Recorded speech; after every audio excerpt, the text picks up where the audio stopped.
Hello, hello. Hey everyone, we're gonna get started.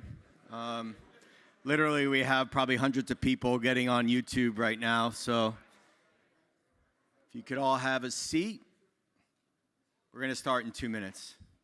You can still talk for 2 minutes. I didn't want to stop everything. Of course, in today's day and age, we have some pretty impressive speakers coming, so I'm not gonna mention this in my talking points, but literally they're getting here. Like Jason Redmond's getting off a red eye, just got off. He texted me, be here at 9:08. We're always running behind, so if you have to get up, there's no breaks in between panels. Feel free to get up, take a bathroom break, get some more coffee. I know we're on day 3. I'm really looking forward to this morning, so we'll get started in just a minute.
Okay, now we are going live. You all ready? All right, I knew if I stopped talking, you would start. So I want to start by thanking all of you for being here again, both in person and for the people who are joining virtually. My name is Kevin Schmiegel. I'm a Marine veteran, first and foremost. And I'm the co-founder and CEO of ZeroMils. Our mission is very simple, to create military thriving cultures and communities. My business partner and friend of 30 years, retired Colonel Paul Cuccinata, is in the back of the room. A lot of people think we started ZeroMils from a position of strength. And it was actually some of the trials that we shared together when he lifted me up when I was struggling, and I lifted him up when he was struggling. And we always talk about going from barely surviving to thriving.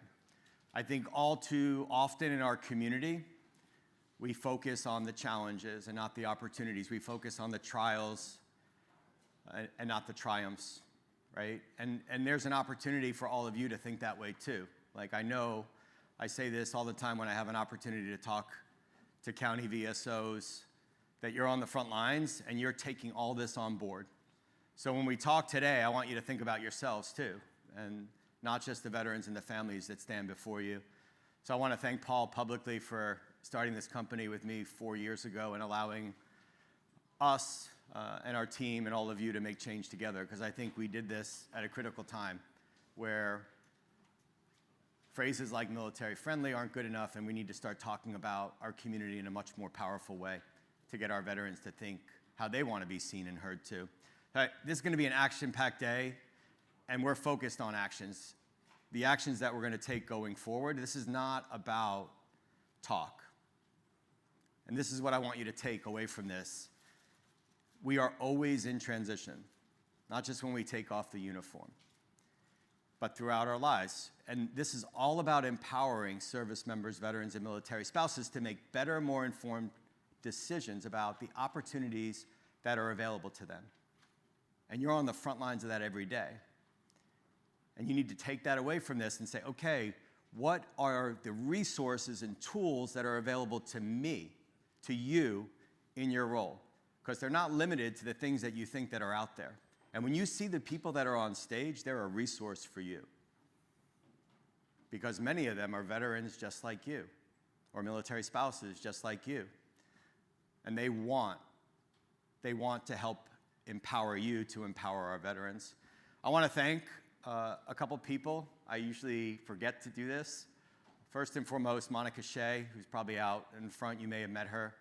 Navy spouse, active duty. Monica really put all this together. So when you think of things running seamlessly, I've always learned that military spouses, I've hired 100 people in the 5 organizations that I've run since leaving the military. 100 people through Hiring Our Heroes, Thanks USA, Operation Gratitude, ZeroMils. 40% of them were military spouses. They grew my businesses. So I want to thank Monica for all the work she put into this. I also want to thank my brother, Herm Brewer. I don't know if all of you knew this, but yesterday was Herm's Alive Day. And I can't think of a better way of spending it than with him yesterday. So let's hear it for Monica and for Herm.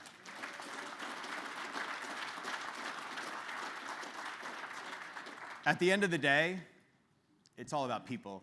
I mean, we were blessed to be part of great organizations like ZeroMils and NACVSO. We were blessed to be part of the Marine Corps, the Army, the Navy, the Air Force, the Coast Guard, the National Guard and Reserves. We were blessed to do that, but at the end of the day, it's all about us making connections and making a difference together.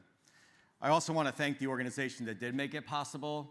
I don't know if the slide looks good, but again, this is something that Monica had to do, and we were just thinking about the best way to do it with our colors to make it harder with black and orange. So Monica put this slide together. But listen, in the nonprofit world, in the world that we live in, when I raised $100 million over 3 nonprofits, I never took $1 of government money, not a single dollar.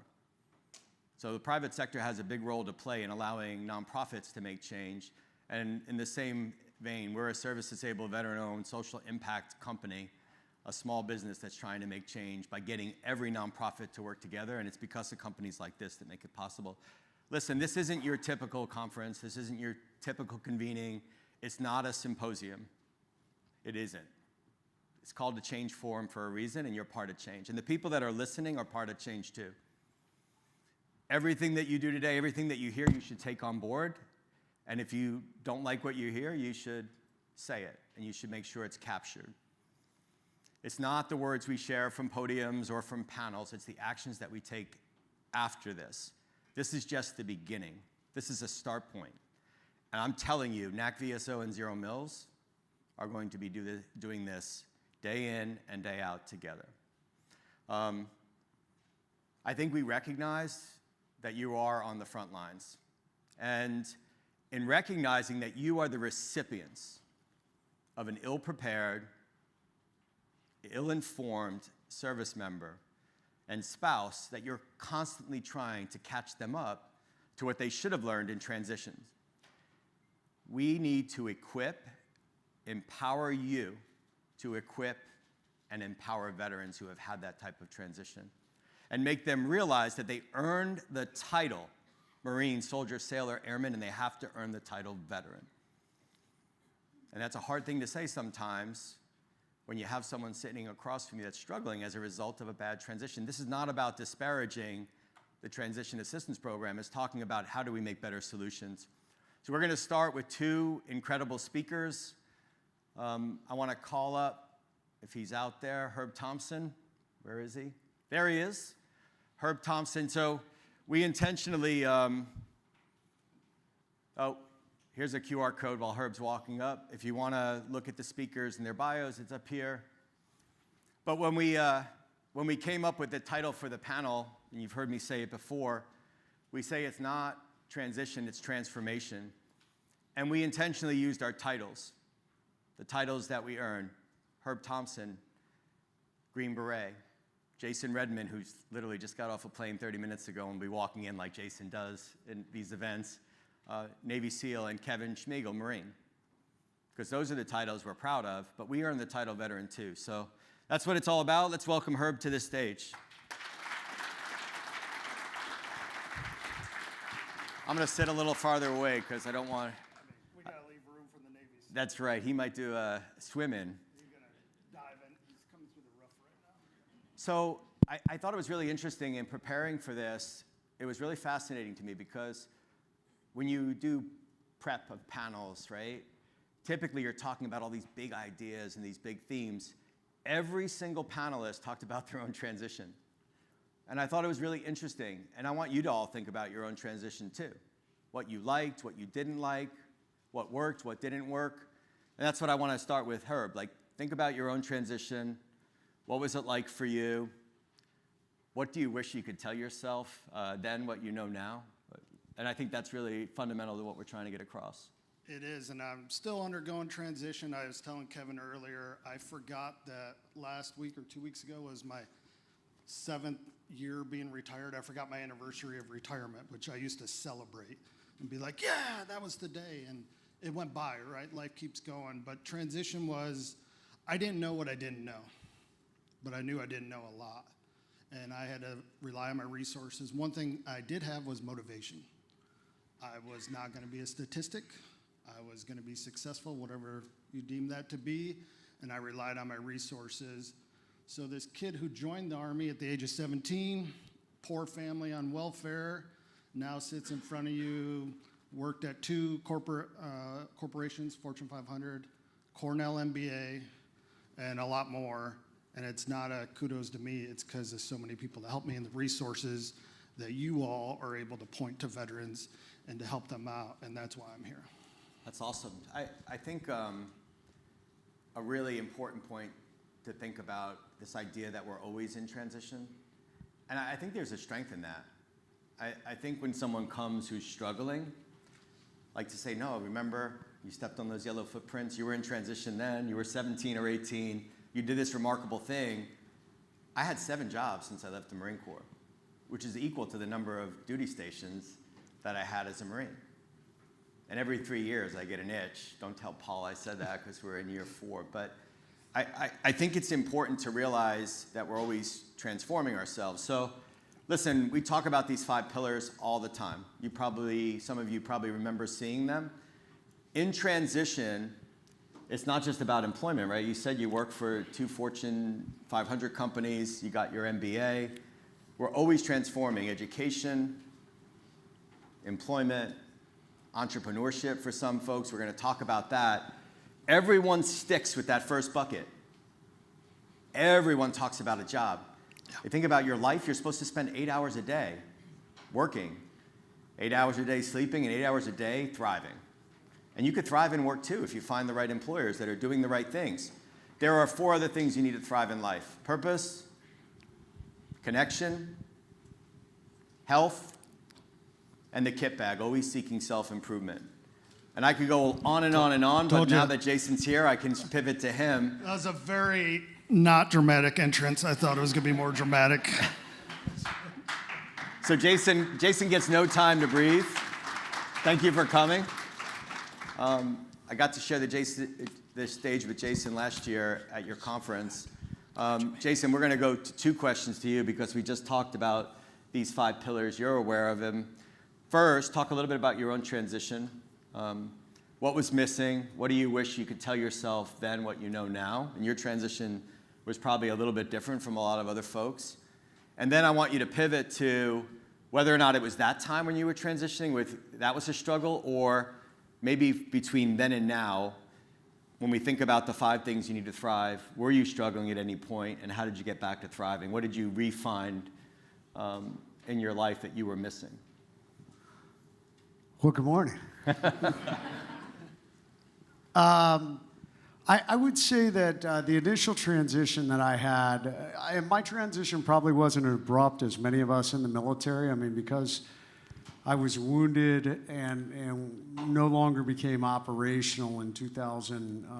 I was wounded in 2007 and stopped operating, and I would end up retiring in 2013. So my glide slope, I think, was a little bit longer. I got to think about it more. But what I would say was missing, and I think is a critical thing, Kevin, that you and I have talked a lot about, is I wasn't aware of the resources that were available. I mean, there was nothing and I don't think TAP is any better now, that really kind of customized and said, hey, based on your military career and the things that you're looking for, these are some of the resources in the entrepreneur space, or these different things that you can find to drive forward to find success.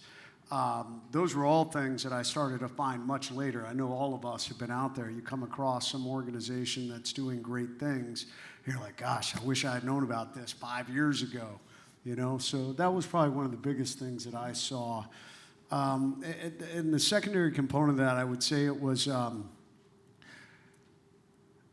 no one really said to me, hey man, like start looking at the future of your growth.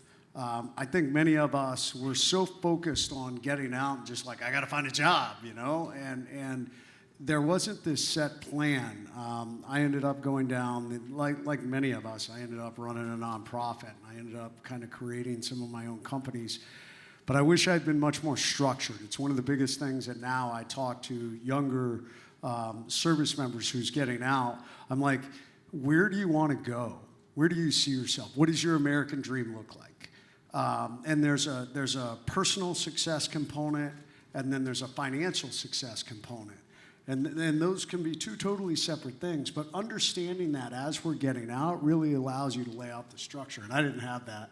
Yeah. And I wish I had. And now I'm trying to coach other service members as they transition to start thinking about that, because it can drive some of your decision making as to jobs you're going to take, how you're going to structure businesses, how you're going to set up your financial structure, and all these different things. Yeah. You didn't talk about any struggles. You didn't struggle because you're a Navy SEAL? You're going to make No, I struggled. No, man, I struggled with post-traumatic stress for several years, and that led me down. Yeah, sorry, I jumped right into this. And finding the purpose, finding your tribe again. I see you post about like an event you did in New York City with a bunch of Navy SEALs, like a physical activity. Was there anything missing that you lost? And again, we were just talking about employment being the big thing. Was there anything that you lost that you're like, oh, I got that back, and it was like, it jolted you back and saying, yeah, now I got it? Yeah, I definitely think that the military, in the civilian world, there's not a whole lot of structure. Even some of the best companies I've seen out there, and you know, oftentimes part of working out or doing hard things or sometimes doing dangerous or exciting things gives that level of camaraderie that oftentimes isn't out there in the civilian world. You got to go find that and build it. Yep. And yes, it was the same thing. I started to seek that out through friends or different things. The SEAL swim I started doing every year, because not only was it fun and it was hard and I got to hang out with teammates, but it also gave me a specific goal to work towards physically and to push myself. Yeah, and that keeping busy too. Again, like you think about all of you that are here, the county VSOs that are joining us virtually, everyone that comes before you, you can even point to Jason and Herb as a resource. Like, they're influencing our community through their storytelling, through their podcasts. I mean, there's some Jason speaking everywhere. Point them to that. Like, okay, here are two people that were high performing in the military. They went and it ebbed and flowed. It was an up and down, right? We need you all to stay the course. I'm not telling you I want you to be in transition. I want the county VSOs to be longstanding people that are really the stability that our community needs. But no one would think about saying Jason Redmond struggled or Herb. Like, talk about some of the challenges you've had and how you got back to thriving. Yeah, for me it was goal-oriented, like Jason and the teams. It was always earn the title, then maintain it, right? I got to keep earning it every day, and then when I get out, I say Cornell MBA, Fortune 500 companies. What happens when I stop chasing the dream and I can just be comfortable doing nothing, just sitting here? For me, I wasn't, so I always share that. Just over a year ago, I attempted to commit suicide, and I'm not proud of that fact. And fortunately, my wife helped me out, but I lost my team, I lost my identity, I lost my purpose. That was 6 years after I retired. So it hit me later on, and I'm not saying everyone's gonna go through that, and I wish I hadn't, but I was struggling. But I did refine a team, built one, redefined my identity, and found a new purpose, and that's why I'm here. I mean, I shared a little bit about my struggles after leaving Hiring Our Heroes, and the more we talk about it, the more empowered I am to share it more. And those three things in the middle, listen, I left Hiring Our Heroes. I really went deep into a deep hole. The chamber gave me a job back. I was very successful as a fundraiser there. I was making a ton of money, working half the time, and I was miserable. It was the lowest time of my life. I got divorced. I was self-medicating. So literally, those three things in the middle, purpose, my tribe. I mean, when I was at Hiring Our Heroes, I was connected to everyone in our community. And then I was just sitting at a desk by myself, traveling by myself. And I did it myself. I'm not saying that anyone was responsible. It was me. Yeah. I isolated myself, and I wasn't taking care of my health.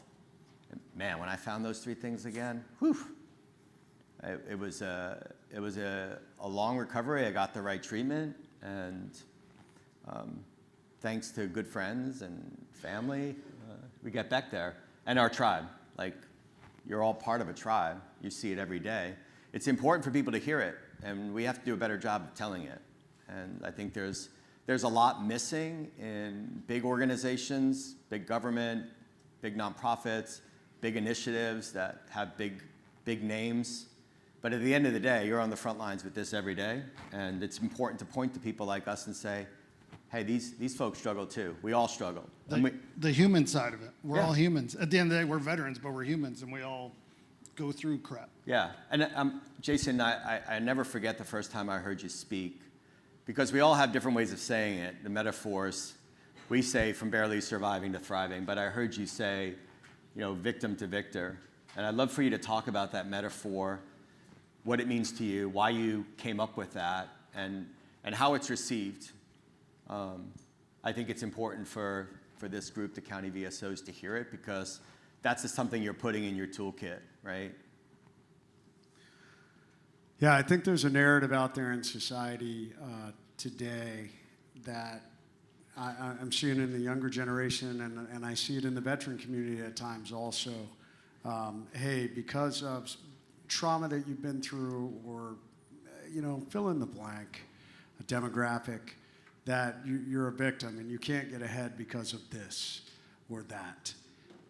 And I also see it in the veteran space. I call it the race to be broken right now. So many veterans are chasing 100% disability. And I'm not saying they didn't earn it, but there's such a relentless focus on this. I meet so many veterans who are like, as long as I can just get to 100%. And I'm like, well, what about education? What about employment? What about the other benefits that you have? And so many of them aren't looking at that. And I think they have this idea, this holy grail, like if I get to 100%, my life's going to be great and I'm going to drive forward. The problem is, I think so often you're pushing so hard to meet this idea to get to 100% that then suddenly you convince yourself you're broken, and now you're trying to hang on to it. Oh, well, I don't want to lose this. Well, so I call it the race to be broken, or this victim mindset. And I think we unequivocally have to break that mindset. I would like to see every single veteran get every benefit they've earned, but beyond that, how do we empower them to have the victor mindset? I'm going to be successful. I'm going to follow this path of all the benefits we've earned, all of us that served, but how do we help them and coach them? I think that's that three-part. It's the organization, it's all of you. Two, it's teaching them that they have the framework and the ability. Everything we learned in the military, we learned how to lead ourselves. We learned how to overcome and deal with adversity. We learned to have a mission. We learned to live greatly, the frameworks that I apply to have that victor mindset. And then in this day and age, it's also leveraging the technology that's out there. So I think those are the things that are critical, but we really, in my opinion, need to break this victim broken narrative, because the problem is if you work so hard to do that, you start to believe it, whether consciously or subconsciously, like you're like, well, I'm broken. And man, that's a terrible narrative. You are not. All of us are damaged, man. We went through a lot in the military, whether physically, emotionally, mentally, but that's just a part of who we are. That's just part of the trauma that we overcome, and it makes us who we are, and it allows us to connect and drive. And I think those are the critical things. Amen. Herb, you want to add to that? Because I think, again, we say it a different way, but are you seeing that too when you were, even when like in your struggle, you like start to like, oh, it's okay. Like, do you get in that, like that, do you believe that whole idea of mindset? Like we have to break that mindset so Yeah, that yeah, younger I- veterans are like pulling up their bootstraps? We do, and I was talking to you out in the hallway, and we've talked before about when I joined the Army, I didn't know what the heck was going on, but there was NCOs and junior officers that guided me.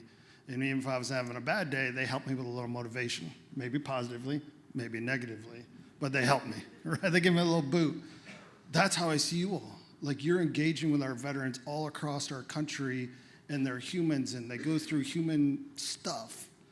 But that little bit of coaching and teaching can help them along the way to change that mindset that Jason's talking about, from victim to victor. Like, actually, what I always say is own their journey. You are the front lines of that, and just grateful for it. And it's a tough job, but it can be done. We're two examples. There's hundreds of thousands of other examples out there. Think about the strength of the 3,000 county VSOs. And obviously all 3,000 aren't listening right now. You're a tribe too. Like, you got to support one another. You should be exchanging cards and saying, hey, I'm going to call you just because you have a connection with someone. I didn't know Herb and Jason before, but because we're talking about this, I have no problem now reaching out to Herb. I'm going to struggle again too. And all the time, it's either Paul or Laura, like, I'm talking to. The burden has fallen on them for years, but now we have this incredible network of people that we're sharing these things. We can do it together. We're not undermining this idea. I've been told again and again, be careful. Like, you're talking too strong about this idea that we're all thriving. I'm not saying we're all thriving. I'm talking literally. I feel like sometimes I'm the only person, and having two people like this on the stage too say it is empowering to me, because I'm tired of people saying, be careful. There has to be balance in the work that we do. And you know, like, you have the instincts. All of you have the instinct to know if a veteran is really struggling, and you have to nurture them. And you also know, instinctively when you can pull them up by you say, let's go, Marine. Let's go. You've got this. So there is a nuance, and I want to give you a chance to talk to all the county VSOs about, what you want them to hear. What do you want to share with them as they're going forward with the work that they're doing? 1, 2, 3 pieces of advice, and thinking of them and the hundreds of thousands of veterans they're engaging with, so that they are empowered, equipped to empower and equip this next generation that's going to follow you. Jason, I'll let you get started. You were hoping Herb goes first. No, it's all good. I am a firm believer in the American dream and the idea behind the American dream. And if we look back at the World War II generation came home, and those guys and gals got back out into society, whether it was through their own businesses or moving into leadership roles in other businesses.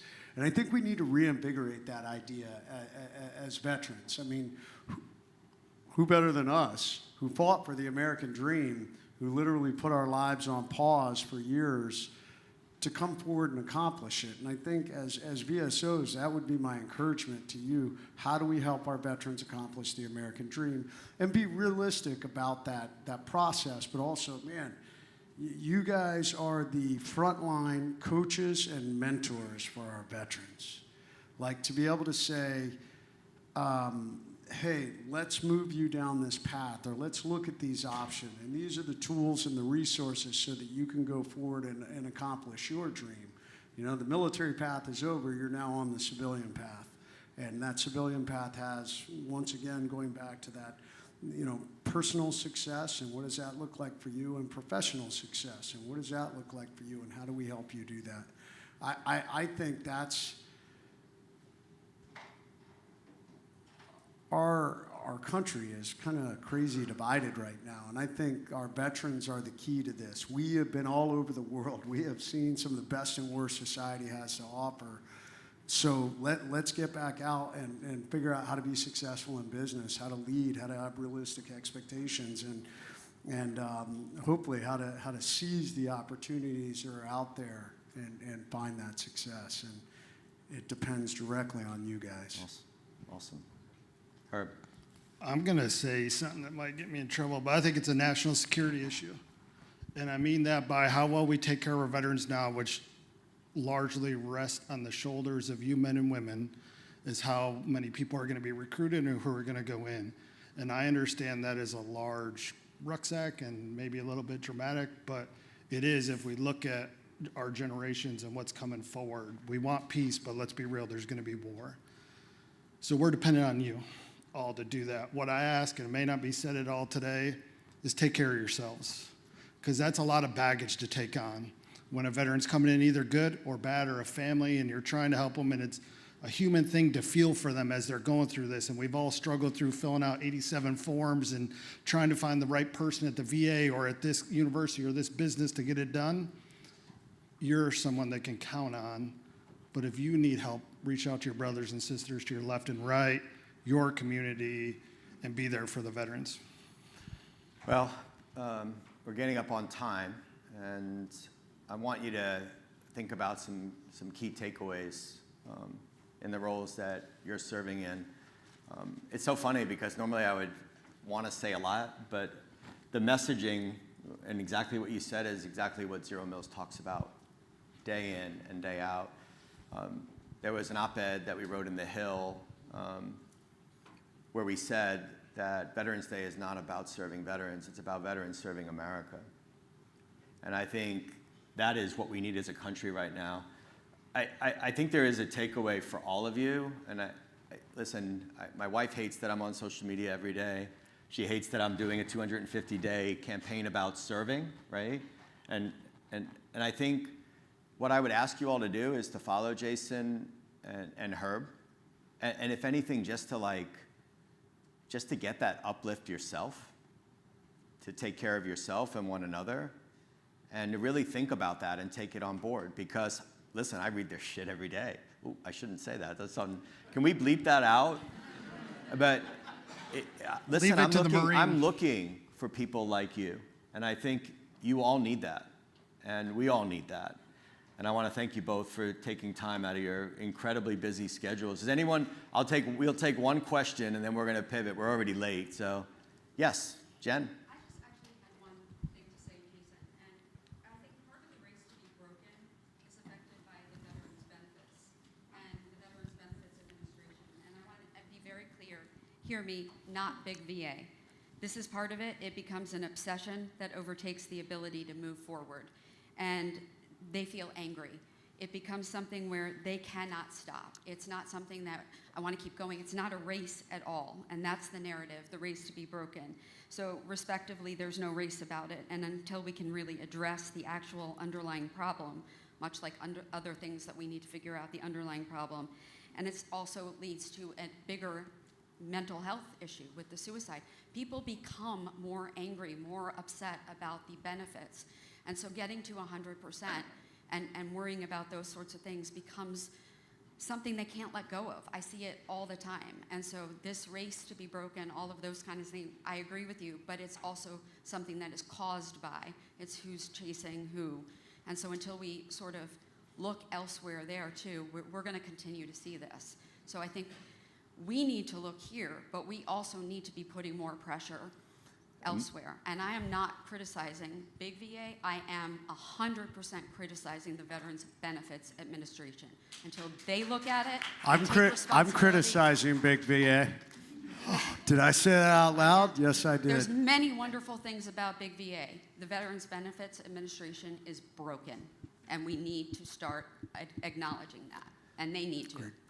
So we're going to have Dr. Davis here. We had a bunch of representatives from the VA throughout the first couple days. I think the biggest point, and it's an exclamation point and a foot stomp, there are resources outside of the VA in the private sector, which is what today's all about, and incredible leaders, inspiring leaders that I think are helping make change from without and not from within. And that's the best that we can do, and we just keep having to push. So I appreciate your comments, and again, let's hear it for Jason and for Herb.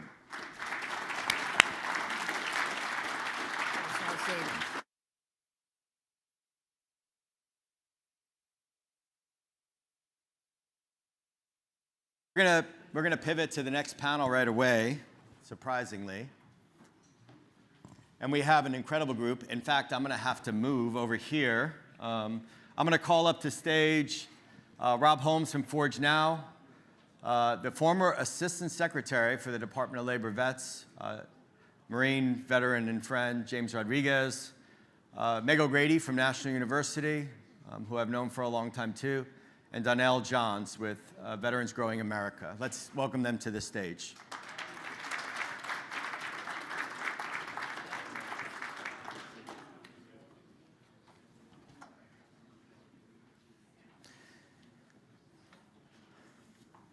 See, our strategy is just to keep going and going and going so no one gets a chance to breathe. I want to speed this panel up too so that we have chances for questions. What's really unique about this is this opportunity, again, if you think about the challenges you're having with veterans that are going through the Transition Assistance Program, a lot of that is the fact that the subject matter expertise that exists in the private sector is not getting to the service member or the military spouse that's on bases and stations across the country. So we have this incredible group of leaders up on stage to talk about what I call the 3 hard E's: education, employment, and entrepreneurship. And listen, this is about different pathways. This is about different ways of thinking. This is about opening up apertures and helping service members, veterans, and military spouses make better, more informed decisions about the opportunities that are available to them. I use this analogy with you all the time.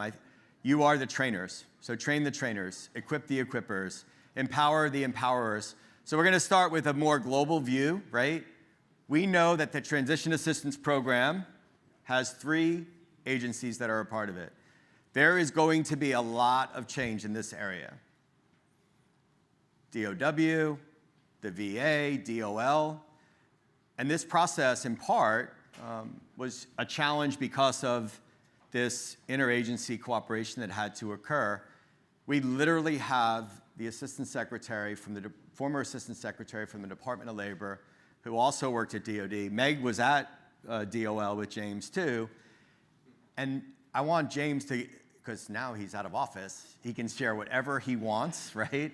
So I want him to talk about, like, more globally, what's happening in transition, what are we looking at, and the good, the bad, and the ugly. Like, if you think about the program, the Employer Navigator program at DOL, all volunteer organizations, a lot of them in the private sector, all volunteering at no cost to government, and we're still trying to figure out what the government's going to do going forward. So talk about globally what the problem is, where you see the opportunity to address the fixes for people that are actually addressing the problem on the front lines, because they're the recipients of folks that aren't going through a good transition. I mean, that's a big question. But the biggest thing to remind everybody is that a lot of the curriculum that comes within the TAP portfolio is there because Congress said it has to be there. And what happens is you only have 3 significant days, right? And 2 additional days that they can actually attend as part of Department of Labor training and education piece there. But what's really significant is that the way Congress has set it up is that if you remove something, or if you want to add something, you have to remove something because you can't add any more hours in the day. And so that becomes a challenge. But what we're teaching is also a challenge because what my view is, especially now. Okay, is that better? All right, good. So did you all catch any of what I was saying? Did everybody hear that? You're a Marine, so okay, it was loud and clear. All right, good. So I think the biggest challenge is that when we know what it takes to get a job, everybody here obviously has gotten a job post-military service, and you're working with people who are getting jobs as well. And we know what works. But the challenge is when you try to replace something in the TAP curriculum, you have to prove that to Congress that it's going to be effective, and you have to have data that shows it's going to be effective because everybody has great ideas, right? But the biggest thing is what is actually working because you only have a finite amount of hours within that TAP curriculum. Same thing with education. If you're telling everyone, I need you to go get a college degree, what degree matters? What fields matter? Or do you go get an apprenticeship program? So if you say, I want to get an apprenticeship program, we don't have enough hours in the TAP curriculum focused solely on apprenticeship programs. And that's where the future of work actually really is, when you look at how many jobs that need to be replaced. So we need to look at how do we replace specific things in the TAP curriculum, but keeping it at the same 3 days because we're not giving us any more days. The other piece of that is, I've said this numerous times, is that how do we get people to TAP on a timely manner? You all know this. That's the number one critical issue, is getting the service members to TAP in a timely manner so they can prepare to separate with enough time to get the information to make an informed decision. Just because we're in a war doesn't mean people are not getting out. There's still a lot of people getting out. So you can't use that as an excuse. You still have to get them to the TAP because people are getting out monthly also. Timing is the most important thing that I've seen in the last 15 years that I've been doing this work. And that's still a challenge. The number one challenge across DOD, to be truthful, in my opinion, is that getting people to the curriculum, to the training in time, and getting them connected to the right resources in a timely manner. So I think this is really important. We're going to workshop at 2 p.m., quick hour. There's an interesting thing to think about as you're going to the Hill tomorrow. And as you workshop this, what's working? So our tendency is to say what's not working, which is the whole reason we're doing this, right? I was at your conference in Louisville, and Ann stood up and said, TAP is broken. Yeah, we know that, but what's working? So maybe, like, in your mind, think about the 2 or 3 good things that are happening, and to James' point, let's pour more resourcing into that. You know, I think one of the biggest problem is this idea of conventional way of thinking for a service member and cramming 3 days of content to someone that's not really captive. So we're not really challenging young people to think about what brings me joy, what am I good at, what does my community need from me, how can I make money, how can I make a difference. If we spent just a half an hour with them and asked them those few questions, put the 5 things up on the board and said, these are the 5 things you got in the military that helped you thrive. You should demand the same things of yourself when you're leaving and look for employers that are doing it. But GI Bill, Meg, right? A lot of young people are leaving the military and using their GI Bill right away and going back to school. So what I think is there's these non-traditional pathways that occur, and we could be encouraging young people in transition on the employment side to really look at industries that are paying $80,000 to $100,000 and they can be working their way back through school. No one's talking that way in transition. And if you look at these numbers, you can see why, right? But unemployment is 3% for veterans. So getting a job is not an issue. It's been lower than civilians for 12 years. This pouring of money in the GI Bill and using it effectively, and then we'll talk about entrepreneurship in a little while, but talk a little bit about National University and like this opportunity, because a lot of young people who are leaving are, in my opinion, wasting their GI Bill in a lot of cases, and they're not reserving that for later on in life when they could be earning a paycheck and doing adult online learning, which is something that we learned about National. Thanks, Kevin. Okay. Yeah, I do want to start this with a little bit of context as to where I came into this ecosystem. And when James said, you know, we're still sending folks to war, but folks are still getting out.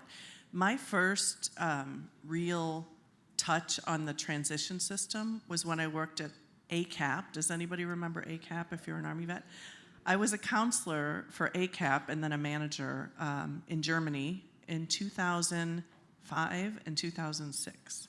And if you remember, that's when they had stop-lossed everyone. So you could not get out. And then they said, hey, you have 90 days to get out. And so we put 400 people through in 3 months. Young guys who had no idea, and gals who had no idea what they were doing, what they wanted to do. I mean, they were less than 90 days from theater. And so when James and the Department of Labor put together this off-base transition that basically said, we're going to take care of these folks who had that experience, it was really successful. So I think a lot of what happens when we push folks through this transition program is context.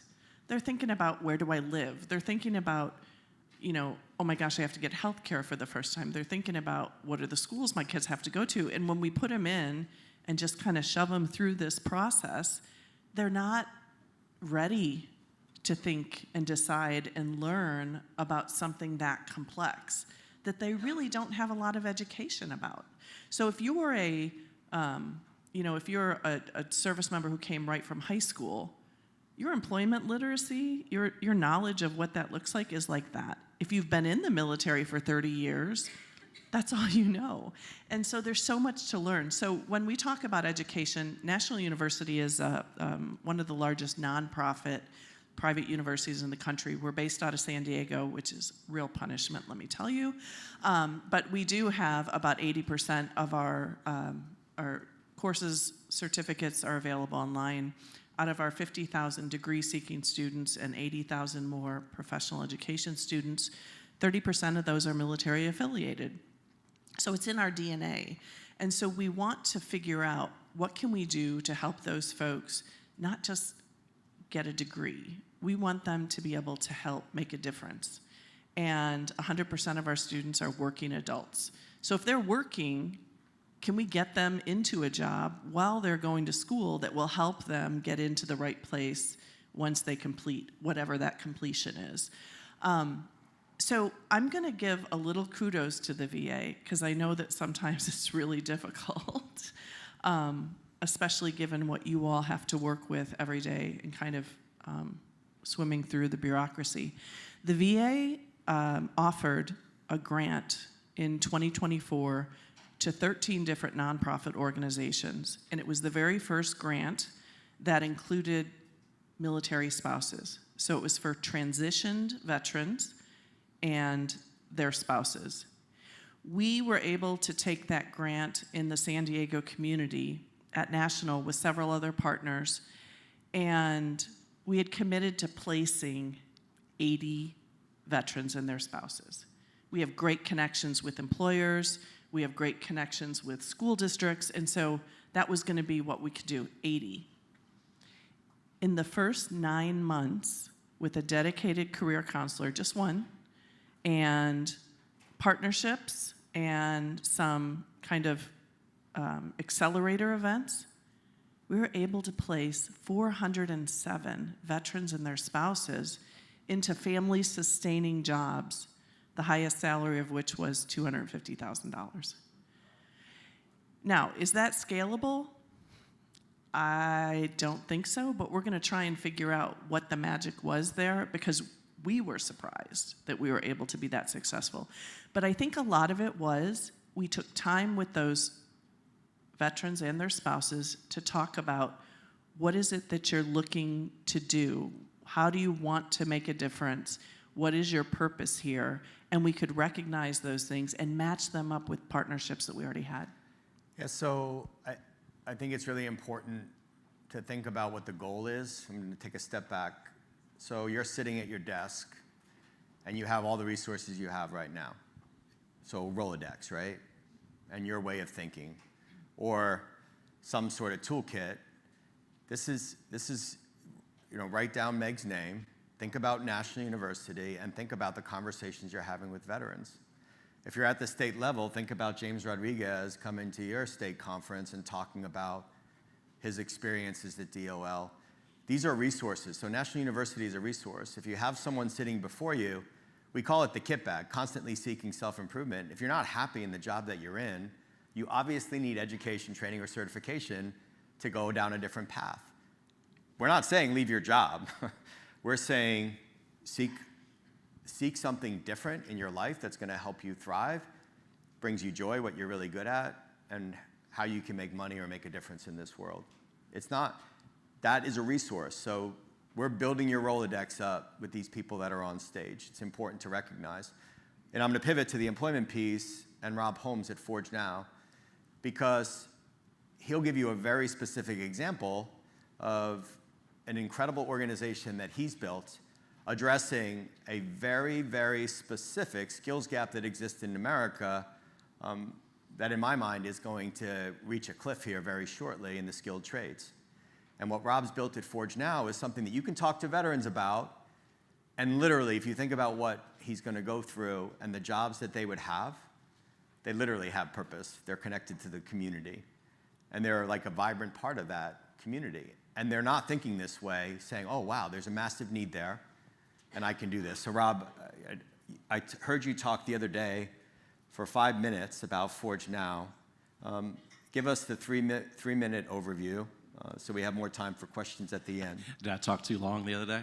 No, you were perfect, but... First, I want to thank the previous panel, Jason and Herb. They really said some things that resonated with me and what we're trying to do with Forge Now.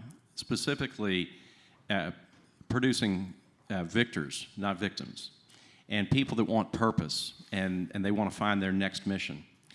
At Forge Now, over the past 4 years, we have graduated over 1,700 apprentice-level technicians for the skilled trades. Over 1,000 of those 1,700 have been veterans. In the next couple of months, we'll be over 2,000 alumni. If 2,000 techs make 4 service calls over 300 days of the year, they're impacting almost 2.5 million households. And they are in the fight because they're going into homes and schools and businesses and churches and restaurants that aren't functioning. The only time someone in the trades gets a call is when something's wrong and something needs to be fixed. The electricity is out, the HVAC is out, the plumbing is out. Something needs to be installed or replaced or serviced, but something's not functioning. And that might mean that that family can't cook. That might mean that that family loses a month's worth of groceries because their refrigerator's out. So what we try to say to transitioning service members is, if you want that next mission, if you're looking to stay in the fight, if you like working with your hands, if you like working in teams, if you like working with tools, and if you like fixing things and having an impact, then think about the skilled trades. They're never going away. You can't AI the skilled trades. You can't offshore the skilled trades. You can't COVID the skilled trades. The skilled trades don't stop. So you have work anytime you want, but you work when you want to. And electricity is no different in Georgia than it is in Tennessee. Heating and cooling is no different in Florida than it is in Texas. So you go wherever you want. You're free. You've been liberated. So that's what we do at Forge Now. And I encourage folks to go to forgenow.edu because it's a great transition for service members because we've literally built it like basic training. Online programs are great. There's a place for that. In-person, higher ed, there's a place for that. But if you're trying to get going in your career, come to Forge Now because we've built it like the military. We put everybody in a complete uniform. We begin training, not class. At 0700, we call it 0700. We train a full day because in the real world, you work a full day, and we cease training at 15:30. We call it 15:30. We issue everyone a complete set of tools. So now you get to go and launch your career with your weapons of war. We run it like basic training, and we get it done in 6 weeks. So in 6 weeks, you can go from someone who doesn't know the right end of a wrench to an apprentice-level technician making on average about $50,000 a year. And you're in the fight, and you have a mission. So we're excited about what we're doing at forgenow.edu. Yeah, I mean, think about it. 6 weeks. 6 weeks of training to leave and make, what's the starting wage for people that, and they're placed, right? Yes, we provide placement services. We placed graduates in 39 states with over 250 employers with an average starting wage of $25 an hour. If you take 40 hours in a week and 50 weeks in a year, that's 2,000 hours in a year. So $25 per hour times 2,000 hours is $50,000. And 95% of our graduates are with the same company 6 months after they leave. Yeah, so I was gonna go to this later, but we've married up Rob and Forge Now with a company we work with that couldn't be here today called Neighborly, the biggest home service and maintenance company in the world. Mr. Reuter, Mr. Electric, they have an HVAC company. Literally, we're at a cliff. So there are a lot of veterans who own electric businesses, plumbing businesses, HVAC businesses, and we're addressing that with Neighborly at the same time. Veterans can do this later in life. There's a target audience of veterans who are 30 years old. And honestly, if you think about the narrative and how you're talking to them, this could be their new pathway to purpose, a good salary, and contributing to the community, and having a team. Like, it's such an incredible opportunity. Do you have veterans coming later in life to the program? Absolutely. Again, it's part of our DNA, and we've built it like the military. We have 2 Navy Master Chiefs on our team, both from Special Warfare, Naval Special Warfare. We've got 3 retired Army Command Sergeants Major. They run the training. They run the training, and about 2/3 of our team are veterans. The fastest way to own your own business is to get into the trades. The average age of a plumber is 54 years old. The average age of an electrician is 60 years old. 75% of the contractors are for sale. 50% of the people in the trades today are on Social Security in 10 years. You have no competition. You have no competition. But earlier, Herb made the comment about a national security crisis. I think this is a national identity crisis. We have to have a country ethos that respects and appreciates hard work. We have to have a country ethos that knows how to fix things and appreciates that. So when we talk about transitioning service members and veterans, if you're looking to stay in the fight or get in a new fight or have a purpose, get into the trades, because you're going to be impacting households and communities, and you're going to have a great career. If you want to own your own business, it's the fastest way. You have no competition. It is a demographic time bomb. I think on the education side, we're seeing it in your work at DOL Vets, James. You saw it every day in skilled trades and industries that are vital to national security. It's all over the place. And I think the idea of sharing this with all of you is when you have someone before you, this is a direct pathway. So again, Rob's and Forge Now is right there. If you think about people that like to use their hands and they went into a desk job and they didn't like it, they were miserable, this could be a new opportunity for them, just like you said with National University and the opportunities there. I'm going to pivot to the third E, entrepreneurship. This might not be for all the veterans that you're talking to at that moment in time, but TAP completely misses the mark on this. Back in World War II, when people came home from war, when 12% of the population was serving, entrepreneurship was front and center. The GI Bill was actually used to provide low interest rate loans for service members coming home.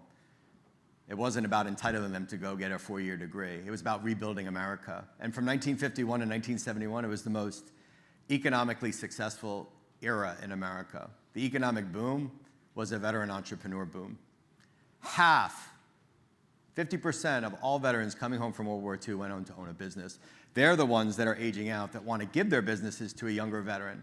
TAP has completely failed in entrepreneurship.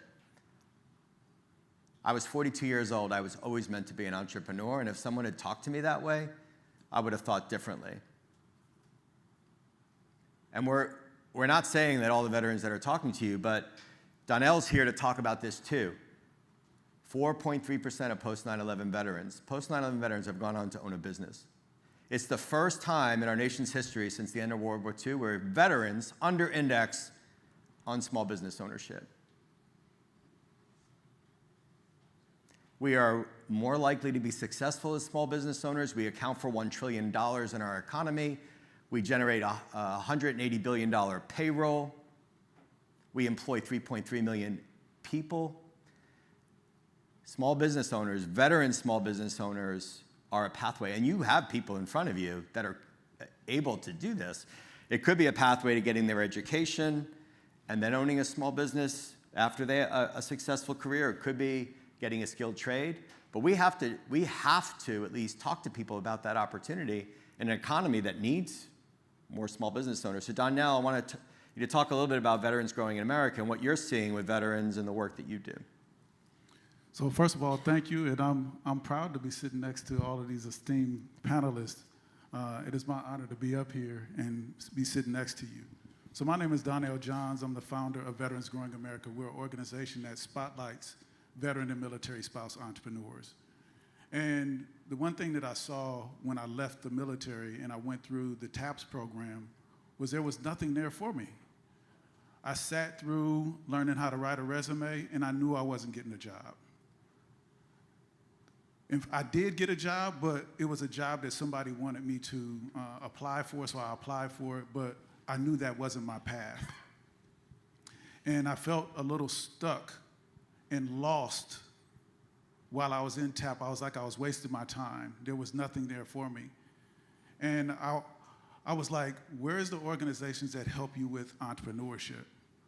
And I really didn't find very many. I started, Googling, and I found that paid programs made it to the top.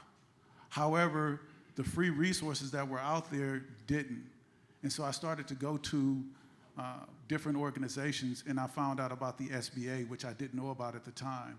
And I was like, I want to start a business. And so they had a page on the SBA where it taught you step by step on how to start a business. So I went down it like a checklist.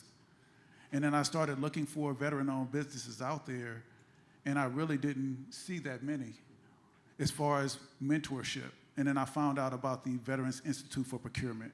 I was like, oh, I'm gonna go through this. I may wanna do some business with the government. I figured out that I didn't wanna do business with the government really fast. I was like, I understand attention to detail, but it was crazy attention to detail.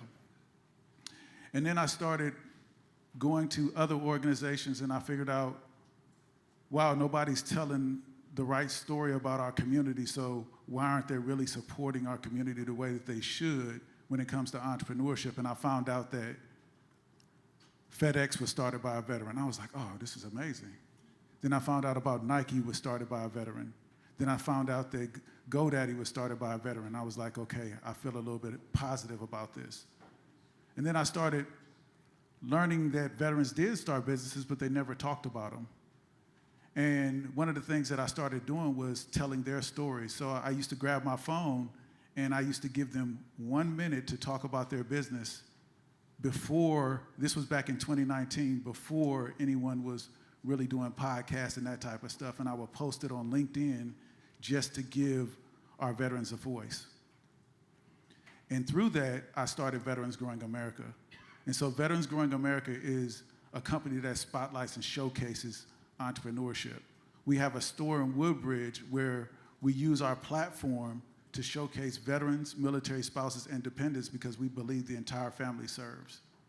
And then we also connect them with the resources that I didn't know about, like the SBA, the IVMF, the different universities out there that have free resources to have our veterans start a business. Warrior Rising, and all of the above, right? There's a ton of organizations and over 40,000 free resources. And then we also give them a platform where they can sell their products. We have 9 stores within our store. Also, here's something cool is I love comedy. I was like, how do I create a space for comedians? Comedians is a business. So once a quarter, we do comedy shows in our store. And so by us giving a positive space for our entrepreneurs, it makes other veterans out there want to do something when it comes to entrepreneurship. Now, I'm making entrepreneurship sound cool. It is not that cool, and it's not that easy. Amen. But what I found out is we give people's passion a purpose again. And we found out that veterans do all kind of stuff, and if they realize that they can make business doing that, and they can start a business doing that, that's even better. And so they can get paid for something that they love to do. And a lot of the veterans that you're dealing with, that you're sitting in front of, probably tinker with something in their garage, and they can turn that into a business and then use those local resources. I'm sitting on the panel today because Fairfax couldn't sit here, right? And so they called me. Well, Fairfax County was the first place that I went to help me start my business. And they have, the Economic Development Authority has free resources that they can put you in front of to be able to start your business locally or internationally. I think that's a good point because there are resources in your own community, like the Fairfax County Economic Development Authority, like the local chambers that empower small businesses. And the key takeaway for this, for all of the VSOs, is just planting a seed. Like, you're gonna know, I'm not in your shoes, and clearly you're talking to people that may not be at that time able to own a business, but by and by, there are people that will come in that have that ability, and they're not happy because they're in a job or in a career that didn't fulfill them. The panelists are going to provide some advice at the end on the 2 or 3 things that they need to know about their organizations that they can provide to you, but I wanted to open it up to questions first. Did anyone have any questions for the panelists? Yes. Yes. Hi, good morning. Wait for the mic. Oh, sorry, I'm usually loud.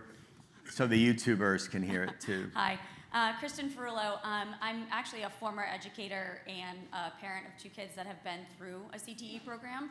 So with Forge Now, I've been working in the CTE space and trying to bring awareness to that. I'm a committee chair at our local school's CTE program. Are you working with the state, all of the different states' apprenticeship programs and the local CTE high school programs? Because I know my son is 19 years old and he's apprentice level carpenter. He's actually a foreman now. But I think that there's a lot of opportunity there, especially with what you're doing to maybe help even those high school kids, whether or not they're going to college or not, or whether or not they're going into the military to continue on with exactly what you're saying. The other part is, are you evaluating the skill set that the service member already has against the different levels between apprenticeship, journeyman, et cetera? Thank you. And what state are you in, Kristen? I'm in New Hampshire. Okay. Live free or die. Trying. The short answer to both your questions is yes. The longer answer is we want to do more and faster. The short answer on the first question, yes, we are working with CTE programs. We're based in Dallas, Texas. But I mentioned earlier that we've placed graduates in 39 states with over 250 employers. And we draw from all over the country, especially from the military community. We are a GI Bill eligible program, so service members who have earned that benefit can use that to pay their way. We also have employers. Kevin mentioned the work that we're doing with ZeroMils and Neighborly, which is one of the largest franchisers of home services in the country, where they will sponsor candidates to go through, and then you go to work for one of their companies. It's almost like an enlistment contract. But back to the high schools and the CTEs, it is just booming across the country, but I can tell you, especially in Texas, in Plano is a suburb of Dallas. In the Plano School District, there are 29,000 students in the CTE program. It is absolutely on fire. And it used to be that we would say to young people, you've got 3 big fairways. You've got college, career, and service. And service can be the military, service can be the ministry, service can be all different things. But somewhere along the way, we got off rails and we started saying to everybody, you have to go to college, you have to go to college, you have to go to college. In fact, we'll give you a bunch of cheap debt to go to college. And we wake up now after a couple generations of this with a supremely educated country that has no skills. So what we got to get back to is these 3 big fairways of college, career, and service. They're all great, and they're not mutually exclusive. You can go to college and then work on your career. You can start a career and then go to college. You can go in service. They're not mutually exclusive. So what we say to folks that are pursuing a degree, we think that's great. We think that's great. So if you're coming out of high school and you've been in the CTE program and you want to go get an associate degree or a bachelor's degree, we think that's great. On average, the community college graduation rate's about 25% nationally. College graduation rate's about 60% nationally. The average duration to get a bachelor's degree is now 5.2 years. There's no more 4-year degree. It's 5.2 years. They figured out how to get another year of tuition, another year of housing, another year of textbooks, another year of parking, another year of meal plan. So if you're in the 60% that graduates, it takes you 5.2 years. Our program takes 6 weeks. So you're making money as an apprentice, and now the answer to your second question. We work with the Texas Licensing Organization to make sure that our graduates have the apprentice level skills. And Texas has reciprocity with 28 other states. If you're headed to a state where we don't have reciprocity, we'll work with you on that. But so we're trying to do more and more, because for us, a positive student outcome is they have a job. Our graduation rate's 91%. Our placement rate's 85%. So, the odds of success coming through our program with the trades are in your favor. So we'd love to work more with states, and anybody from wherever you're from, we're a national company, even though we're based in Dallas. Think about it like TDY. Think about it where a service member going on TDY for 6 weeks, and then he goes wherever he wants to go after that. Good analogy. I have a 25-year-old that I think about this program all the time for him. If I could drive him to Dallas or fly him to Dallas myself, I'd go through the program with him, with a tool belt and stuff. If you're from outside of 30 miles from our training center, we scholarship you housing. You stay in an apartment the 6 weeks you're with us, and we feed you everyday lunch. So if you can make it to Dallas, we'll put you up in an apartment. I'm going to turn to Megan James and then give Donnell and Rob a chance to talk too. I use the analogy all the time about the Rolodex. So if you had 2 or 3 things, brief things that you would want to share about National University, James, about the work that you're doing and seeing across the country now out of office, what would you want them to have on their desk in the Rolodex about National, about entrepreneurship, about the work that you're doing, that they know that they should reach out to you as a resource, or someone at National will point them in the right direction? Yeah, I think to Rob's point about not being mutually exclusive, when you close your eyes and think of a college student, what do you see? You see parking, you see books, you see a backpack, you see a climbing wall, maybe, I don't know, big gym, depends on what school you're going to. If that's the kind of school you want to go to, for the love of God, do not come to National University. So we call our students Anders, and that's because they are nurses and students, parents and students. About 62% of our students are parents. They're employed and deployed. And so we want to encourage them to look at what it is that their purpose is, what it is that their goal is. And in fact, probably many of the folks who are in skilled trades have come through our entrepreneurship program, or they may have been a teacher and they want to be an administrator. And so we're one of the biggest schools for other feeder schools for folks who come in and want either a bachelor's, master's, or a PhD, or professional education. So I think it's important that we look at the fact that these aren't mutually exclusive, and I couldn't agree more about respecting the skilled trades. It just makes so much sense. And when you look at how are those folks going to get into owning their business, we have some tools to help them do that, right? That's one of our biggest programs is entrepreneurship. And so I think when you're thinking about what we do or what any other school does, I think you're looking for a place where the 61% of students in America are working students. So the folks with the backpack climbing wall on a quad, that's just 39% of college students. We have the majority of students who are adult learners, and it's because they haven't completed a degree. It's because they haven't had the right tools, resources, and larger education to look at the workforce and understand where they might fit there and where they might succeed there.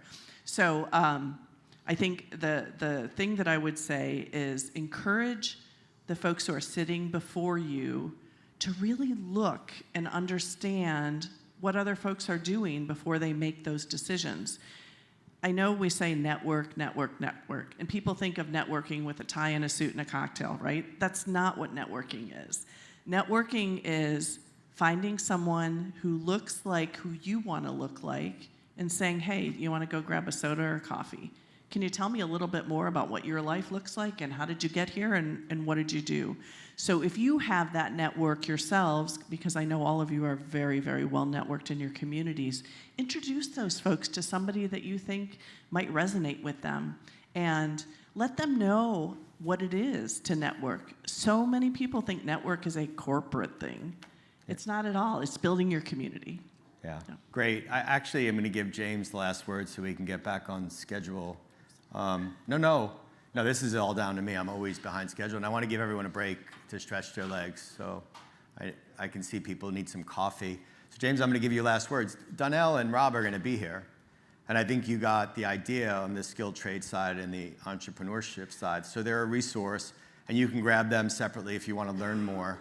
I'm going to let James speak and close us out, because I think where you sit, James, is really important, and you're still tireless in the work that you're doing. So you get the last word. I'm going to put one slide up before everyone takes a break, too. So. Okay, a couple of things. I'll be brief. One thing, picking up on the network thing. Well, let me backtrack and say I'm glad I'm done paying for college. I don't have to do that anymore. So, second is that networking is important, but what I've learned is you have a network, but you also have a trusted network. So two different things, and I think they're both distinctly important. Your network, as Meg mentioned, but that trusted network. Who are you going to call and you know they're going to help when you don't need anything? Who's going to call you when they don't need anything, but you can help, and you don't need nothing from them? That's one of the most important things I think we can really talk about when we talk about networking. The other thing, your physiology is directly connected to your psychology. So when we look at how fit we are post-military service, do we stay in shape? Do we exercise? Do we do the things that are important?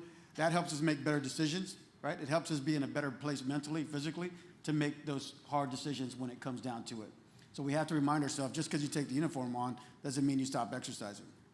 And so that's one thing that I've learned, especially if you're going to be a leader. It takes a lot of energy to be a leader.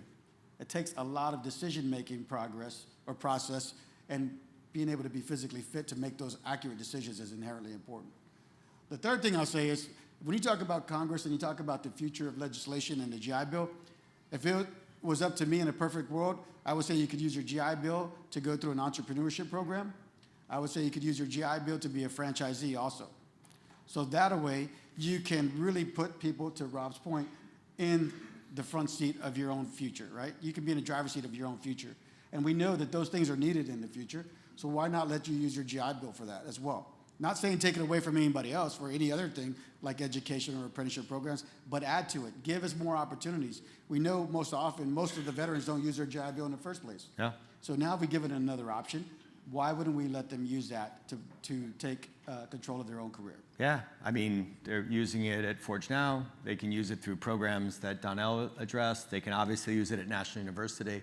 That's the difference between the 50% and the 4.3%. ZeroMils, I had the opportunity to testify before Congress on December 10th about this very issue. I talked a lot about TAP. You should look for that video to learn a little bit more about what the problem is and what we were advocating for. I want to end with this. So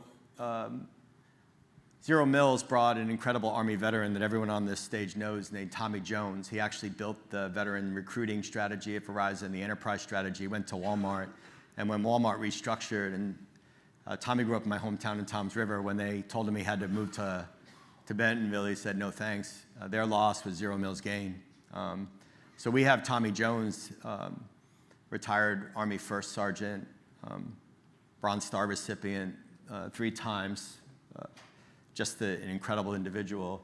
So we have a virtual opportunity for everyone to join us. We're going to have these speakers on there. Tommy's been kind of flying solo. I would ask all of you to scan the QR code to join those yourself when you can. He is a wealth of knowledge, just like all these people here, and we're going to start bringing that in. Neighborly is the company that supports it, but we're going to direct to the service member and the veteran.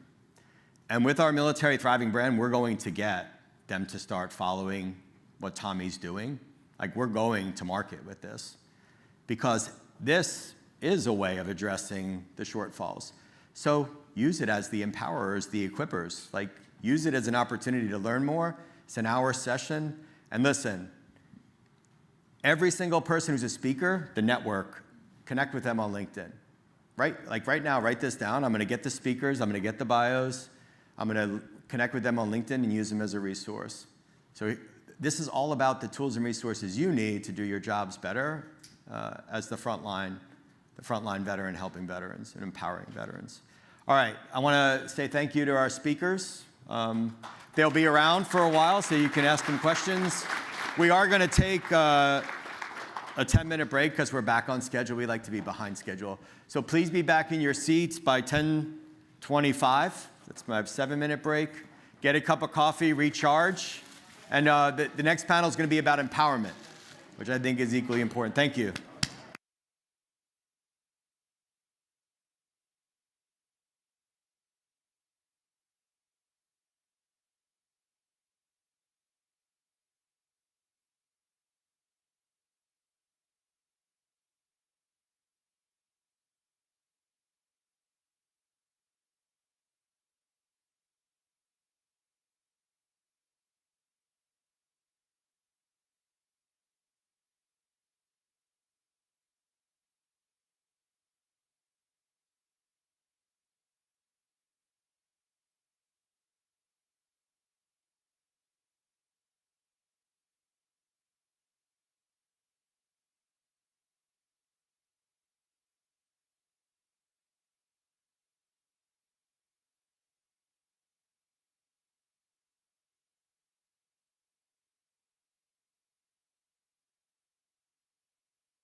Okay, okay, everyone, take your seats. Hey, if you're outside, come back in. Let's get rolling. You give people an inch, they take a yard. Let's go.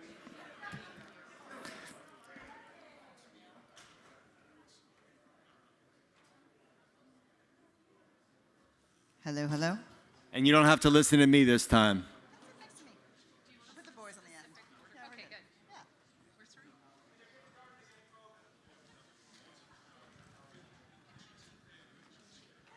You know, I probably have notes, but I'll probably just go with it.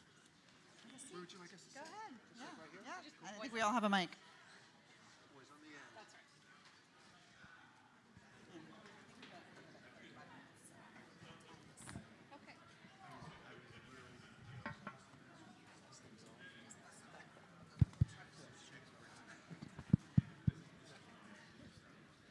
I'll give it another minute.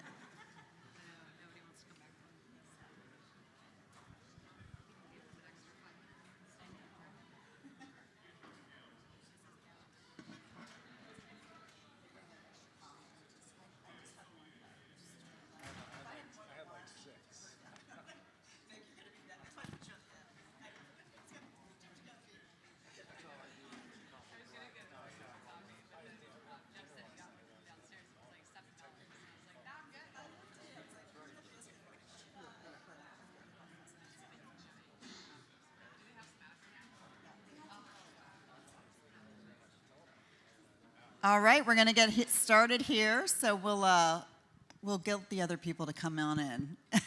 Let's go. They're having too much fun. All right, how many of you in the room are from Virginia? All right, so not a lot of locals. All right, let's go up the East Coast. Who is from the New England area? I know somebody was from New Hampshire. All right, good, New England. How about down south? I'm from Miami. Anybody down in the southern? What part? All right, very good. Okay, how about West Coasters? Anybody from the West Coast? All right, California? All right, good. Midwest? Right in the middle, Midwest, good. All right, very good. We got a nice mix here. All right, and you're local here too, yeah. I raised my camera. Yeah, you're Virginia. How about you, Vic? Outside of Philadelphia. Philly. And you're? I'm in Lewis, Delaware, so Okay, so you're 2.5 hours on the ocean from here. nice. All right. All right, I'm looking for somebody to give me the thumbs up, like our friend Kevin, but I don't see him yet, so I'm going to just give it thumbs up. We're good to go. All right. Excellent. All right, let's get going. So first of all, thanks to everybody who is here in Washington, D.C. with us here in person, and also thanks to those that are joining virtually. We're really happy to be here today. We just finished the panel that was focused on education, employment, and entrepreneurship, and I think there were some really great insights. And one of the themes that we keep hearing about is this idea of purpose and belonging. And so we're going to talk more about what that means. A lot of times that can be really intangible, but we know that purpose is something that really drives our military community, and so we're actually going to learn about some of the ways, the how, that we can direct folks that are transitioning to opportunities to not only fulfill their purpose, to also connect to their sense of mission, and we've got some great organizations here. But first off, let me introduce myself. My name is Gina Pirtle, and I am the wife of an Army veteran, 30 years now. I'm also the proud mother of a VMI, Virginia Military Institute cadet, who's also going to be commissioning into the Army. So a lot of kind of purpose in my family in terms of, the service. But I also just retired from a company called Cisco Systems. I was there for 28 years. And during my time there, I actually led workforce and veteran enablement programs. And so over the course of my tenure there, I worked with a lot of VSOs during that time and built a lot of really dynamic and purpose-driven initiatives that drove workforce and employment for tens of thousands of people over the course of my time there. So Cisco is a company that was very much committed to purpose and creating those opportunities. And so now I recently started my own consulting business about a year and a half ago. So I'm a new entrepreneur trying to bring some of that purpose and that human-centric focus into the workplace. And so I'm excited to be moderating this great panel today. And so let's go ahead and just kind of by introduction, I think we've got a really kind of diverse population of representatives here in terms of like the work that you do. So Andrea, let's go ahead and start with you with MOA. Tell us about your journey and kind of how and the work that you do at MOA, and give us a little bit of a sense of the purpose work that you do and how to connect veterans into that. Great, thank you, Gina. Happy to be here. So, Andrea Dynison, I'm going to take you all way back to 2005. My husband and I had moved 5 times in 5 years. We'd had 2 babies. We had 2 overseas assignments, and we found ourselves in Valdosta, Georgia, at Moody Air Force Base. And that was when I decided that I needed to get involved. And that was kind of where my military spouse journey began. I had already been married for 6 years to my husband, but I discovered very quickly that I needed my own community. It was great that he had his, but we'd shifted around so quickly that I really needed somewhere to connect. And so the reason I take you back there is because I became very involved in my spouse's career, and it became part of my own career. And I didn't really know that was going to happen, but now fast forwarding to where I am today, it all kind of makes sense. So I had my own kind of big transition about 10 weeks ago when I came to the MOA team to run our transition program. So I'm running the career transition program in our member service center, which is like a little call center within MOA and very important to our members and potential members. And I had been with the organization before that for 12 and a half years. And my husband, when he went through his military transition, so he was in the Air Force for 23 years, and we discovered as part of that process, my background is in financial education and financial counseling, and I had worked with a lot of military spouses and a lot of service members over the years. And we started being asked so many questions, and so many of them had to do with finances during the transition period. And people were coming to him, asking him how his transition was going. And then they would ask questions about financial stuff, and he was like, you should really talk to my wife. And so we ended up starting a podcast with the 2 of us. We were empty nesting, and we thought, oh, this will be fun. Let's do this on the weekends. We don't have anything else to do anymore because our kids are off to college. So we started a podcast called The Next Tour podcast.com. A little plug for myself. But this was where I really started to engage in the transition community a little bit different. And so then coming to MOA and running the career transition program has been just a blessing. So I kind of have had many, many transitions. That was why I kind of took you on that journey with me. So I'm really excited to talk more about what we do at MOA, but also how we do find that purpose. And I've found it different ways throughout my own career. And we have a great program that I'll talk about later called Total Force Plus that I really want everyone to know about. And I'll just stop there, but I'm really excited to be here today. Thank you so much. Thank you so much. And I love how you point out that we all really go through some sense of transition over the course of our careers and our lives. And so kind of bringing that to the forefront and understanding kind of what it takes to shift and how do you kind of dig in when you're going through change and transformation. And so I think we'll talk a little bit about that. But Harrison, I've gotten to get really familiar with Soldiers to Sidelines, and I'm really inspired by your story and how you actually pivoted and in terms of your own career journey and now are really making an impact on the lives of others. So tell us about kind of your journey and a little bit more. We'll talk about Soldiers to Sidelines, but kind of what was the impetus for you to kind of start this organization? Yeah, well, I'll just follow up with Andrea's talk on transition, right? It's like navigating my own transitions. So ultimately, I grew up as an athlete and as a football player, and I had just great coaches in high school and college. I played football at Johns Hopkins University, and then, yeah, they have a football team, just so everyone knows. They're actually good too. A bunch of surgeons out there running around, but that was not going to be my path. Like I was not going to be a surgeon, and I was not going to be on Wall Street. So at the end of playing sports, like I was going through this transition. Who am I? what is my identity. And I wanted to be like my high school coach and my college football coach, because the impact they made on me, could I do that for, so many kids moving forward? So I immediately got into coaching. I came to Washington, D.C., and I was part of starting the strength and conditioning department here at Georgetown University, and then ultimately got hired by the Washington Redskins and Joe Gibbs, doing movement analysis and speed work here for the Redskins. Got into coaching offense and defense as well, and like every great young coach, you get fired, especially if you're in the NFL. So if you're wondering, NFL stands for not for long. So now I'm back in D.C. coaching high school football here at Gonzaga High School with a dear friend of mine. And somebody from National Defense University, who I used to work with, contracted me to do movement analysis on some special operators down in Florida. Great gig, get paid for a week, work with some of the greatest people on the earth in Key West. So it was like paid vacation. Totally awesome. But that was my first introduction to military service, and I thought it was great. But at the same time, so now think like 2011, 2012, the news is dominated by the broken soldier story. Everyone's coming back wounded, ill, injured, depression, suicide, stigma is top of the news. How do we get rid of stigma? And Admiral Mullen started Total Force Fitness, and he was doing some symposiums at National Defense University, so I just would sit in.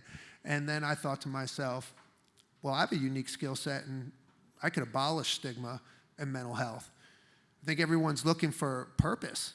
Everyone's looking for what's next, where do I fit in? Very similar to how I felt transitioning as a football player.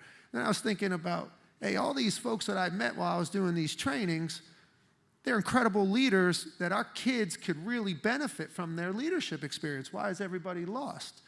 So decided to start a passion project, nonprofit called Soldiers to Sidelines, where we explicitly provide a renewed sense of purpose and a greater well-being for the military community. So that's active duty, veteran, military spouses, by educating and developing them to become character-based sports coaches. Sports can be the pathway to finding purpose and reintegrating into the community. So by building competency and connection and meaning, right, to feel like you matter in the lives of these kids is how we can defeat mental ill-being and stigma. So it started to do it. I had this curriculum that I built, and we did our very first in-person seminar at Walter Reed Hospital. 6 folks showed up. It was awesome. And I think that changed my life at that moment. I was like, you know what, I'm going to keep doing this. So I'm still a football coach, so now I'm coaching college football, going back into the NFL. This thing, Soldiers to Sidelines, that I'm funding is growing. 6 becomes 13, becomes 40, So anyway, fast forward to 2019. I'm doing volunteer work for the New York Jets, and then they offered me a defensive assistant position. And the defensive coordinator takes me out to a steak dinner. Harrison, we need you. This is what we want to do. I'm like, great, because that's where I went to high school. So now I'm going back to New Jersey, not too far from Tommy Jones and Kevin Schmiegel, to work as a defensive coach for the Jets. And I took the job and told my wife, I said, Laura, we're going to be Jets. I got the job. And just so you know, that's a lot of money and a great opportunity to go up. And so Laura says, so Harrison, what are you going to do about Soldiers to Sidelines then? I was like, nothing. Like, it's just going to have to get sidelined or dissolve it, And she's like, well, how's that going to make you feel after all this work? I was like, not great, but, these opportunities are rare. So she said, oh, well, that's great, babe. And hung up the phone. Now I'm in my hotel room like, geez. So now I'm start thinking purpose. Like, what is my purpose? Why do I coach? Why am I even doing this? Why am I on earth? And then I start thinking about some of the folks whose lives we've changed drastically. Like, out of the doldrums, like complete 180. And so it was about a half a dozen of those folks out of the, 60 that we had worked with at this time. And I started thinking, well, how many more of those folks are out there? And then I start thinking, well, if we create this army of soldier coaches that are coaching kids the right way and leveraging their military experience, This could be like millions of kids that learn how to feel selfless service, learn how to thrive. Shoot, so I woke up the next morning, I went to my meeting with Adam Gase, head football coach, and he's like, so Harrison, Coach Williams loves you. What do you want to do? I said, soldiers to sidelines. He was like, what? What? And I was like, yeah, you know that thing I've kind of been working on my desk, you know? Yeah, I'm just going to do that. And then all of a sudden he backtracked. Well, that's great. That's great.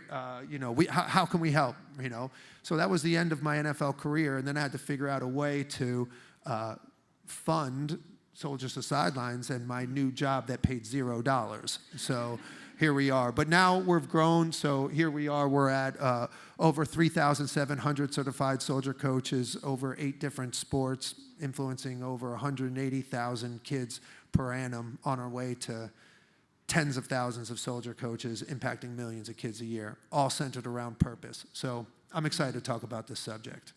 I love it. Well, I'm a Patriots fan, so you made the right decision. I'm just kidding. But what I love about Soldiers to Sidelines is that, you know, you're actually inspiring a future kind of, you know, inspiring youth to want to serve, because they're seeing actual individuals that have gone and served in the military and veterans that they may not be exposed to. And so it's really a special program. And so congratulations for making the right choice. Thanks, too. Gina. So Vic, I'm very familiar with 4Block. I actually have been joining them as a VP of Strategic Partnerships. So it's an organization that I think is a gold standard when it comes to helping transitioning service members not only find their purpose, but also connect to that community, which we know is so important. And so a little bit about your journey, and we'll talk more about the 4Block programs, but kind of why you're there and what stands out for you in terms of when we think about purpose. No, thank you. So again, Vic Lance, I'm a Chief of Staff currently for 4Block Foundation.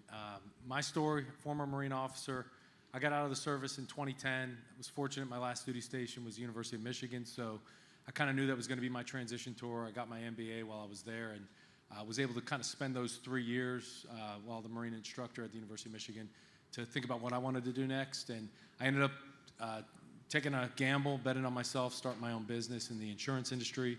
So, you know, the day I got out of the Marine Corps, I graduated from the MBA program.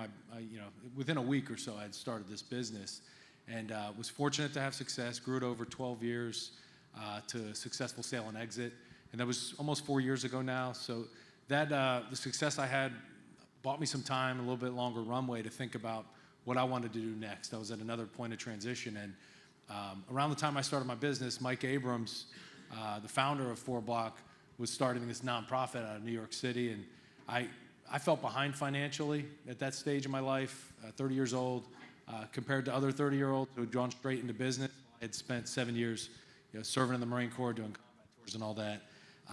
You know, I admired what Mike was doing, but it seemed kind of crazy to me.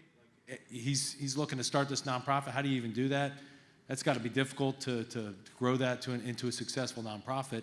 And I put my head down and focused on my business. And when I sold, Mike and I reconnected. I paid attention to what he was doing from afar.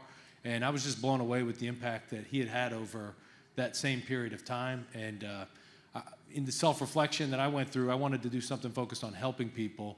And fortunately, there was an opportunity to join 4Block. So I did that about 2.5 years ago. Have filled various roles, from overseeing programs in the Northeast, down into the Mid-Atlantic, as well as much of the past year focusing on corporate partnerships, bringing new companies into our orbit, into the 4Block community. And as of January, I'm now Chief of Staff. So do you want me to go a little bit over 4Block? Well, we're going to go and dig into, I think that's what we'll do next, is we'll shift into talking specifically about the programs within each organization, which I think, like, what makes MOA unique? I know we've got a few MOA folks here too, so you're on the spot here. But what is it that, because I know when I was at Cisco, we did work with MOA, and there was a great partnership in terms of exposing to talent. But what would you say are kind of the uniqueness that MOA brings? Well, first, MOA, the Military Officers Association of America, is an advocacy organization. So that's the first thing. 19 years as a top lobbying firm, if I'm getting that right. Okay. Thanks. I've got fact checkers in the audience. So, and I think what makes MOA different is that we are here and to preserve and protect the earned benefits of the entire force, right? I said total force earlier. I'm going to talk a little bit about that as well. But I do think that's first and foremost, who we are at our core. And that is an enduring, 97 years our organization has been around. So that's pretty phenomenal, I think. And we do a lot in the career transition space. So we do talk a lot about purpose and belonging, and we're trying to get to the core of that. No one's transition is the same as someone else's, and I think a lot of people are out there putting their best foot forward, maybe on social media, and you're thinking everybody's doing great, and all these people, I'm comparing myself to them, and that they're putting the stuff out there they want you to see, but you don't know what's going on behind the scenes. And at the beginning, I think it was Herb that said, you don't know what you don't know. And I think that is such an important thing. So you have to be exposed to all these different things. And you've been so focused on your military career that when it comes to the time of transition, you have to expose yourself to a lot of different things that you may or may not have even come across. My spouse, when he was getting ready to go through his transition, he was like, okay, so how does this LinkedIn thing work? And I'm like, oh, good Lord. Okay, let's go. Let's sit down. So we did a little workshop at home so I could teach him how to do LinkedIn. And now he probably has more connections than me. It's kind of depressing. But I think it's so important to realize that when you're working with an organization that there's a lot of things, there's a lot of connections that MOA makes with others, which is a great part of our career transition program. But we are really focused on that sense of belonging. And then with the Total Force Plus program, so mark your calendars, 1 through 3 February 2027. That is really an idea of taking this full arc of the career. So from the moment you put your hand up, or maybe the moment you were born in a military hospital, like both of my daughters were, till the moment you're leaving survivors behind. We're looking at that full arc of the career and the entire family unit. We call it Total Force Plus for a reason. So please engage with us more on that. I think we're always looking forward on how we are serving that entire family. So not only doing the advocacy, doing the education, helping through military career transition, but then supporting the entire family, quality of life, leadership development, human resources, et cetera. Okay, I'll stop Yeah, there. no, that's great. I love the idea of the whole life cycle and the journey and how we can plug in and help along the way, because it's not just, okay, you're in transition, we got this window of time and then, good luck. But I love the idea of creating an ecosystem, which I think is a big part, Vic, of 4Block, is the ecosystem that's built around the community. And talk a little bit about that ecosystem, because it does include businesses, it includes the alumni. I think that's 60% of the folks that go through the 4Block program actually come back as coaches. So talk a little bit about kind of that ecosystem. No, it's a great point. And when you consider veterans going through transition, there's really no better people to help those veterans but other veterans that have gone before them. And really that's kind of the beauty of what 4Block has grown into in almost 16 years in existence now. We've got over 7,000 alumni that have gone through one of our high-touch programs onto successful careers. And Gina mentioned about 60% will come back and volunteer. We call it paying it forward. We'll come back volunteer to coach and mentor other veterans going through future programs. And beyond that, we challenge our alumni when they graduate a 4Block program. Don't just consider coming back to coach and mentor. Get your companies involved. Bring your company into the 4Block community. So we've got 7,000 plus alumni, and that continues to grow rapidly. Over 1,300 corporate partners, so companies that either work with us in hosting sessions and events for our community or hiring our veterans. And that number continues to grow on a daily basis, as well as more and more companies are kind of waking up to the fact of what veterans can bring to their organization, or actively finding ways to hire that type of talent. So those are just a couple of ways in which the 4Block community is making a difference. But when you consider a veteran, we don't want to just be there to help them in that first 6 months from when they leave active service. They may need help down the road. I've seen firsthand examples of people that found a job they were happy with, but circumstances out of their control. They may have gotten laid off 5-10 years down the road. it's nice to know you have a community that you can circle back to at any point in the future. If you need a little bit of a boost, whether it's, sharpening up your resume, helping you with networking, career exploration, whatever it may be. This is meant to be a long-term community to help veterans across the board. I love that. And I know that they also have industry pathways, that they're looking at these different clusters of where the work is and what companies they can bring in to kind of bring visibility into the career paths. And so that's been a great program that if you want to learn more about, we'll give you the website. But thanks for sharing that.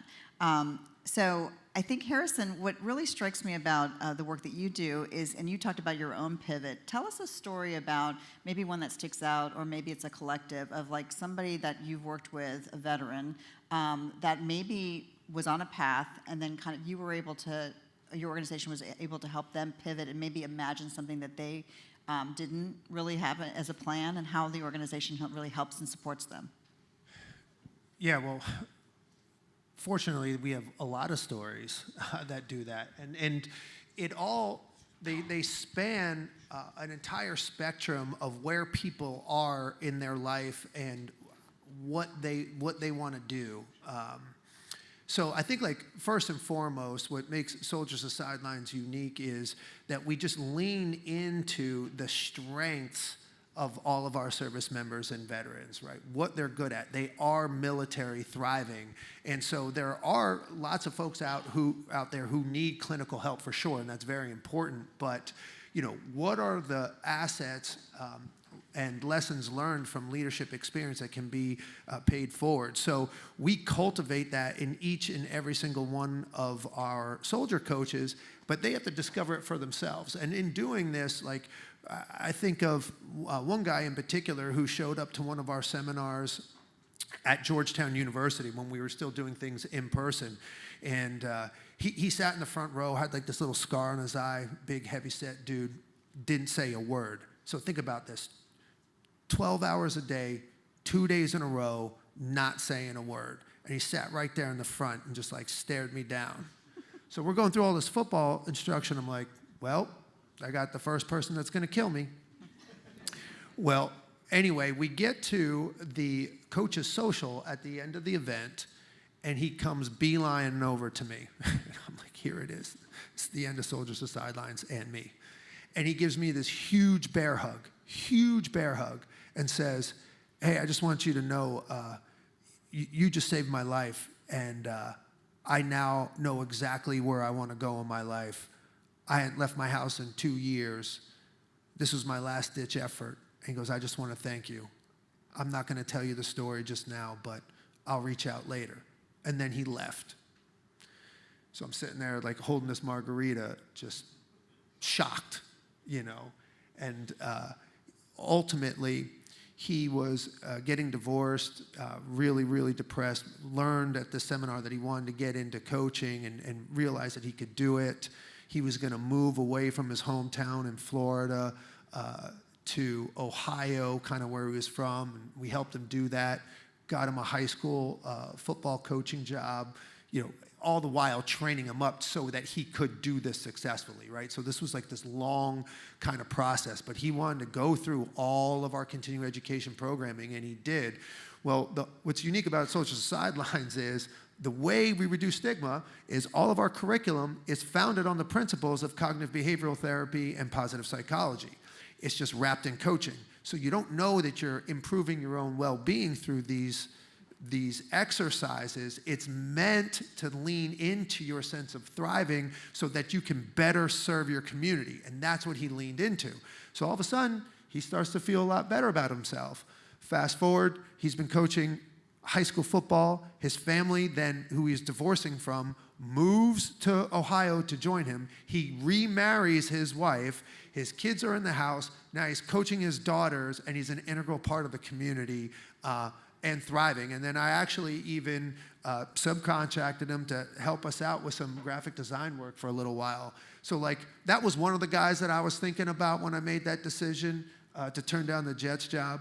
But that's just one of many. And now he's a community anchor, and now everybody in the community, you just rally around their coaches. So that's one story that I'm super proud of.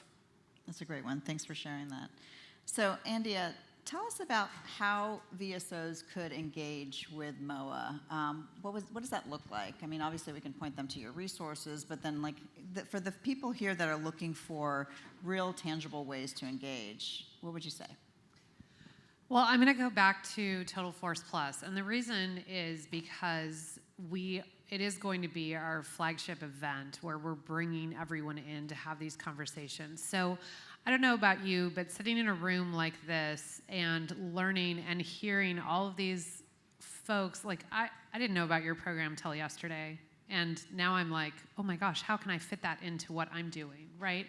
I'm very familiar with 4 Block. My husband's actually currently a coach and an alumni. So like that, luckily I knew about 4 Block, but I'm learning so much today. So if you're putting people in the room and you're encouraging them to come and listen and think outside the box and understand about other organizations that are out there, there is so much to learn.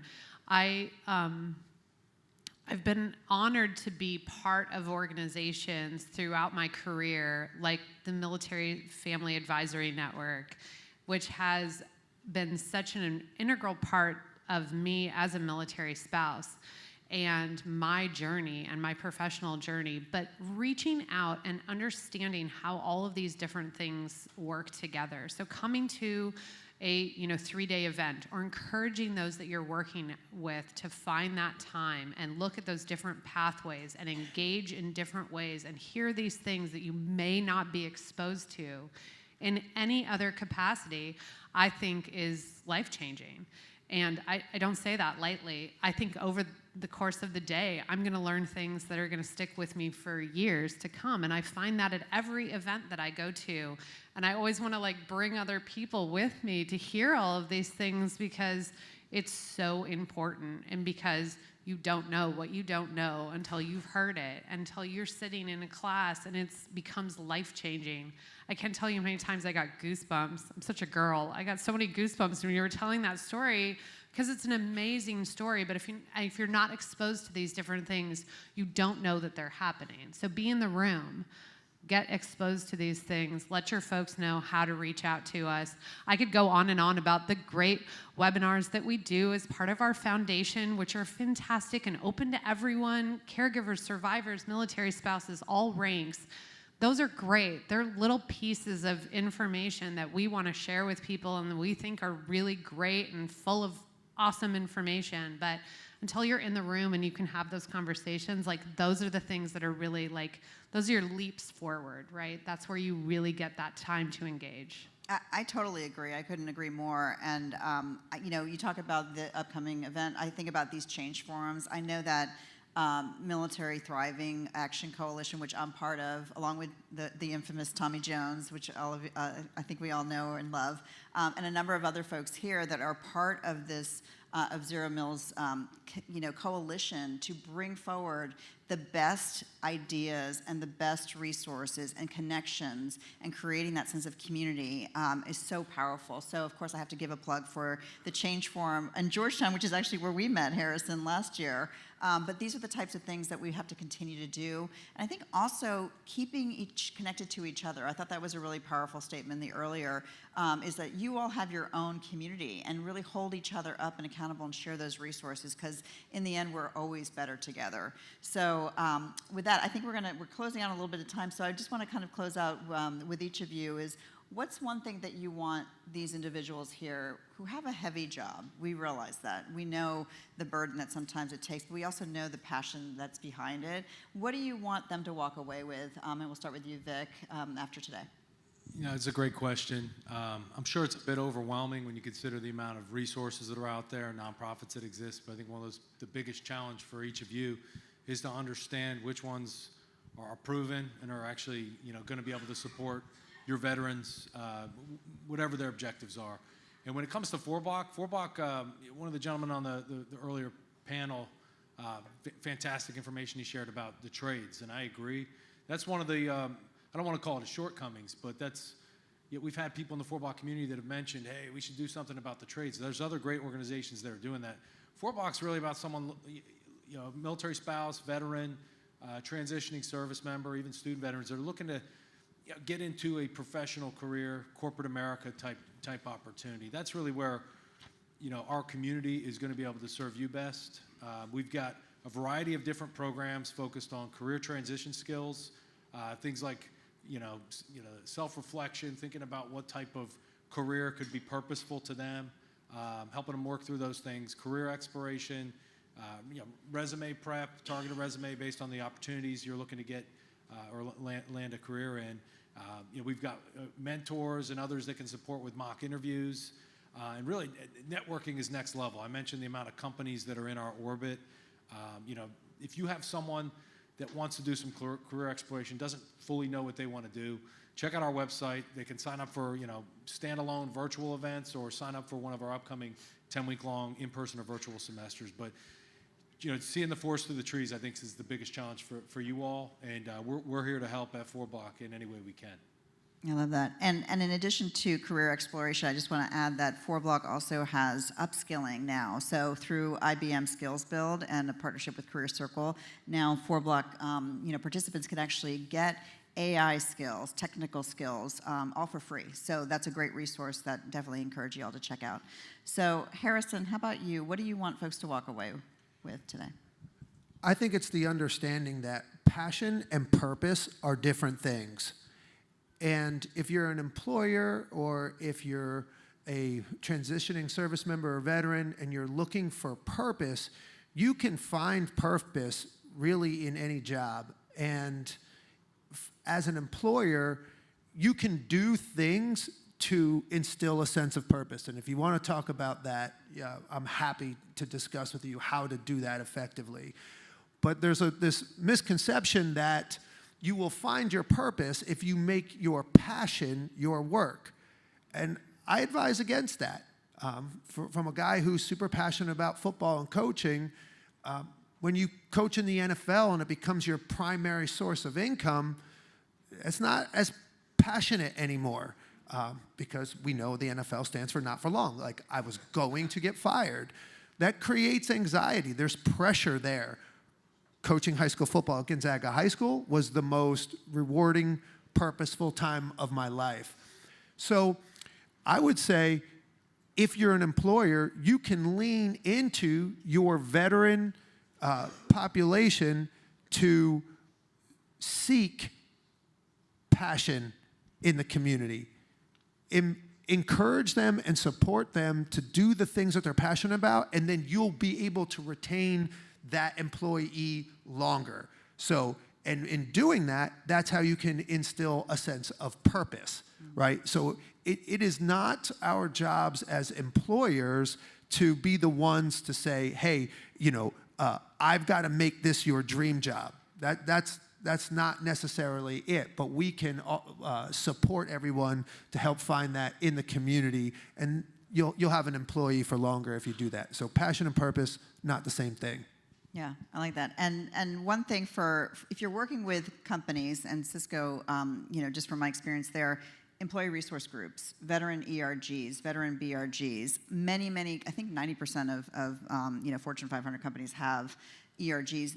That's where you find a lot of the purpose-driven, folks within a company, and many of them actually work with these organizations and nonprofits. So ERGs, I think, are a really powerful tool.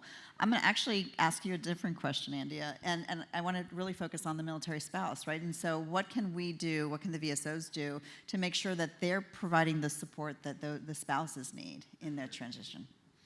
Yeah, military transition obviously does affect the entire military family, to include the military spouse, but the military spouse has been probably pretty scrappy and used to chaos and dealing with logistics and going through transitions every single time. Every single time my spouse PCS'd, and I had to handle everything else. He had a job. Oh, by the way, I still had a job too, so that I worked with through our entire move. I didn't actually ever stop working. I continued working, or I was transitioning myself into the next version of Andia, whoever she might be at the next base. But But I never stopped, right? I would just continue, but then I had to figure out all the logistics.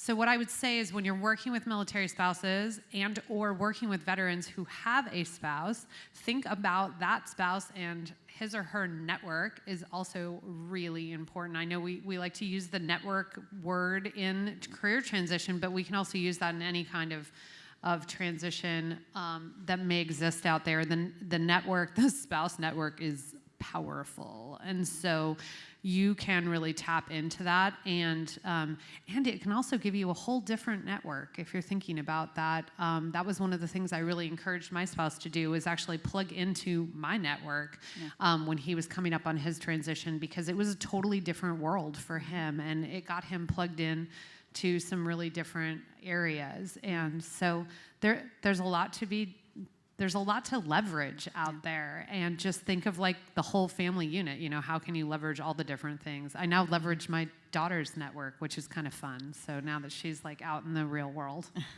That's great. So community, sense of belonging, all of those pieces that we talked about, just really kind of bringing that home. So I just want to thank my great panel here, but thank you also for your real dedication and support. So have a great rest of this time here. We're glad to be here with you. Thanks.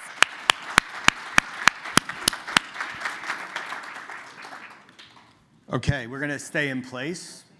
We have Dr. Davis from the VA coming in, General Crossland coming in, wearing her hat as a recently transitioning veteran and former head of DHA at the Department of War, and Dave Lee from CVS Health. One thing that did come up is I kind of glanced over the slide. We have a QR code with all the bios of all the speakers. We'll follow up through NACVSO and provide all the contact information for the speakers, so that if you want to make a direct connection, we'll be able to do that in one email. But I really want to make sure, again, that we stomp our foot about this idea of resources and the Rolodex, and how we can use some of these organizations to fill up your kit bags with the things that you need to obviously help veterans and their families in the community. So we're actually ahead of schedule because one of the speakers didn't show up. I'll give him some flack later. It was really on the AI and technology and innovation piece, and how it's really changing healthcare, and really potentially the transition process, right? How can we use more technology to enable and equip and empower the next generation that's leaving, and the veterans who already had maybe not such an optimal transition. All right, so I am going to take this opportunity to call to the stage Dr. Linda Davis, General Talita Crossland, and Dave Lee from CVS Health. Let's welcome to the stage. Here you go. John. You taking my water? Wherever you want. How about right here, Dr. Davis? Here's a handheld.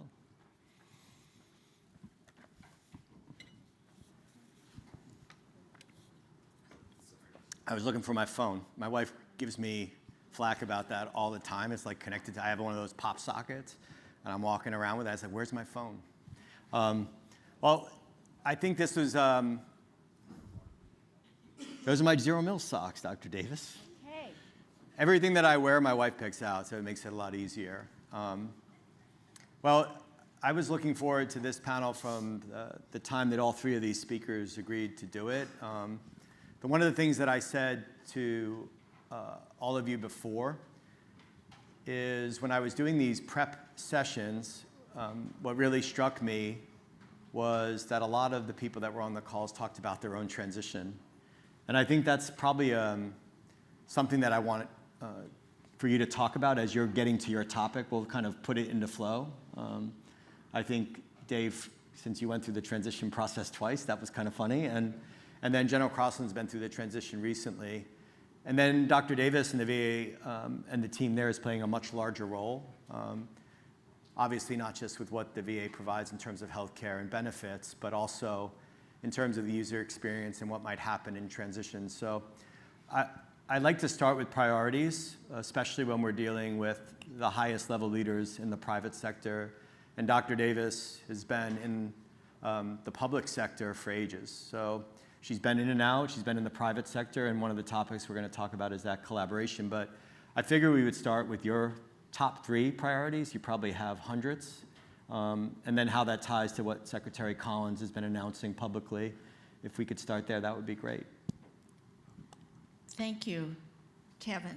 Love the socks. Tell Laura she's got good taste. I don't know about in you, but anyway, otherwise. We marry up. She's listening actually right now, so Hi, Laura. thank you for that. Yes.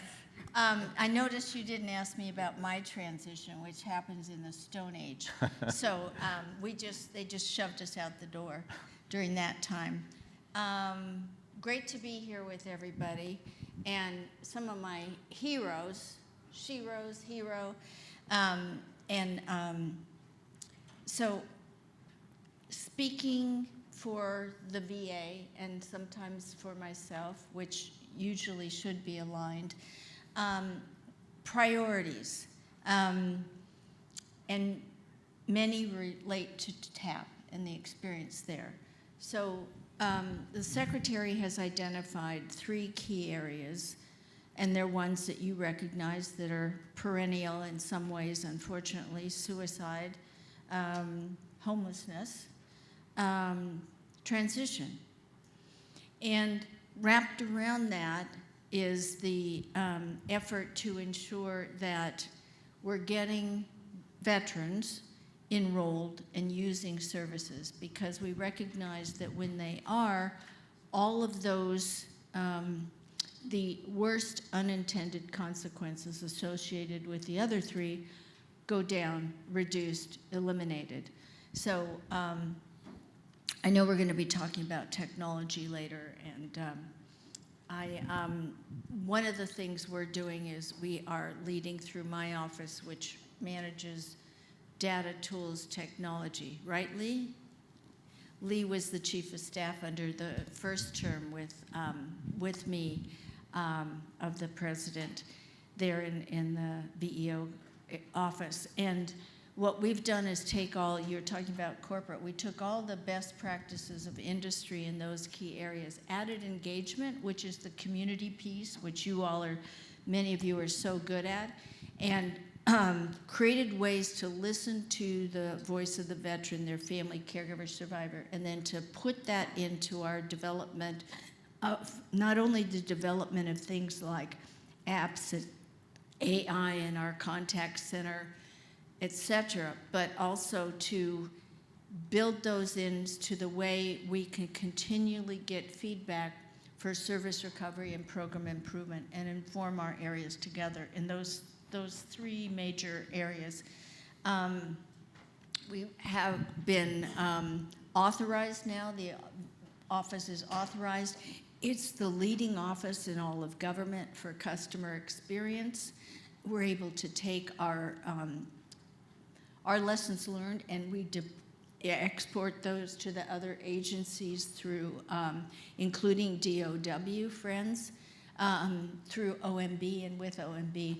So we're very excited about what we're continuing to do, and it's a big emphasis for me personally is to move the needle more this particular term, because at my age, I'm not likely coming back. So what can we get done with partners in the audience for That's great. these next 2 years? I want to stay with you on the technology piece because we talked about it outside before we came in. So let's just go right into, for you, Linda, on the technology side. When you look at AI, when you look at the technology that exists and the innovation, I think it can be daunting for a lot of people, especially all of the county veteran service officers who are on the front line. I think there's an incredible opportunity, but there's also a challenge and a hesitation around the use of technologies. When you think about the healthcare and benefits experience, when you think about transition, what is on the horizon, and how do we ensure that the subject matter experts who are out there in the private sector are the folks that are providing the tools and resources that people need? Because I like to use the analogy that if it's garbage in, it's garbage out. So technology can solve for a lot of things, but if the subject matter experts across different parts of transition or different part of the benefits process aren't considered, then it could be an issue. So how are you looking at technology to improve things and then taking into account how to include everyone that is a subject matter expert that may otherwise not be included? So first of all, who's the most expert? Who's the most expert about what service members, veterans, families, caregivers, survivors need? It's them, the customer, we call customer. It's them. So you start with those listening channel, which are things like the qualitative, quantitative surveys that we do after every major interaction. We do that with the traditional human-centered design, listening sessions, focus groups, all that kind of stuff. We're doing that now with data scraping of social media. So veterans' comments on social media are increasing with the younger generation, and we're especially looking at messages that they have when they indicate risk. We're doing that from a variety of ways, including looking at when they call our call centers, when they have interactions at the, with individuals and veteran service organizations, even like DAV, when they're doing transportation of veterans to and from facilities to have their care. Multiple channels. So how do you make sense of that? I am now doing reports to leadership. Take a topic, let's say transportation again. And we're able to break down from 5, 6 different listening channels, what are the veterans saying about their experience with VA paid for transportation, their reimbursement of their rates, the use of the new Uber app that we've started. You know, so the thing is to always go back to the voice of that person who you're serving and the employees who are doing the service. We have to. I know that was big for you, it still is, that listening to what the employees have to say.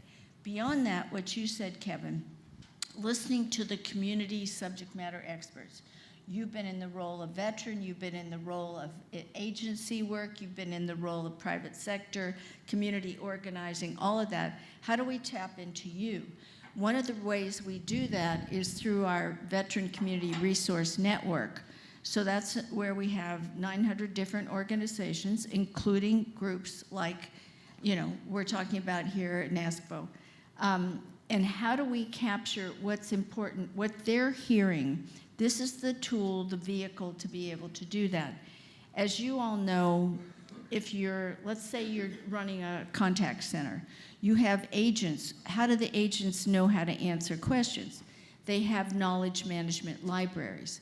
As we're building our AI tools into and capabilities into all of our different platforms, including the contact centers, we are using new knowledge management libraries that have the benefit of not only the veteran input, but the input of partners. And that's one of the vehicles that we can capture that. Then we have to go out and we're testing. We've got multiple pilots out and we test them in states, localities, communities, faith-based groups. And we see, is this working? Is this what you need? Is this understandable, easy, accessible, emotionally resonant for what you have? So those are, on a macro level, that's kind of the stuff. I think for the audience too, show of hands on the number of veterans that are inputting to those types of surveys, or are you yourselves? Are you inputting those? So here's a takeaway, I think, for NACVSO. You pool information, right? So you're seeing hundreds, thousands of veterans. And I think looking at the survey that Linda referenced and thinking about taking that survey across the 3,000 county VSOs and pooling all of your experience. You are the front lines. You are the subject matter experts. So like you should spend a weekend doing that. Like immerse yourself and think back to every veteran you've ever seen, and you're their eyes and ears.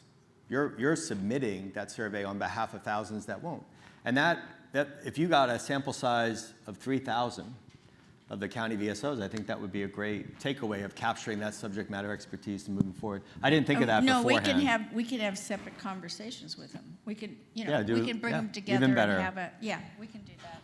And any other groups and primary influencers and corporate. I was just at the Chamber of Commerce hiring our heroes. You're familiar with that. I know a little bit about that. Yeah.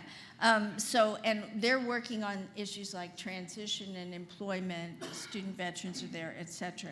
We can do these kinds of deep dive focus sessions, data gathering for use to inform the way we're building things with any different groups. Yeah, and I think AI is a great way to capture that and really take that information and consolidate it and do great things with it. It wrote my talking points. I mean, I know a guy named Claude that's doing that for me. We heard some great discussions with companies that were on a panel yesterday about the use of technology. And if there's anyone in the audience that wants to chime in on any of these topics, raise your hand. We can take the questions as we go along, or we'll save them to the end. I do want to give General Crossland a chance to talk about her own recent transition, and then to get your perspectives on that experience, but also as it relates to your higher level role at the Department of Defense, Department of War, and thinking about if you knew then what you know now, like how would you create change from within, and looking at the experience in the role that you had at DHA, and then as an individual veteran, it's like retrospective, like, wow, I wish I could have had an influence on that on the front end. Yeah, well, thanks for that easy question. I'll start with from the Department of Defense, Department of War, how we looked at both technology and moving forward. And a little bit about the partnership with the VA, actually. When I became the director, I saw that the VA were doing a lot of innovative things.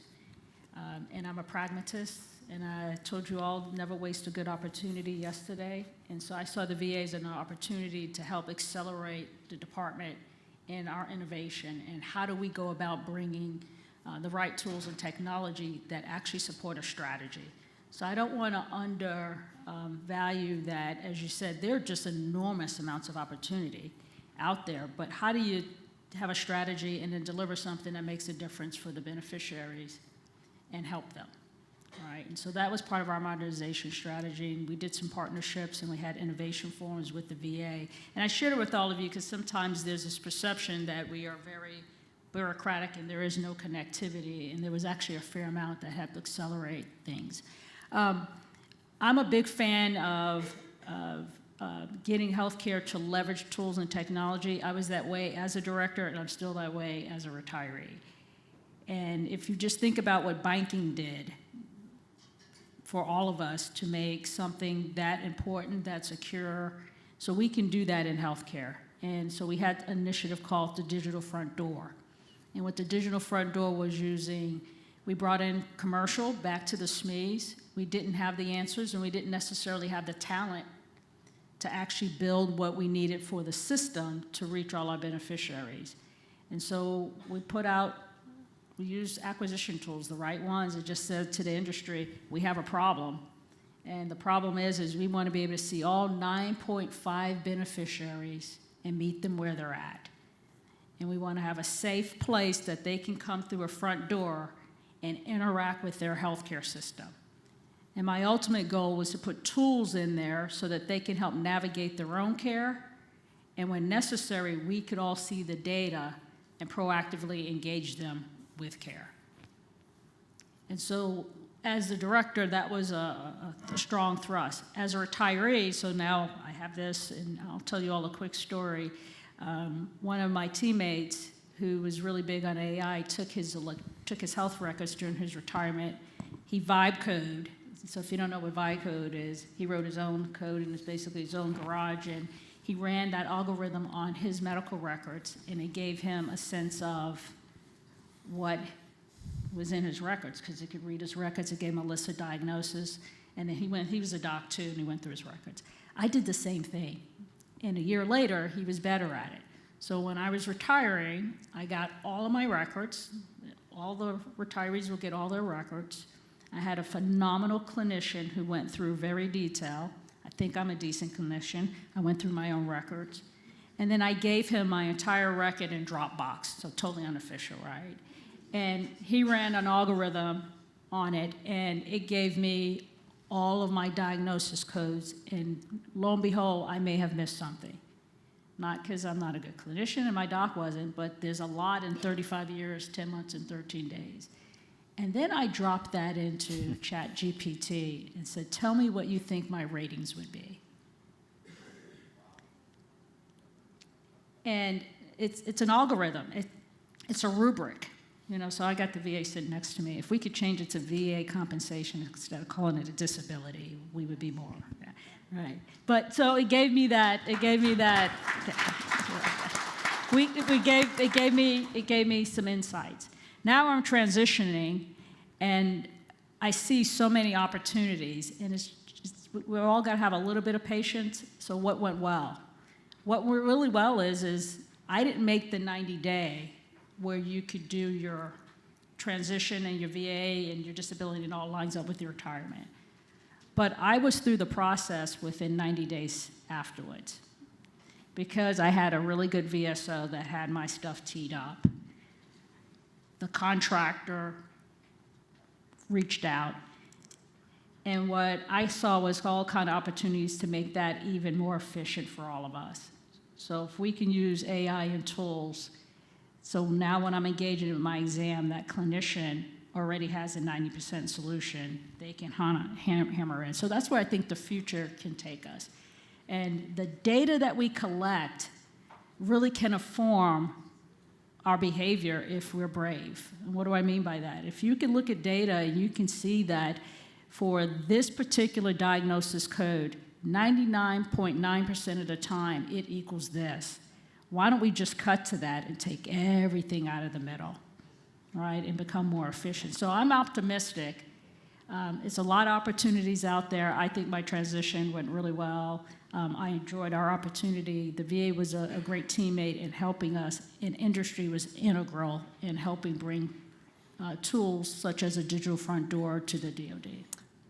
Well, I want to stay with the topic of interagency cooperation. When I was at Hiring Our Heroes in the very first year, I co-chaired the NACVSO at DOL with Dr. Mike Haney from IVMF, so I'm dating myself to 2011. And the biggest topic that we talked about was interagency cooperation between DoD, the VA, DOL. There are a lot of things that people are talking about on how the ownership of TAP is going to be in different places. So I'd like to talk for all three of you to chime in about the interagency cooperation piece, and maybe if there are insights on where it's going to evolve to, like who is going to have ownership. DOL Vets has an incredible program.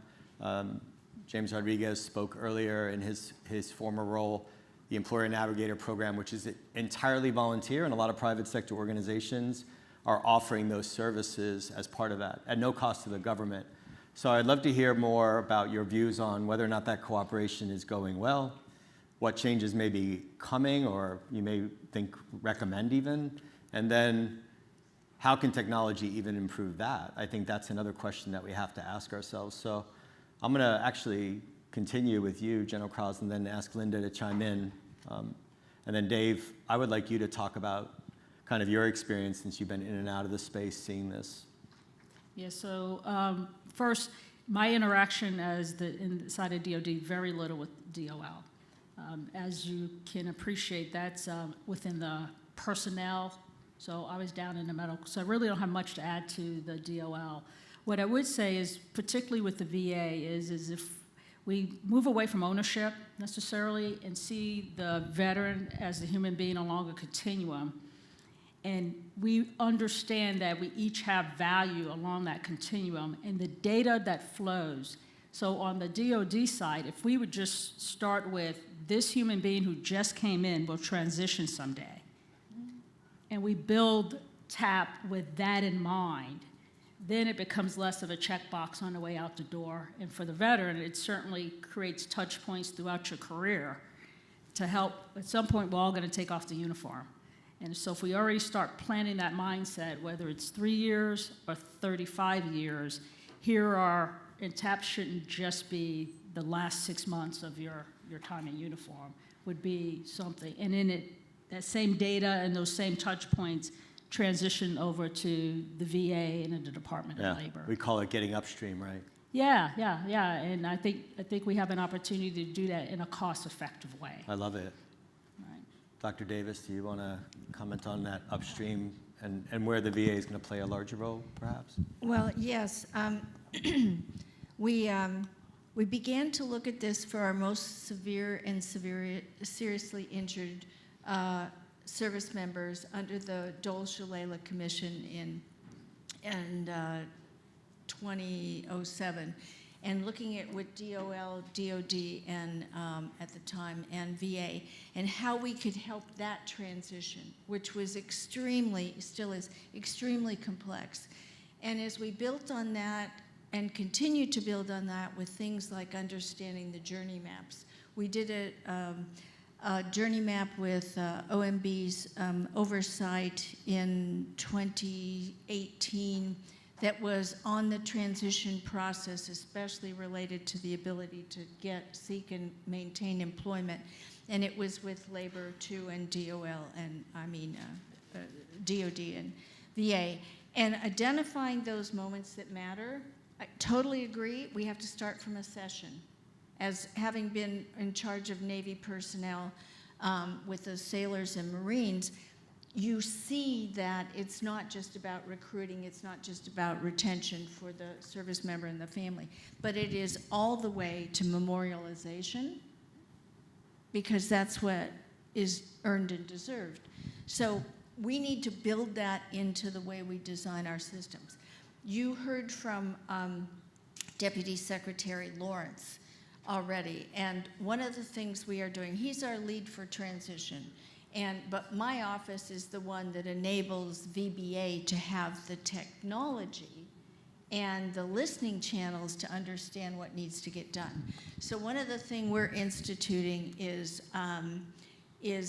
we have the outreach 18 months before now to the service member and engaging the family through groups like Military Community Family Policy. He's coming to speak to Stephen Simmons later today. Okay. Will he have good socks? I don't know. Okay, I asked him. He's a Marine too. So. Yeah, I don't know. Looking at the ways in which we can get that upstream with technology-enabled communications that are at the right time and in the right place.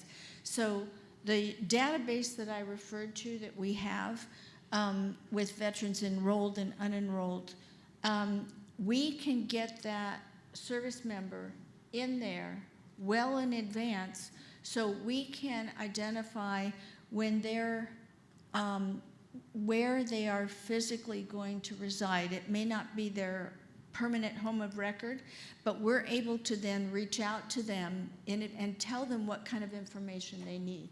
For instance, who do you connect with in your county? Who do you connect with in your state to get the services you want? You want tax relief, you want driver's license, you want education benefits, that kind of thing.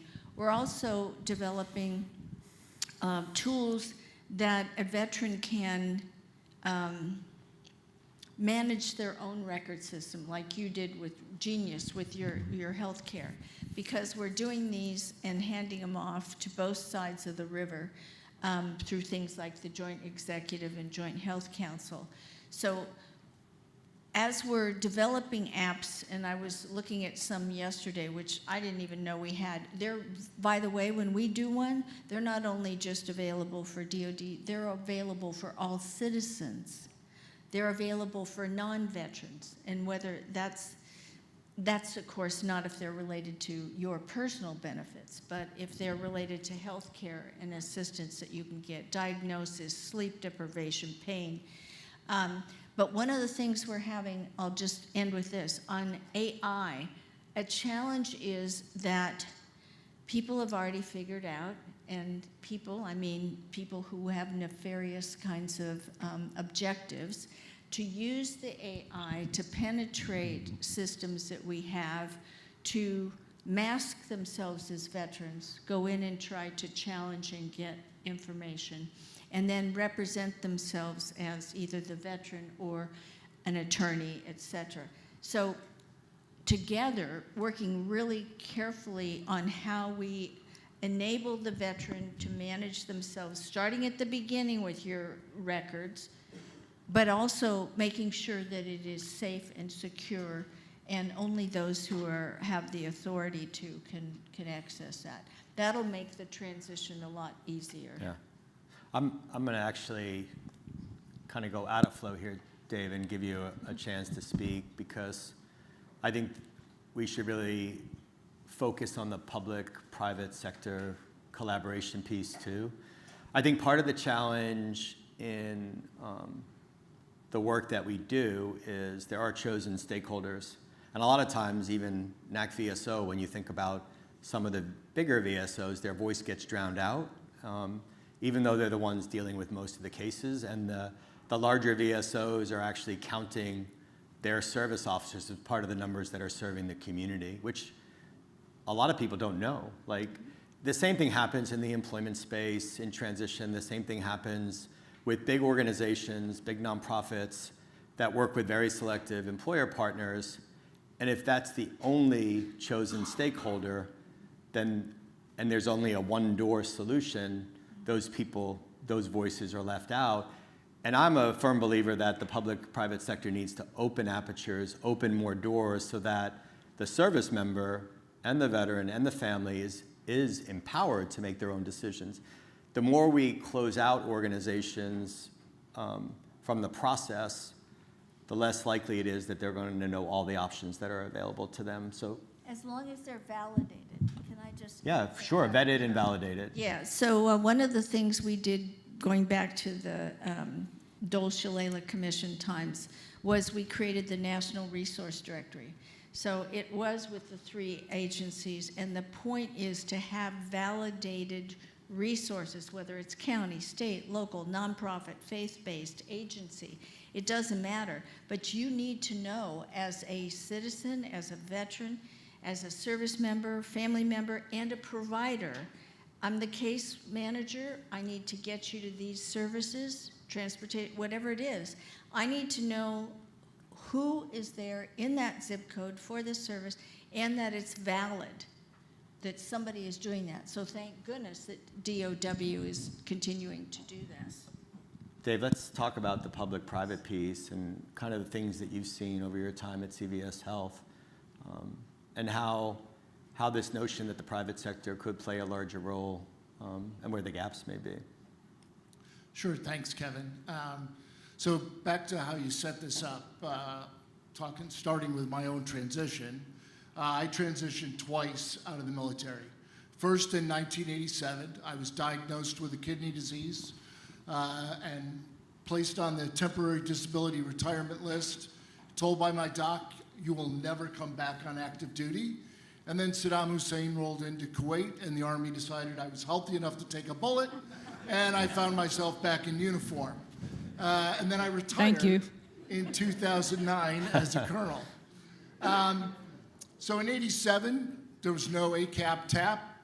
To your point, Linda, it was like one day I was in uniform, the next day I was holding a DD Form 214 and heading home. And then I had the opportunity to go through ACAP when I retired. Now fast forward into my role at CVS, I've been there almost 10 years. And as I've thought about my own personal experience through both of those transitions and all of the individuals I've had the opportunity to meet, I started to look at it through 6 dimensions of well-being. All too often, we focus on transition about employment, but it is so much more. You know, we've got to think about sense of purpose, and employment plays a role in that, but not everybody's going to find that same sense of purpose in a job that they found in uniform. And so I encourage a lot of people, go out and do volunteer activities, become a coach. That's part of what I love about what Harrison's doing at Soldiers to Sidelines. There's lots of ways, be a Sunday school teacher. There's lots of things you can do that will give you a sense of purpose in your life. Physical health, emotional health, financial health, character strengths and understanding those. These are all things that we can measure to look at the overall well-being of an individual. And so it's important for us to think about the transition process like that. Now, it's also important, I believe, for corporate America and nonprofits to play a role in what Dr. Davis was talking about. Looking at census data, we know that the largest form of health insurance for a veteran is their corporate-based insurance. So like we own Aetna. So I know that between Aetna and our pharmacies, we see thousands, if not millions, of veterans every single day, all across the company. Now, our company, the way we are trying to look at this is we don't want to be seen as a national brand, and we don't want to think and operate as one big national entity. We believe the key to success in addressing healthcare is to be local and focus in on the community. And so through that, for us, I've developed relationships with nonprofit organizations who are integral parts of those communities. We launched a pilot last year in partnership with MFAN in the Camp Lejeune area. We're welcoming new families as they come in. So we're beginning while they're still in active duty. Because, again, to Dr. Davis's point, we're looking at health from the time somebody raises their hand all the way through, they're 65, they're on Medicare, and they need caregiving support till the time that they pass away. I want to make sure we think through that entire piece. And so in that, we've partnered with MFAN. We're welcoming people into the community. We partner with Hope for the Warriors, and they have a Cohen Veteran Network clinic. We partner with Soldiers to Sidelines and other organizations. Some of those provide our own colleagues the opportunity to volunteer. But it's understanding and hearing from those people what's going on, and like what are the things that we can learn. MFAN learned through their advisory board that there was food insecurity issues in the active military force. That's what helped us make the decision to invest in this program. We, back in 2016, we partnered with the VA in launching a pilot program that then became the Mission Act. And so this opportunity to bring everyone to the table that has knowledge of what's happening in communities and understanding that the community here in DC has different needs than somebody that's living in the Midwest and somebody that's living on the West Coast. You don't have to look any further than RAND's recent state report to realize state by state, veterans have unique health needs. And I'm not telling you all anything you don't know, because I'm sure as you all talk and share the challenges you face, many of you realize that the challenges in your communities are different from each other. And so I'm excited to be here and for the opportunity to start to learn and hear from all of you of how can we as a company do a better job of serving the veterans in the communities where you all live. Yeah, and I think that's actually a great segue to ask the audience if they have questions, because this is really about the county VSOs on the front lines. And if you have anything very specific that you would like to ask the panelists, I think now's the time. David West, United States Marine Corps, State, California, VSO. Thank you, Kevin. I really don't have a question. It's more of an ask, and it's to you, Dr. Davis. You're talking about health and well-being and trying to connect with veterans. The VA needs to do a better job of marketing to veterans. When the commercials come on TV and we're showing off the most severely injured of our troops and the people that access these cares, and my 10 and 12-year-old daughters are asking me, "You don't look like a veteran." right? What does a veteran look like? And we're teaching our kids that this is what a veteran looks like. And for us that have kids and want to do these things, we don't really want to access that, right? Because it does feed into that negative stereotype. And there's so many benefits to the VA healthcare system. We watch families go bankrupt trying to fight cancer when if we can get them into the VA healthcare system, we leave things. So we need your help in helping us show off the great side and marketing to more of us so that way we can catch them before they're in crisis. So that's my ask.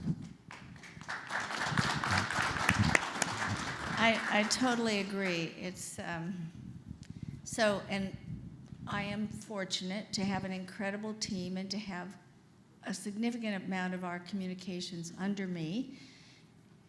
Communications that are enabled not by PSAs per se, and frankly, the stigma of us as wounded, even moral injury, while many have those issues, we don't all. And even if we have them, there is no better group equipped to overcome them with the care we have and with our peers and other organizations. So it ticks me off when that is the, caricature. That's a minority of us who need special support. That said, the communications that we do have control over, one of the things we're trying to do is, as I said, I talked about enrollment. So we are using information to reach enrolled and unenrolled veterans and their families with information on not only what you might be eligible for, with the differences in the community focused. So yes, it is very different in different states and different communities.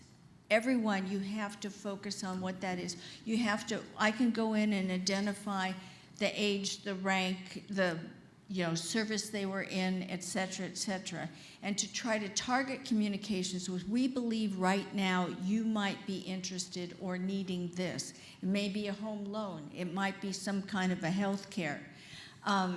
We are trying to work more closely with a wide range of organizations to create not only the newsletter, but the blogs, the personal stories, the stories of success, the stories of families overcoming. And this is not even overcoming when you're a family survivor and you've had incredible trauma and grief, loss. There is resilience in the community. We need to get that message out. And we are trying a lot of different ways to do that and to publicize that. I do not have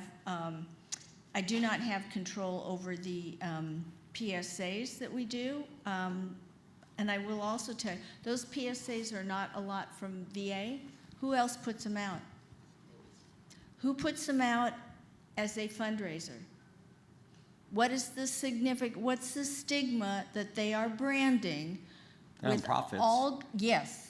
With all good intention, because they want to raise needed funds to be able to support the community, certain members, and they do incredible work. And I'm not just picking on one, but we all have, whether it's on TV or our videos or everything, you go for the plea, and you do that by showing people in greatest need.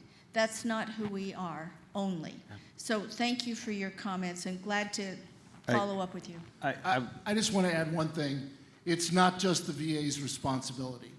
I believe corporate America can play a role in this.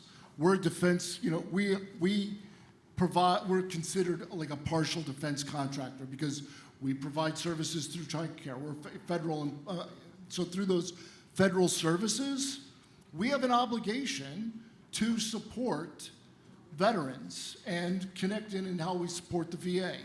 So when the PACT Act came out, we created banners that we added into our website because the reality is we know that we're serving veterans that probably never signed up for their benefits. They served 4 years, got out and said, you know what, I feel great, I'm healthy. They may have deployed, still didn't sign up for VA benefits. Now the PAC Act comes along and changes those benefits. We wanted to make sure they were aware of them, and so we drove people from our website to the VA's website. Think about everybody that signs up and self-identifies as they're going in for employment. What a perfect opportunity. You know, many organizations are also asking, when did you leave service? Because we have an obligation to report recently separated veterans.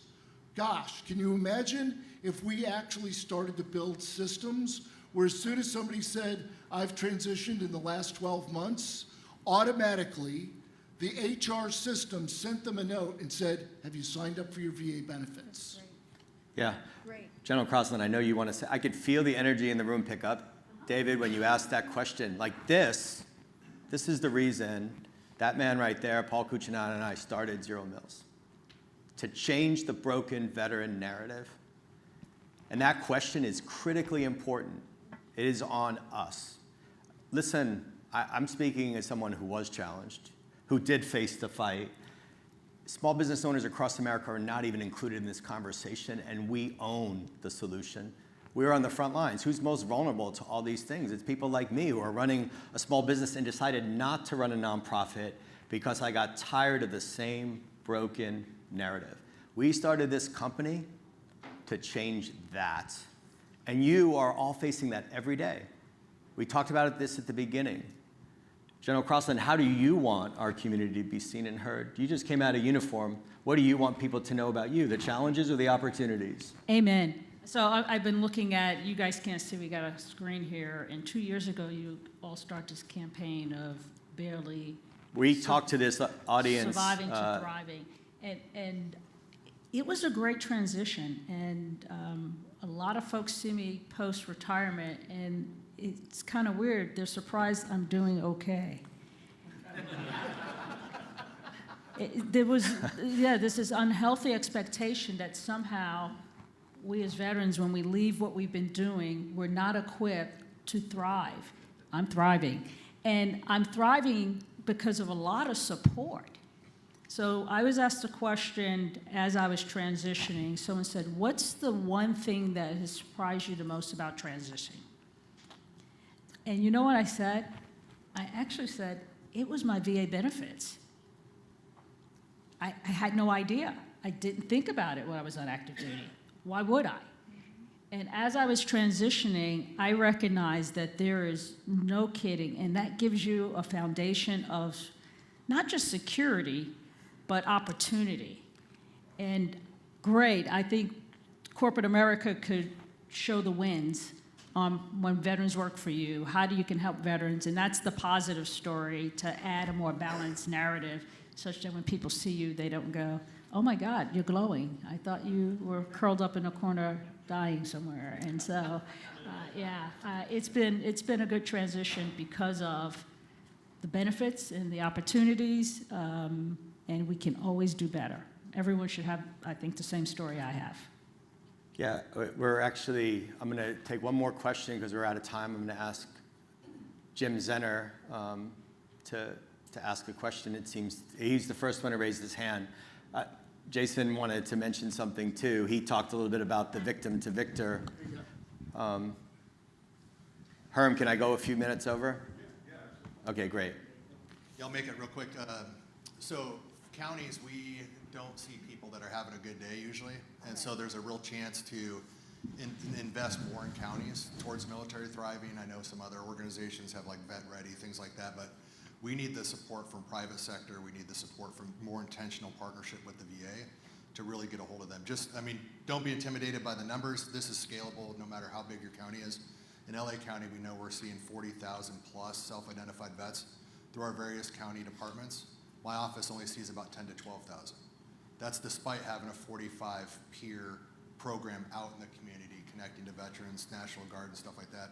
So we need you all to invest in us to support identifying our veterans that are in our county, whether it's data sharing, whether it's offering cultural competency training, so we can incentivize, work with our leadership to incentivize our department heads to get on board with doing military culture and then getting their departments to ask, have you ever served in the military?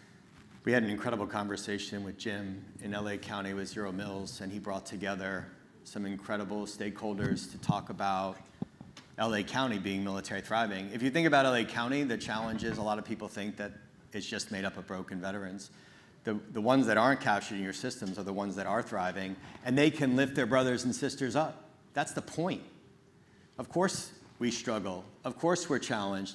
It's the ones that we're not bringing to the table to tell their thriving stories, to help you in your job, like to literally say, I'm part of what you do, Jim. I'm part of what the VA is trying to do in LA County.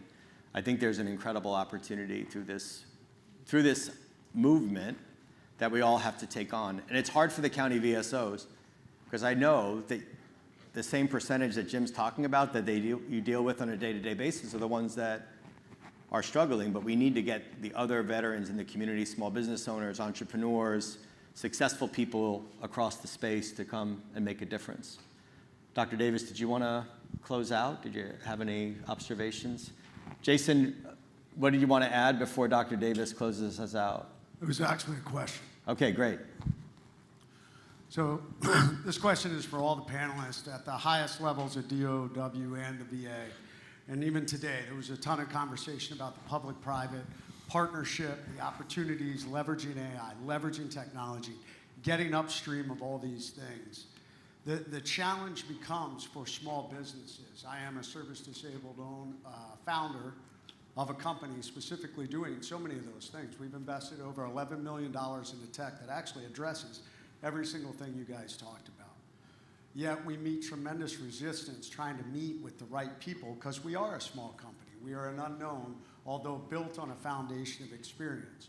So my question to all of you is, how do the smaller companies get in front of the right people? Because the problem today, not the problem, it's actually a gift. Technology is moving at such an exponential pace. Our 60 developers staying on the wave of AI can do things in less than 2 weeks that used to take years to build.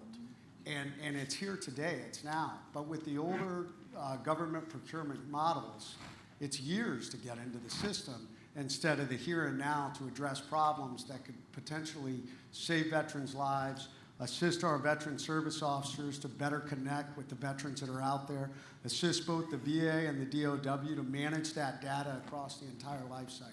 So that's my question. How do smaller companies get in front of the right people so we can do things today, not 2 years from now when the technology is already outdated and behind us?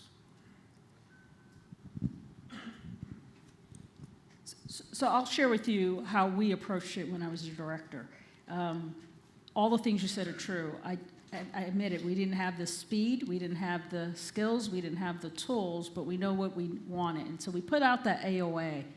What I would say is that you are working against a pretty sclerotic bureaucracy.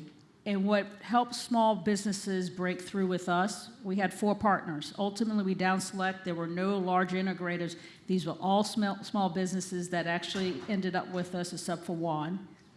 And they actually formed a partnership to address our concerns with the ability to scale and deliver at the level that a Department of Defense would require for a healthcare system that's 9.5 million. You see where I'm going.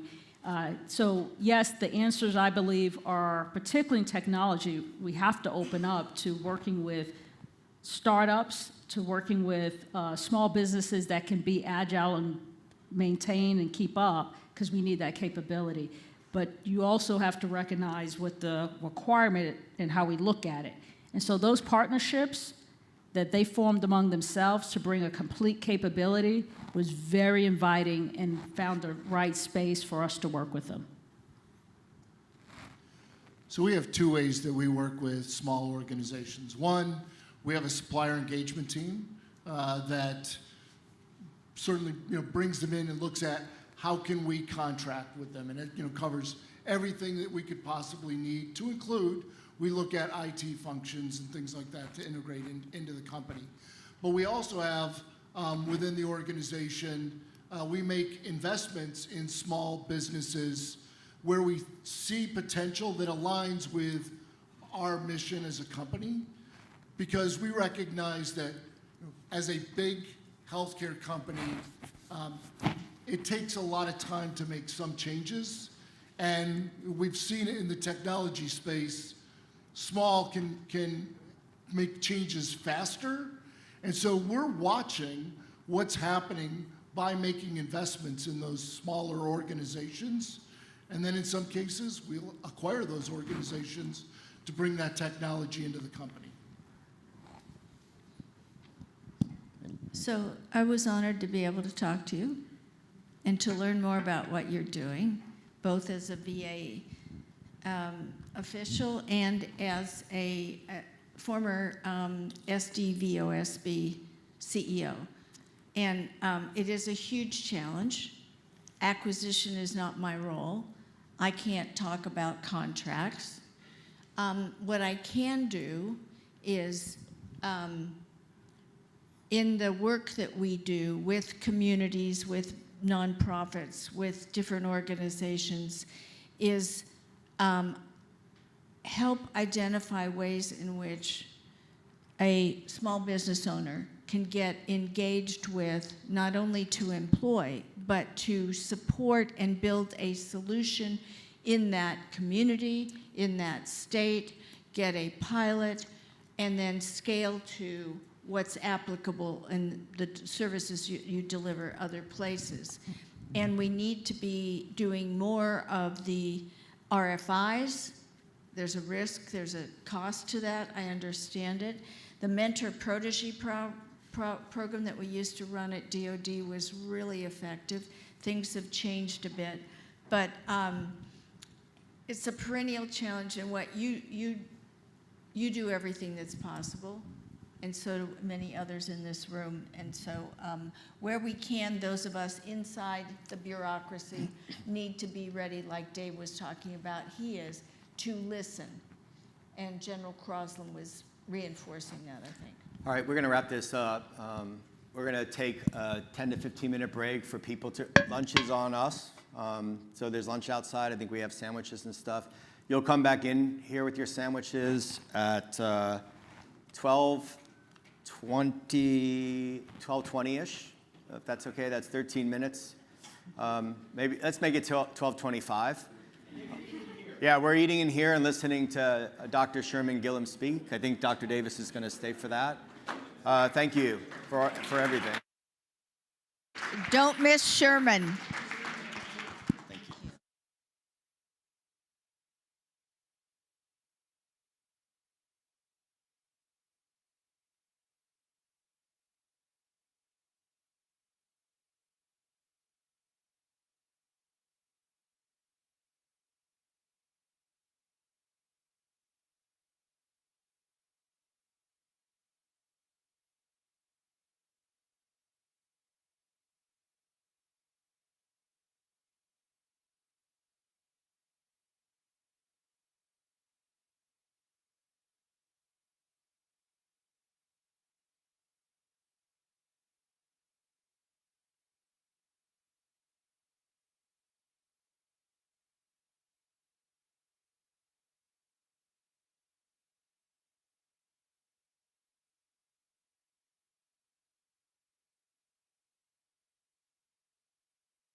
You good with your mic? Hey, everyone. All right. I know you have plates and forks. I mean, in the Marine Corps, we just eat with our hands. So your knife, forks and knives. This is a sophisticated group. So everyone, like, first of all, I drink water because I get nervous and my mouth gets dry. So people think like everyone who speaks publicly likes it. I hate it. There's a story behind the hat too. When I was struggling, and I'm gonna use this to tee up my brother, Dr. Sherman Gillums, who was actually with me 2 years ago at NACVSO when we did a panel with Kim Mitchell, and I told this story the other day. I alluded to this story when I was telling you about my second struggle and when Father LeBrand tapped me on the shoulder when a Vietnam veteran named Buzz Hefty came up to me at an event. So back in 2016, I had been out of Hiring Our Heroes for almost 3 years. And I left to kind of save my marriage, my first marriage. But I was really run down. I was on the verge of a nervous breakdown, working 80, 90 hours a week. I'm sure some of you do that, but it was sustained for 3 years. And when I left, I made the worst mistake of my life because I lost purpose, I lost my tribe, I wasn't taking care of my health. And I went to this Caps game. I told you that story, right? And I told you about the Courage Cap. And when that headhunter called the next day after Buzz Hefty said, "That's easy, just go back to nonprofit work," that hat was a reminder that I had the courage to make this next step and do what I was being called to do to serve again. And I couldn't wear that hat at events. So when I first wore a scally cap at an event, I just felt more myself. So it's like your uniform, right? It's like an identity thing. So I don't wear it because I'm trying to look cool or chic, or it's actually like a security blanket. I say it's when your cap becomes your cape. And I don't care what people say. I'm a Marine. I should not be wearing a hat indoors. I get it. But I feel more myself when I wear it. And I feel like this security. So I'm sharing that story with all of you because I can share it in this space. The Courage Cap is completely frayed. I've worn it in all, like I'll put it on during the day sometimes just to remind me of what Buzz Hefty said and what Father LeBrand said.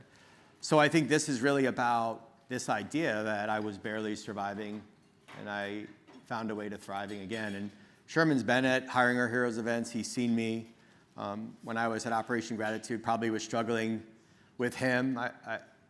We were an organization that served first responders. There was a time when George Floyd was murdered in Minneapolis. I called him for advice. So we have a brotherhood. We're Marines. We're Marine veterans, but we're brothers. And I love Sherman Gillums. I think he's one of the most inspirational leaders in this community. So I shared a little bit of my story. So I'm hoping Sherman will share a little bit of his story because it's important that we all share these. You heard Jason. I tried to draw that out of him. I didn't let him get away with saying he never struggled because he did.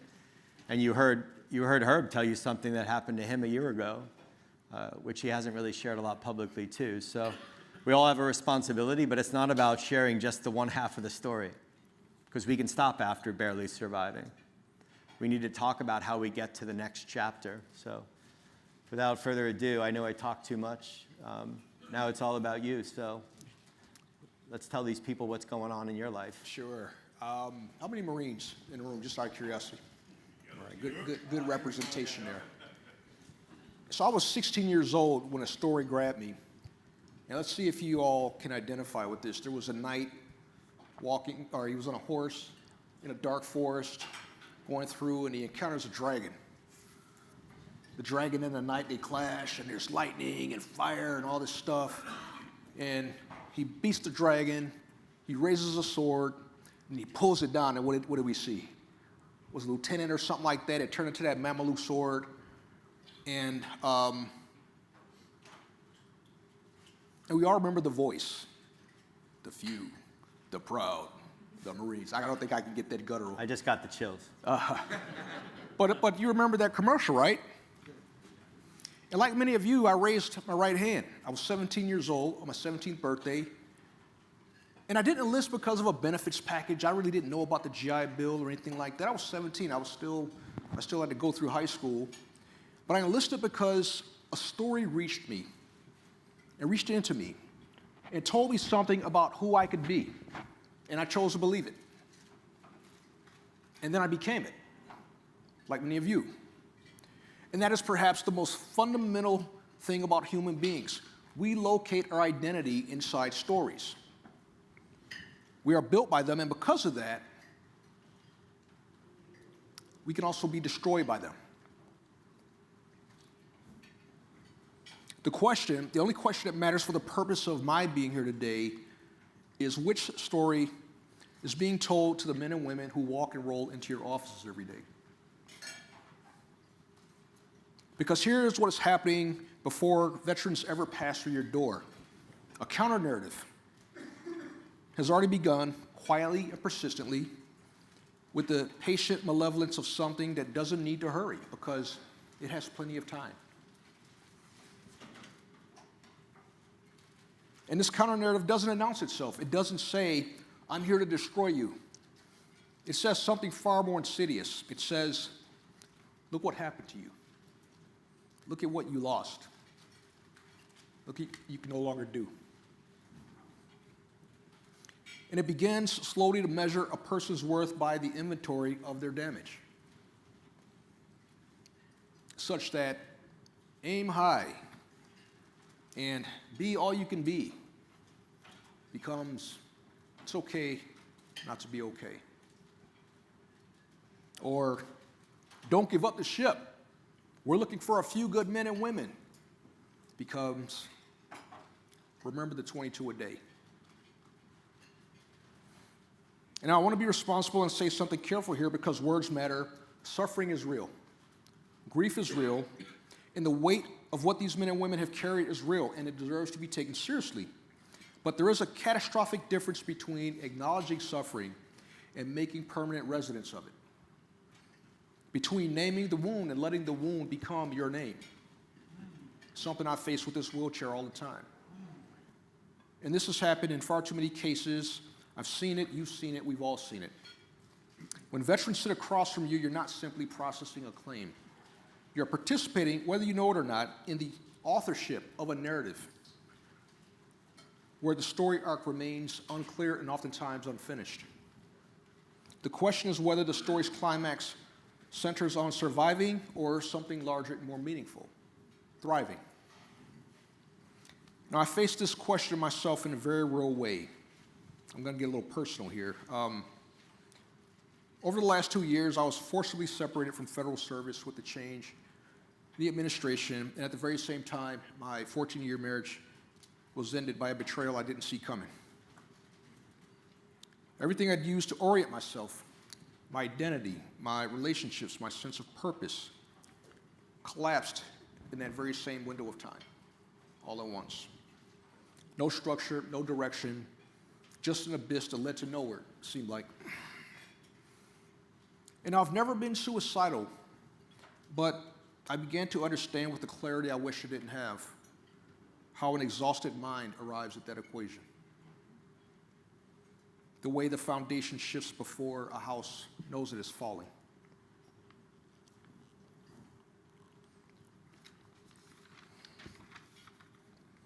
And that deep, gravelly voice that once called me toward a uniform, it never left, it just got drowned out by the equally certain, equally commanding voice telling me it was always about the uniform, never about you. That the mission was the meaning, the role was the self, and what remains, now that it's gone, is not a man or a woman finding their way, it's wreckage. And wreckage doesn't have a future. Wreckage is only what's left after something real has ended. And this is the lie we're contending with, but it speaks with the same register as the truth. And when you're told at a point when you're tired and you're exhausted, you stop checking the validity of the sources and you take the path that requires the least amount of energy to pursue. And after years of sitting before veterans as a service officer myself in San Diego for 10 years and asking them to choose life, I myself had to reach for that same rationale I had offered to others as a man who found out what it felt like to run out of other options. What I found there, and what you cannot find any other way, is that the lie is not dramatic. It does not announce itself. It simply rewrites the definition of you until you're reading from a script that you didn't write and you can't put it down, until you believe that what happened to you is you, that the story ended somewhere back there, and what's walking around now is just the aftermath. And that belief is what's killing veterans. Not the war, that belief is what's killing veterans. Now, I want to have you sit with something that most people are too uncomfortable to say plainly. There are people in this world who know the battles we face, who are counting on us taking self-inflicted losses, who understand that a fighting force that defeats itself saves them the cost of the fight. And every veteran who gives up on themselves is a casualty that they didn't have to spend a bullet to inflict. And that's the part that we don't realize. It's cheaper to fight a war that way, and it's much harder to stop what they have weaponized, which is ourselves and our own lack of belief in ourselves. Such that every veteran who gives up on themselves may be one of those who's sitting across from you and doesn't realize that they are still in the fight. All of you as veterans, we are still in a fight. Like literally right now, but the secondary effects, the way to defeat us is to have us defeat ourselves. But here's what I need to know about that person. Here's what we all need to know about that person, that they're not weak. They're exhausted from fighting a battle no one else can see against an enemy that wears its own face. And that's not a small thing to survive. Most people never face anything close to that. And what they have lost is not hope, per se. What they've lost is a sense that they're still the one making the decisions about who they are. Your job is not to heal them. You're not equipped to do that, and neither is anyone else. Your job is to stay in the room, to refuse to agree with the lie, to be the one person who doesn't flinch when they show you exactly how bad it is, and who looks back at them and says, your story is not fully written yet. And the people who want to see us defeat ourselves, who are patient enough to wait for it, we need to leave them waiting, unfulfilled and unsatisfied. That the mission is now, it doesn't have a uniform, it doesn't come with orders, and nobody's going to pin anything on your chest when you do this. But it's you who are standing between that person and the end of their story. You did it yesterday, you're doing it today, you'll do it tomorrow. And because you did, someone is alive who otherwise might not be. Someone woke up this morning and made coffee and cursed at traffic and hugged their kid because you stayed in the room when it would have been much easier for you to leave. And if they haven't thanked you for that, I want to thank you on their behalf. Thank you.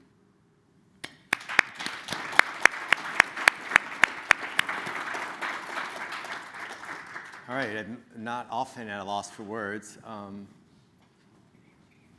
I don't even know where to go from there. I want to thank you for sharing that with the audience and being vulnerable and encouraging them in the day-to-day fight that they're in every day. I think for me, there was this incredible epiphany over the last 4 years, and just meeting people like Herm and then David and then Andrew, Jim Zenner, and all of you this week has been truly extraordinary. Sherman, when Dr. Davis was talking and David brought up the point about this broken veteran narrative and this idea of the fact that there's not balance, there's not moderation, there needs to be change that's made. Like speeches like what you just said are just one narrative, one story, and there are thousands of stories, but that chapter of our life, that blip in our radar, that impulse that someone feels that they're seeing all this around them and it must be okay.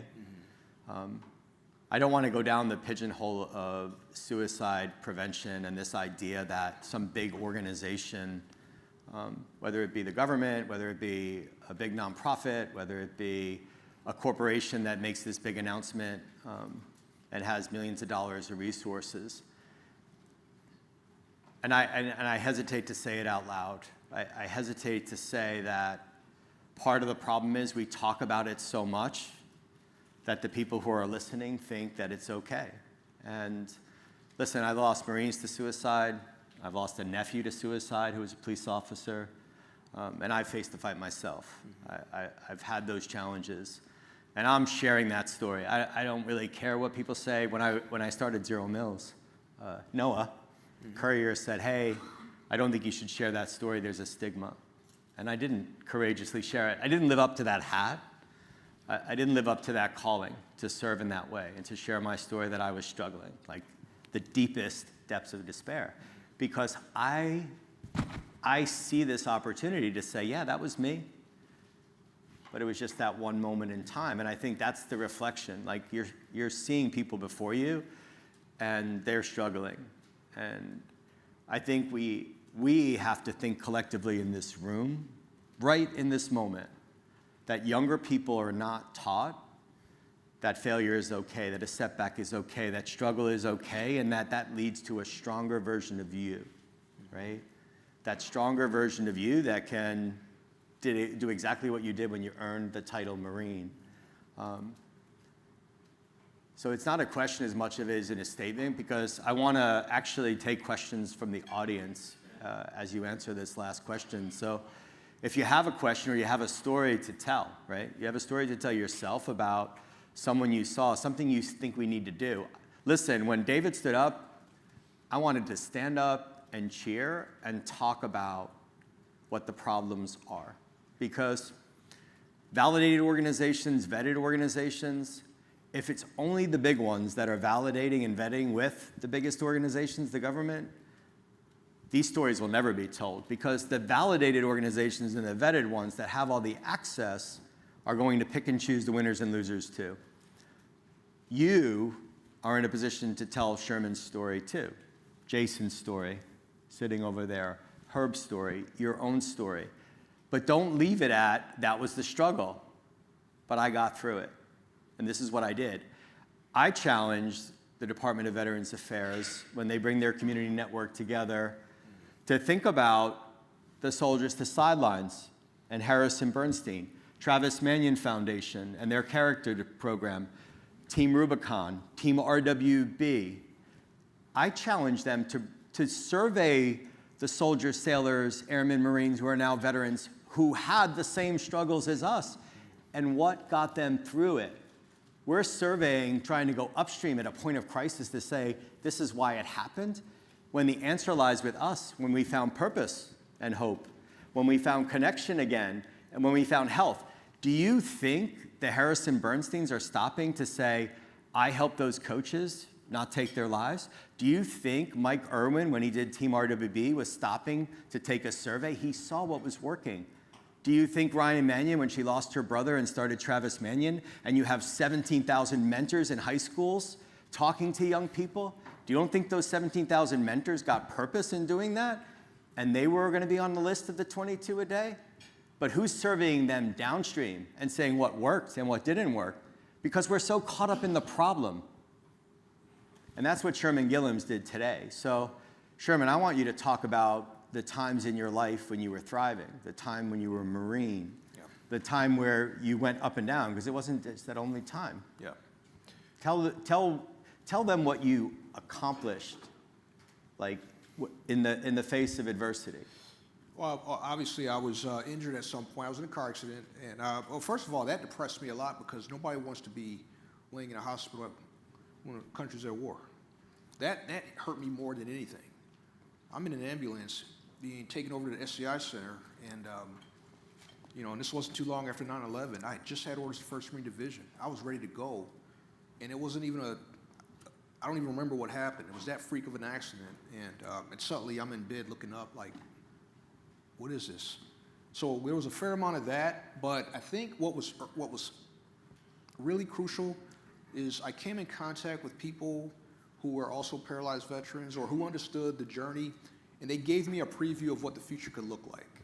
And in many cases, you all are going to do that. You're going to be the first contact probably with a lot of people who are getting out, and they're seeing what it looks like on the other side. They're seeing what it looks like to have somebody who probably went through something similar, but they have to see it. Because what got us in is the same thing. I mentioned it. You know, we had to see those videos. I wanted to become a Marine when I saw those pictures, those images. I could see myself being that. But there's nothing in the reverse. There's nothing that invites you into a new identity. So the only thing that you're going to really take to is some positive representation after they get out, and that's a human, which is normally you. You're going to be the first person that's going to talk to them about maybe how you got through it and all those things. So I was really blessed to be in front of people who are already paralyzed and living life. They had kids. I was 29 when I got injured. I just wanted to know, can I date? Can I do this? Can I do that? And once I was assured that that was going to be something I can do, it didn't feel like a sentence. So survival didn't feel like a prison sentence. It felt like, okay, this is going to be a different way of living. And by the way, I had a 2-year-old daughter. That was another big part of it. She was 2. Today, she's a 2nd Lieutenant Marine Corps. Hoorah. But she was, I remember putting her on my lap, rolling through the hallway, like, damn, what am I going to do? I got her, I got all this stuff I got to do. And so it became about finding a purpose, which was her. I had to put it into something away from me so that all the suffering, the falls and everything, it had to mean something. Like, why am I getting up? Why am I dealing with all this pain? Okay, I got this little person who needs me to get up. I kept thinking, like a Marine. Somebody breaks in, I got to be able to get up out of bed and deal with, you got to create the narrative. Like I said, it's so touch and go because you need narratives. But because those narratives work in the positive, they also work in the negative. And so the first time you encounter, campaigns where in San Diego it was homeless veterans, always homeless veterans everywhere. And it scared me to death because I'm like, what happens if I become homeless? Like, how did they get there? Like, they've got all this stuff. And then, of course, the corporate community taps in, and then it becomes this milieu where if you're not doing bad, nobody cares. They don't care when you're doing good. They care when you're doing bad. They'll throw money behind all this stuff. Then the Wounded Warrior Brigade on Camp Pendleton opened up, and then the Wounded Warrior Project, became a thing. And then it was every commercial was that first sergeant that got shot in the head and his wife. I'm like, damn, that's me. That's how they see me. Every football game, baseball game, they'll roll somebody out. And grant, again, the suffering is real. The grief is real. But that became the story. Now, my story was, while all that was going on, I was going to the University of San Diego, working on my graduate degree. I was, going to different events, going back and forth to Vegas. I was living life. I was like, out of sight, out of mind for a lot of this. And then when I got involved in advocacy and did it at a higher level, it's like, wow, I was the executive director of PVA for some years, and nobody would give us money unless they could associate their brand with the broken veteran narrative. And one thing we changed is we said that the end point for every veteran who's paralyzed is working. Now, if you want to come and get your benefits and all that stuff, we'll help you do that, but we expect to have a conversation. And so we told our service officers, when you get somebody who's viable, and I don't care what their level of disability is, ask them, do you want to work? Now, if it's going to cost them their benefits, have a discussion with them about the trade-off. You can get that IU, and that's great, but at some point, you're going to want to feel validated by what you produce and how you exist in society. And if you're just sitting at home getting an IU check, okay, that's good to go, but you could be making so much more money than what the difference between 90% and IU give you. Yeah, it's $1,000 or some dollars, but that's only $12,000 a year. That's the difference, and that's what you're giving up. And there's plenty of jobs you can get. So for me, it was important to work in spaces where there were no other paralyzed veterans. And so I left PVA and I went to work for AMVETS and Homeland Security for a while. But I then wanted to become the exception because I got tired of competing with the broken veteran narrative. And so that gave me a purpose, and that sort of motivated me to be in these difficult positions to see if I could do it. And then once I could do it, hopefully bring others in. Yeah, and we're up on time, believe it or not. I could listen to Sherman all day. Went on to FEMA, is now at the Christopher and Dana Reeve Foundation, just changing lives. I think there are a couple key takeaways, and then we're going to ask Stephen Simmons and Berenice Castillo to join us on stage for an important conversation around families. I have a couple of things for you to think about. One, and we're thinking about it, we're going to have Sherman come and speak at all of our events. I've never heard something so beautiful and inspirational.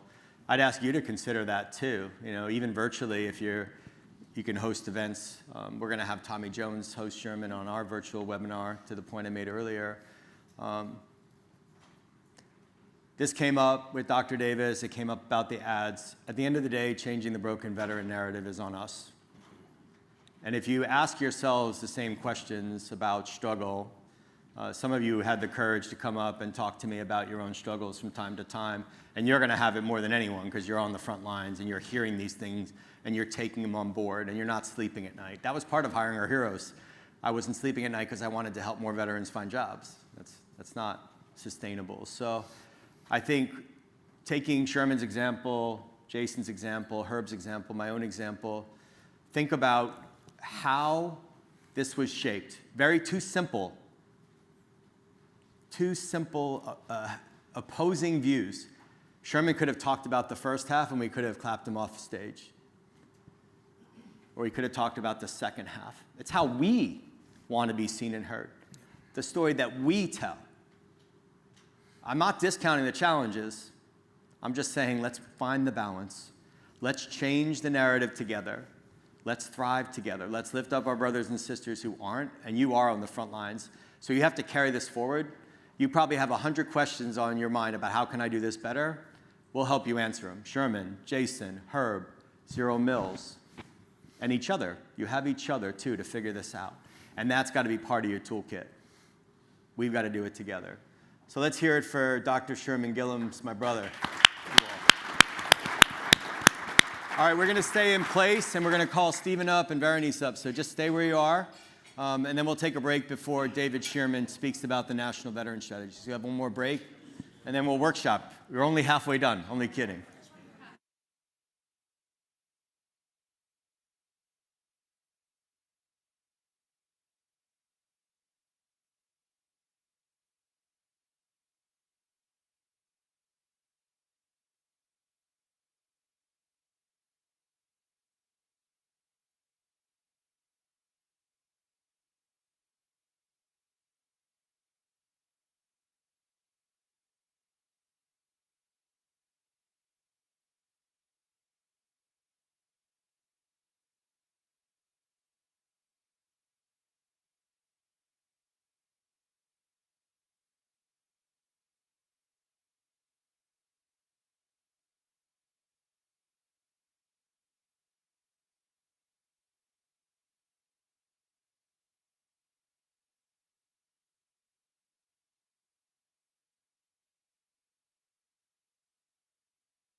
Can you go ahead and call everyone back into the room who's out there that may want to listen to this?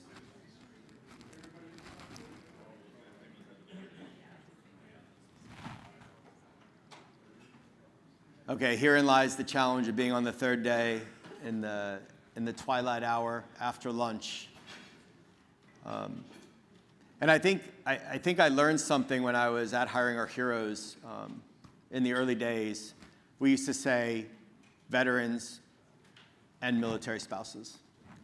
And at the time, I went out and found the best military spouse in the country to come on the Hiring Our Heroes team. She happens to be my wife now.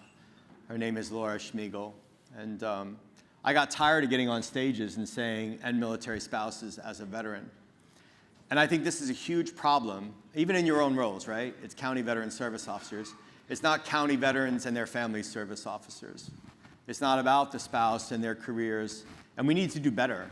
So I think this relationship for the county VSOs that are here and are listening is really important, and this is a start point too. So how can we do this better in our day-to-day so that as you're counseling and advising and serving veterans about employment, about benefits, how are we including the spouses? How are we including the family? There's an old saying that goes, we recruit the individual, we retain the family.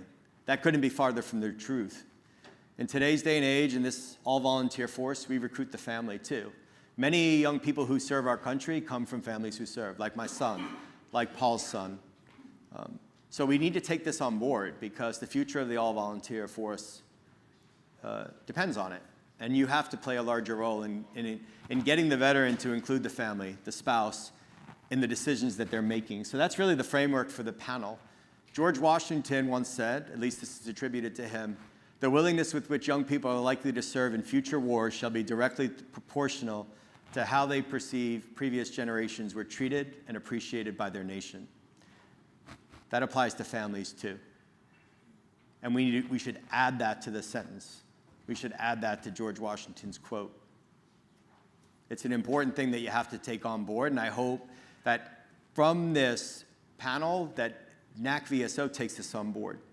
And when you're having your conference in Reno, you come. And Mr. Simmons has agreed also to look at coming to different events of ours and talking about the family.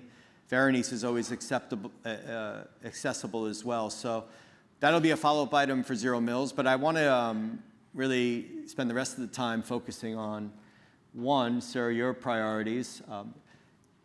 If you don't follow Stephen Simmons on LinkedIn, you should. You should connect with him. He's influencing the community, and he's sharing everything that he's doing. He's a young Marine veteran who really is making change in the community. So this first question is born out of a post that he did where he listed 10 priorities. And I commented on the post. We don't have time to share all 10, so you have to pick 3.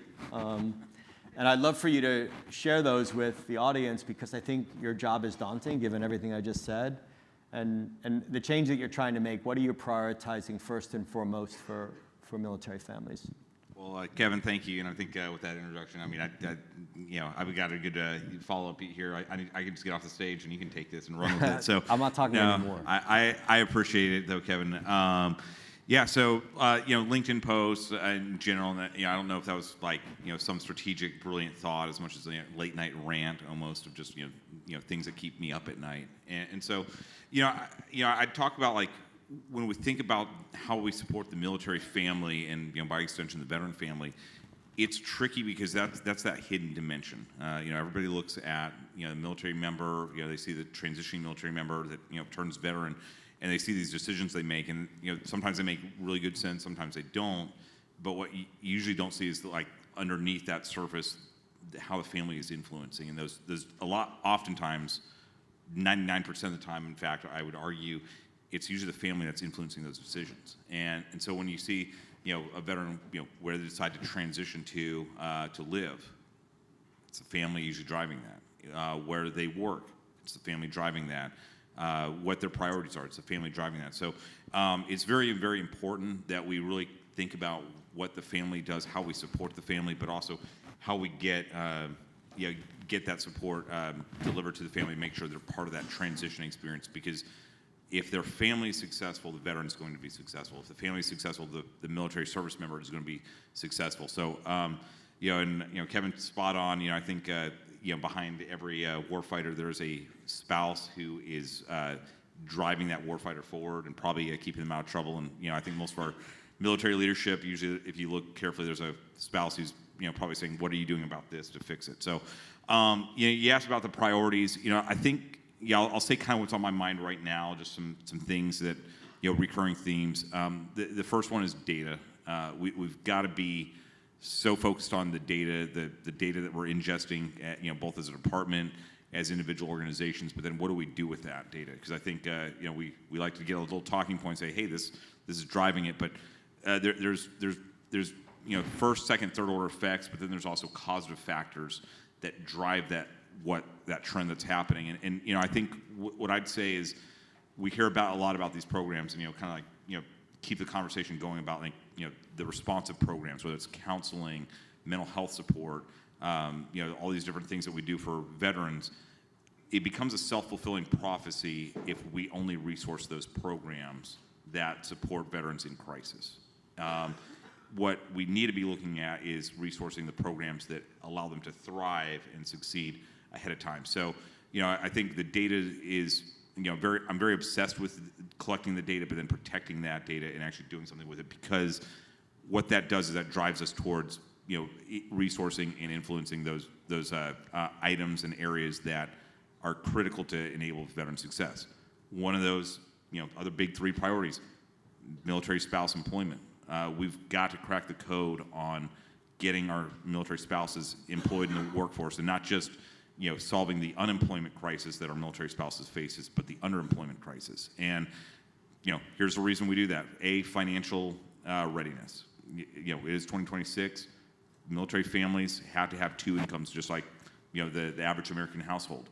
We want the military spouse to be gainfully employed, because that's going to ensure the financial stability of the military family. If we do that, and we can look at how that impacts transition, that's going to help the military service member in transition, because now they're not having to rush off and take the first thing that comes along. They're going to take what's going to allow their family to be supporting and thriving. And oh, by the way, counties, you're going to get a military family that is not at the edge of the poverty line coming out of the military. You're going to get a family that's financially stable, financially secure, and are successful on day one if that spouse is employed as well. So we're doing a lot of work on that right now. The other thing I'll say is, whether we talk spouse employment, military youth, veterans, this isn't charity work. And I think a lot of people, it's good intentions, like, hey, I really want to help out this military family, or this, I'm going to do my part. I'm going to hire a military spouse because it's the right thing to do. Well, don't do it because it's the right thing to do. Do it because it's the best decision for your business. Do it because it's the best decision for your county. Do it because it's the best decision for the country. And and why I say that is, our military spouses typically are overqualified for most jobs. They've actually got more education and degrees than their spouses who are serving right now. They've got more job counseling, and oh, by the way, they've probably been through a couple of very challenging times, and they know how to thrive through adversity. And that's a lesson that very few ever get the opportunity to learn. So what we see is, when a military spouse finally does get that opportunity, they rise to the top. There's repeated scenarios, and you don't have to look very far. Get on Instagram, LinkedIn, you'll find them. But there is a vice president of a major bank, and she started out as a teller because that bank chose to give her a chance to have a stable job, even though they knew she was going to PCS in 3 years. But they worked with her, and she worked her way up, and now she's a vice president. And that's common. We see this in all industries, and I think we're going to continue to see this. So great. Thanks, Kevin. So little known fact, 40% of all the employees I've hired in 3 nonprofits and ZeroMils are military spouses. I think I referenced this yesterday. Thank you. Yeah. Well, it's the best decision I ever made. And I think this was the problem with veteran unemployment at the beginning. People were saying it's the right thing to do, and it was right for their business. I will tell you, this is a competitive environment, so it's important and a footstop moment for county VSOs. ZeroMils went to 15 communities last year, to include with Dennis. I went to South Bend. And one of the best practices I saw was actually in South Bend, Indiana, where this community of practice would come together. And the 75 partners were talking about thriving communities. They didn't have any VSOs or MSOs there, but they talked about the trailing spouse. And they were literally finding ways to work together as employers to find this trailing spouse a job. And they were achieving 100% because Notre Dame wanted the best professor, the spouse was a nurse, they talked to the hospital, and the spouse got a job. If you think about what's happening in Southern California and San Diego and Los Angeles with the mass exodus of families, it's because they don't have two incomes. So it's a passion of ours. I'm going to pivot to Veronice for her priorities because I wasn't going to do that at first. Mr. Simmons touched on innovation, so we don't have to cover down on that. But the reality is the government can't do everything. That's why nonprofits exist. When I first started ZeroMils with Paul, my wife, who is definitely my better half, you heard Dr. Davis say it, she said, there's one person I want you to meet with. And that person was Veronice Castillo. And it was one of the best decisions I ever made because the notion of me mentoring her became the complete opposite. I've learned so much in the last 3 years getting to interact with Veronice and watch her leadership. There's some incredible other nonprofits out there. Shannon Resident is here from MFAN. There are some bigger ones out there like Blue Star Families. But the model for ZeroMils is about thriving. And I think what Veronice is doing and her priorities for the community based on her own story, I think are incredibly important. And this idea that smaller nonprofits that can grow and grow and grow at the local levels is really important to me personally. So Veronice, please share your priorities knowing that Stephen Simmons is sitting right next to you and you get to sit at the table with him. There's a perfect time. Thank you so much, Kevin, for having me, and thank you, everybody, for being here with us. And it is a great opportunity to talk about the role the military spouses and their families play into a transition. Something to remember is the military spouses and the families are used to transitioning every single time that we move. Transitioning at the end of the career is not the first time that we experience transition. So we have to remember that this is what we do over and over and over. And although it becomes familiar, it's never easy. So I love that Mr. Simmons mentioned that when the veteran is okay, the family is okay. When the family is okay, the veteran is okay. It is very, very true. Military spouses are usually leading their homes while the spouse is focused on the mission. And when they retire, we don't sit back and say, all right, it's all yours, I'm no longer leading. It's not that way. We continue to lead. And a lot of the times the veteran relies on the spouse and the families a lot more because they were used to being told where to go, what to do, how to do it. And when they retire and all of that is gone, guess what? The families are the ones that take that place. So if we bring the spouse to the role that is also leading the future decisions that are being made at home, is going to help a lot. We will be able to identify when our spouse is not okay. We will be able to find the resources that they need when they are not okay. But when we feel unheard or not seen or not being part of this process, it's hard to help. So when you open the doors and you allow military spouses and their families to be part of the programming, to be part of the process, that changes our narrative. And right now, we're not able to see a lot of changes. Why? Because families are in families. We're not included on everything.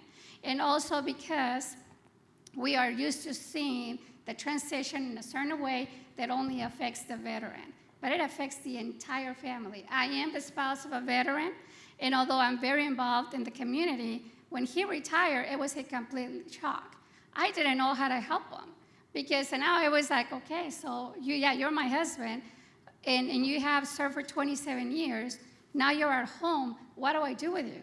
So it was even for us to transition as individuals. So I am very happy that within Military Spouse Advocacy Network with MSAN, we are able to find those opportunities for spouses, not only to feel seen, to be heard, but also develop them as leaders for them, for the individual, for their families, for their spouses, and their communities. You guys know the military spouses are known for being the change that we want to see in the world. We're passionate, we fight, we advocate, we knock on doors, we talk to people. But a lot of the times, there's so many spouses out there, they feel that probably they don't have what it takes to do something like that. And that was me. For the longest time, I was afraid to talk to a military leader to advocate for my fellow spouses, because I didn't know if I was doing it the right way. And I will come home and I will tell my husband, you're getting fired this time because I talked to so-and-so, and I'm not sure if I said the right things.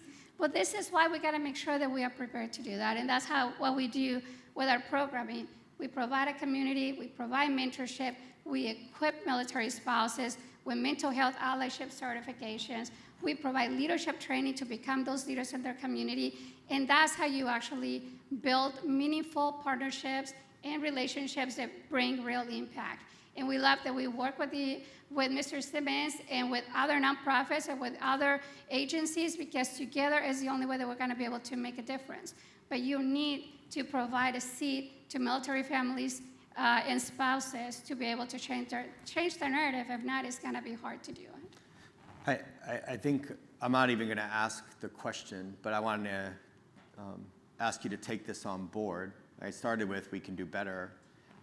I think if we ask ourselves that, I didn't even think about what Berenice said in that phase of life where the veteran is coming back into the home, not facing long deployments, and that transition part. I think it's so telling that you ask yourself if we're thinking about that when we're talking to the veteran or the service member who's leaving. Like your peers in the office, like they're focused on transition, but let's be honest, TAP is largely focused on the person in uniform.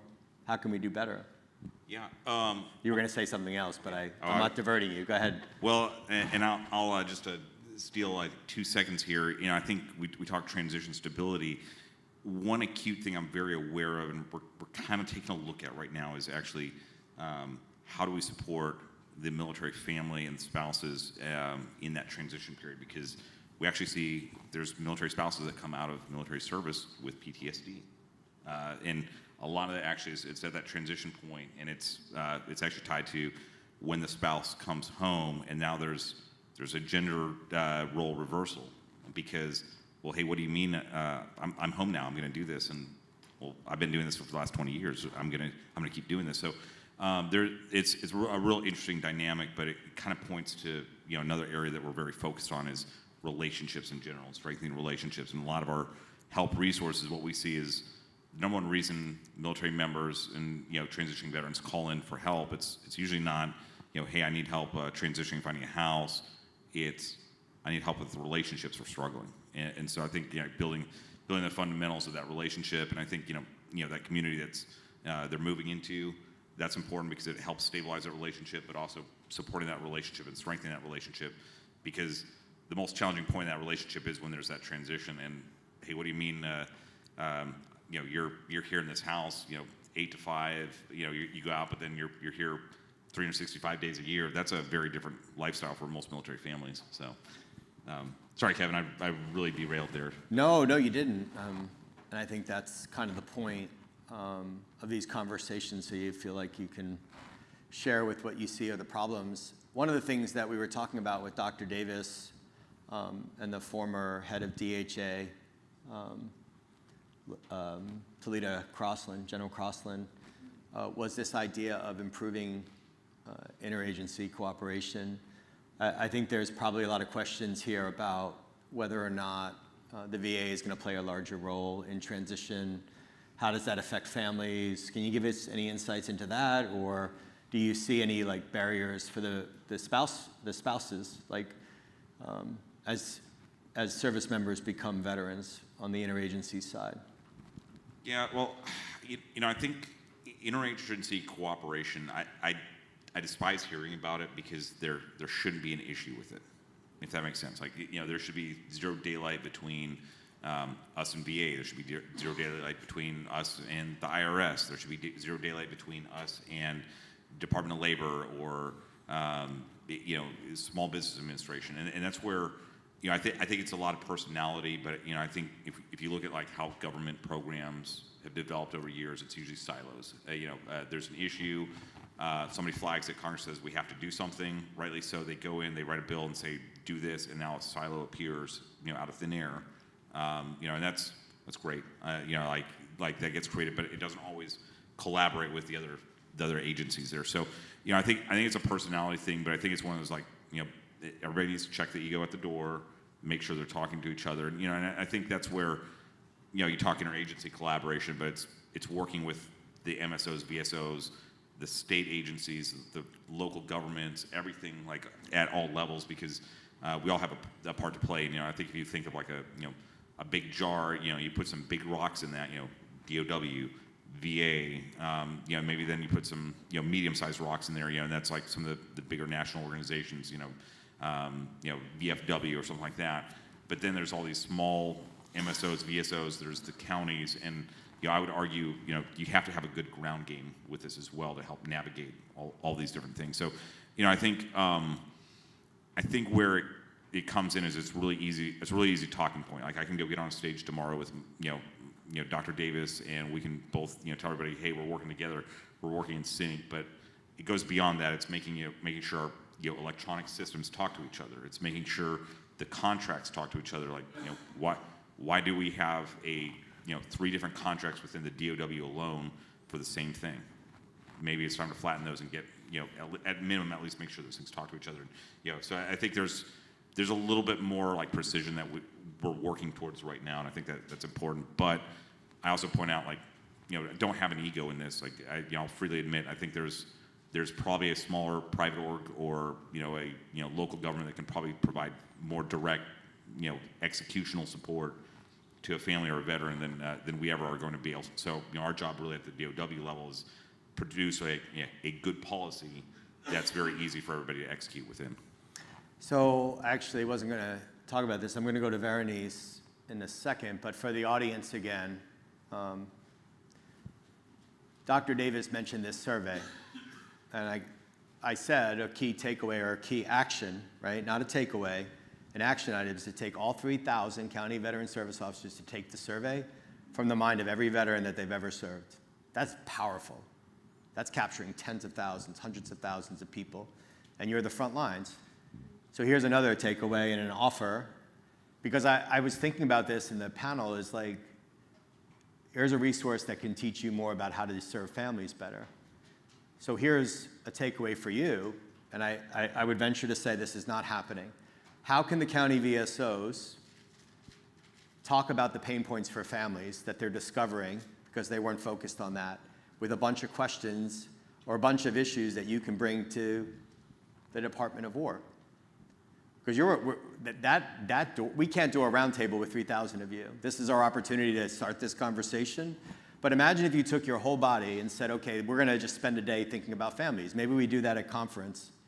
And then we come back to the Department of War and say, here's our findings from 3,000 subject matter experts in the field who are the recipients of a service member, a military spouse, and a family that is ill-prepared, ill-informed for transition, and this is what's happening on the front lines as a result. And here are the top 10 things we want you to think about. And then we get Andrew and we get the rest of the leaders that are representing you to come to Washington, D.C. to do a smaller roundtable to talk about how you are in the trenches dealing with the problems that come out of transition. And that's why I want to pivot. So that's the takeaway, and we're going to offer that to you as a next step after conference in June, and I'll talk to the leaders. Does that sound good? You guys don't know? Does that sound good? All right. I think there's learning in both directions, and I don't think we've made that intersection before. So in the absence of that, organizations like MSAN exist. So Veronice, I want you to talk about your peer-to-peer network, why you started it. I think that's important. And then I want you to talk about the Leadership Institute in particular, because you were here all day. We talked about equipping the equippers, empowering the empowerers, enabling the enablers. What you're doing with MSAN is very analogous to that with the Leadership Institute. So share about the peer-to-peer network, why you started it, and then this evolution of the Leadership Institute, which I think is critically important. Yes, it's very important. Thank you for addressing, Kevin, that you guys are the boots on the ground. is how the way that we see it as nonprofits, we have to focus community level, because that's the only way that we're going to be able to support people and listen to their stories. I started MSAN because I was one of those spouses when I got married. I didn't know anything about the military. I was extremely isolated, which we still see a lot of isolation. And I didn't want to know nothing about the military because I had no idea. I wanted to go back home. This is not what I envisioned. And it was my own spouse, who's also a military brat. He told me, get out and be spouses. And you need to find your community, which eventually I did. And what I realized is that I was not the only one feeling that way. And in the meantime, military spouses, we feel that we're the only ones having the challenge. We're the only ones feeling lonely. And it was not the case. It was many others. So I decided to become a mentor to those spouses, especially the brand new ones, for me to educate them and assist them and become that voice that they needed. And eventually it became bigger and bigger, it turned into a nonprofit. And like I was mentioning earlier to you, when I was fighting and being the advocate and the voice for my fellow military spouses, I didn't have the training I needed to be that leader I wanted to be. So MSAN focuses on making sure the military spouses, regardless of what stage of the lifestyle they are, they find a community that is portable and they take with them. The Military Spouse Mentorship Hub is open 24/7 with trained military spouses who are mental health allies, and we are ready to support military spouses. They find a community, they receive educational resources such as transition, financial readiness, deployment, you name it, while they have a community with them that they don't have to leave every time they move. Out of those people that are in the hub, we started noticing that many of them had great ideas to become leaders. They wanted to create change, but they didn't know how. This is how the Leadership Institute for Military Spouses was created, with the intention of bringing meaningful training for military spouses to be those leaders in their communities. Now, this training, we are teaching emerging leaders training. We are teaching crisis management. Military spouses, we become used to and familiar with a lifestyle, but it is a crisis. It's unpredictable. And we become wonderful at managing it, but a lot of the times we're not ready for the unexpected. And the more that we train people to be able to identify those things and be able to support the communities, the better off we will be. And another training that we offer is ethical leadership. How do you become that powerful, wonderful, but ethical leader? We partner with the University of Harvard University, MPLI, and the University of Notre Dame. All the training is free for military spouses, and right now we have seven cohorts. We are graduating 350 military spouses a year from emerging leaders, crisis management, ethical leadership, mental health ally certification, and guess what? We're building this army of prepared military spouses to advocate for themselves and their communities. And that's what we need to do, and this is when we need you guys. You, the boots on the ground. You are helping that veteran that is bringing a family with them that probably are needing support as well. So rely on the resources available to you, such as MSAN and others, and Shannon is here from MFIN. We are ready to make those meaningful relationships with you, for you to say, oh, I remember so-and-so, they have peer support 24/7. Oh, I have a spouse that wants to become a leader and they need leadership training, here it is. By doing that, we are providing them a community, fighting isolation, helping them mental wellness, helping them to find meaningful career and employment, and there's so many things that come out after that. So Kevin, one last thing I want to say is, if we do not focus on the foundation, which is the overall wellness of military spouses and veterans and their families, if we don't provide them a community, fight isolation, and feel heard and seen, career and employment, food insecurity, and all the other things that we see, we're not going to be able to make big impact because the foundation is not strong enough. Are there a lot of veteran spouses in the network too? Yes, so our programs are open to all military spouses, post 9/11, veteran spouse, retiree, Gold Star, caregivers. It's open to everybody, male and female. We have a lot of male spouses in our network. So that's a key takeaway. All the veteran spouses that come before you can be part of this network too. And I think that's Send them our way. It's an important takeaway. There's one last question it came up earlier. I'm looking at Dave, Lee, and Shannon sitting next to each other. There's literally public-private sector collaboration there between, or private sector collaboration with a company and a nonprofit. Obviously, ZeroMils and MSAM work closely together. And I think this is probably the toughest thing that you see in your day-to-day, Stephen. So I want you to talk a little bit. We put Dr. Davis on the spot too. Public-private sector collaboration is really probably the only way to solve problems. And we do fill the gaps. We catch veterans and their families that are falling through the cracks. You have been an incredible leader in an open door policy. I think you take meetings. You're very active in taking those meetings. Can you talk about how we can improve that? Or do you think you're an outlier? Do you think it's hard not to pick winners and losers in the sense that there are a lot of bigger organizations that are out there? It's kind of a global question about how do we do it better so that all the voices are heard. Yeah, Kevin, it's hard. I'll give Dr. Davis props because I think she's actually doing it way better than we are at this point. Like, I think the VA's kind of cracked this code probably a few years ago, and we're playing catch up now. And I think public-private sector collaboration is tough because you think you're doing it right.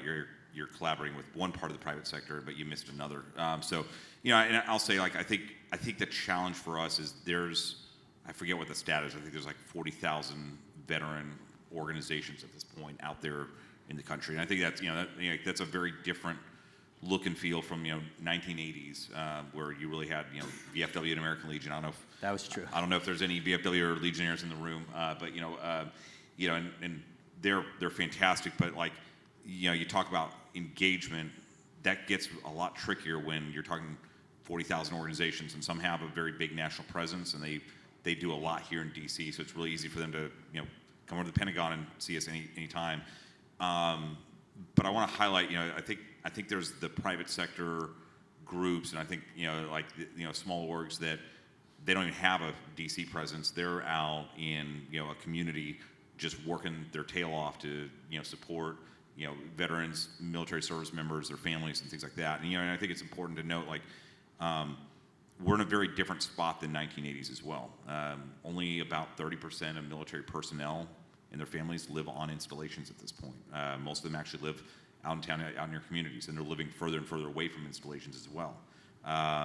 Let's talk about the reserves. There's a reservist in your county, whether you know it or not. I'd encourage you to go find them and get your arms around them. And so what we've seen is a lot of our programs, and we've really been trying to redesign this to make it more like online digital, because that way it gives us better access for everybody, instead of, well, you need to go to the base and the brick and mortar building on base that usually is in some dark corner that's been forgotten since about 1980s.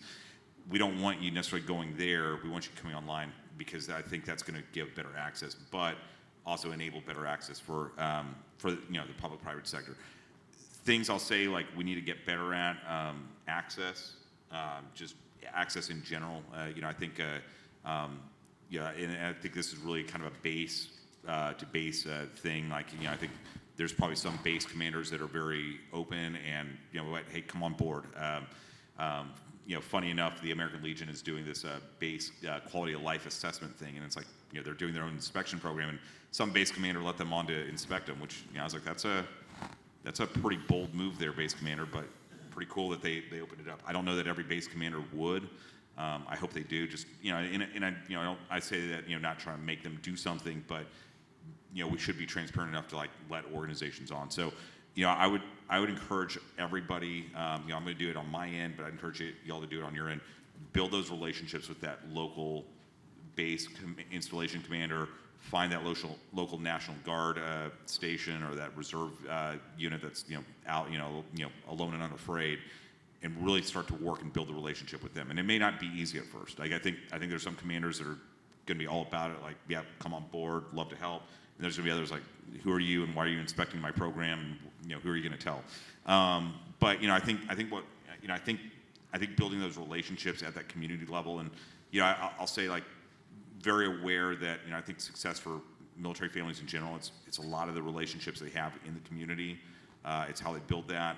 We're very focused on military youth right now, especially we throw a lot of money at the 5 and unders, but 10 and over, good luck. You can walk home and make yourself a peanut butter sandwich. And we want to get past that and really build a strong network that supports military youth. And to do that, I had every one of them in my office, at the Joint Service Team Council, and they were jumping up and down saying, do not give us another AI tool or a chat bot or something to talk to. We want real human connection. And yes, I would love to be your friend and hang out with you all day long, but I'm one person in the Pentagon. What I need is plug them in with the community. So I think building those relationships, and it doesn't have to be cringeworthy or anything like that. It may just be hey, great, youth sports league.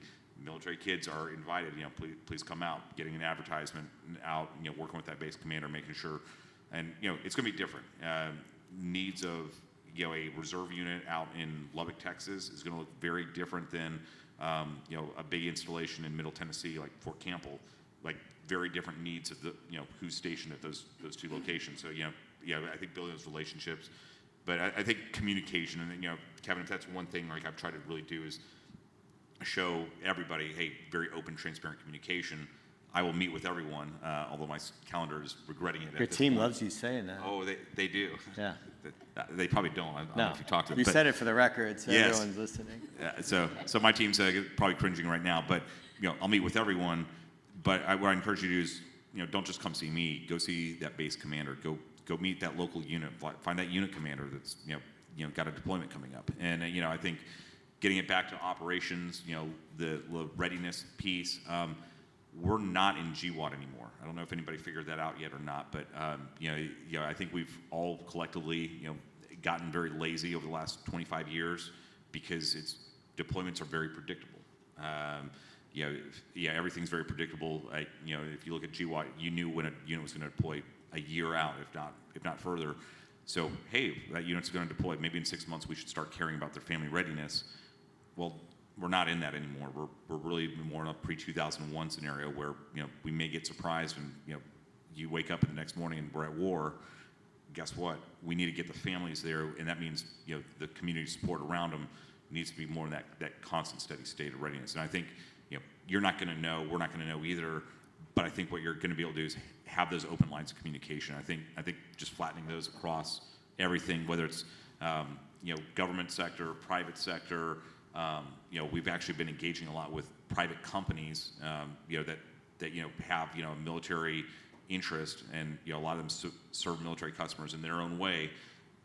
We want to work with all of them and really just flatten out that communication, because I think everybody's got a part to play, including us. Bottom line for me is I want to make it easy for y'all to support families. Great. So I have I'm going to end on that note because your team told me you had to leave at 1:30 and it's 1:33. So I got a really scary new EA. He's scared he's the hell intense. out of me. I was an aide for 4 stars, so I get it. That's what you're going to be late. It's okay, sir. So some key takeaways. Lee, I think Dr. Davis talked about the VRCN, and you mentioned the VA is kind of ahead on this. Maybe a recommendation for DOD or DOW, is this idea of a military family or military resource community network. And then maybe you guys can share that as a best practice and how you've grown to 900. I think that's a great interagency cooperation. What Mr. Simmons said is really important. All change, all hiring, all impact happens at the local level, at the community level. So if we think about these things, I'm telling you, if you call me and say, I want to help build a community, that's what ZeroMils does on the daily. I'll connect you with national nonprofits that have a local chapter. I will help you be part. Listen, bases and stations, access is controlled by the base and installation commander. A lot of that is vetted or validated by a big nonprofit that does hiring fairs there, and they pick the employers, and it is pay to play. So you have to knock down doors and kick down doors. Make no mistake about it, winners and losers. You are in the community, and you're the one that has to literally kick down and open doors for veterans and their families. ZeroMils will help you do that. When we don't see a table being built for you and you don't have a seat at it, we'll create it for you. Because the challenges that exist are because there's not enough Stephen Simmons and Dr. Davises in office everywhere on every community. and they're trying to make change globally, we are the facilitators of that. That's what we've devoted our lives to, and all you have to do is use this as a resource. There's great organizations like MOA that have chapters that we work with, MFANs all over the country, Veronice is all over the country with their leaders. So if you want to take this on board, it starts with you. I'm going to go back to what Ann said. TAP is broken. Yeah, it is, Ann. Let's fix it. If you have a problem in your community, you're not getting access, you don't have enough connections with military family organizations, ZeroMils, you call me, we'll get you started.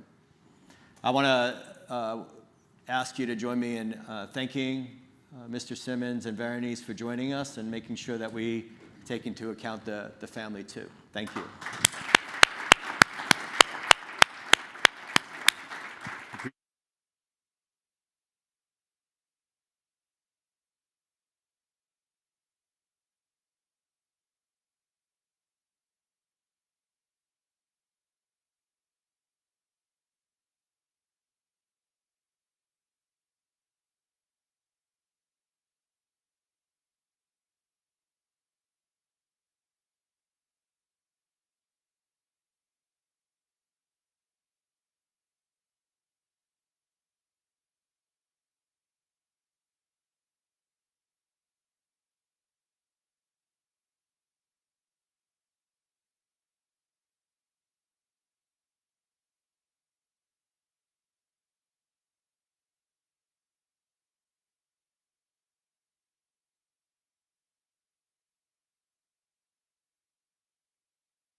Hey, everyone, home stretch, all right? Last fireside chat with David Shearman, the staff director at the Senate Veterans Affairs Committee. So this is going to be an important conversation for your Hill visits tomorrow.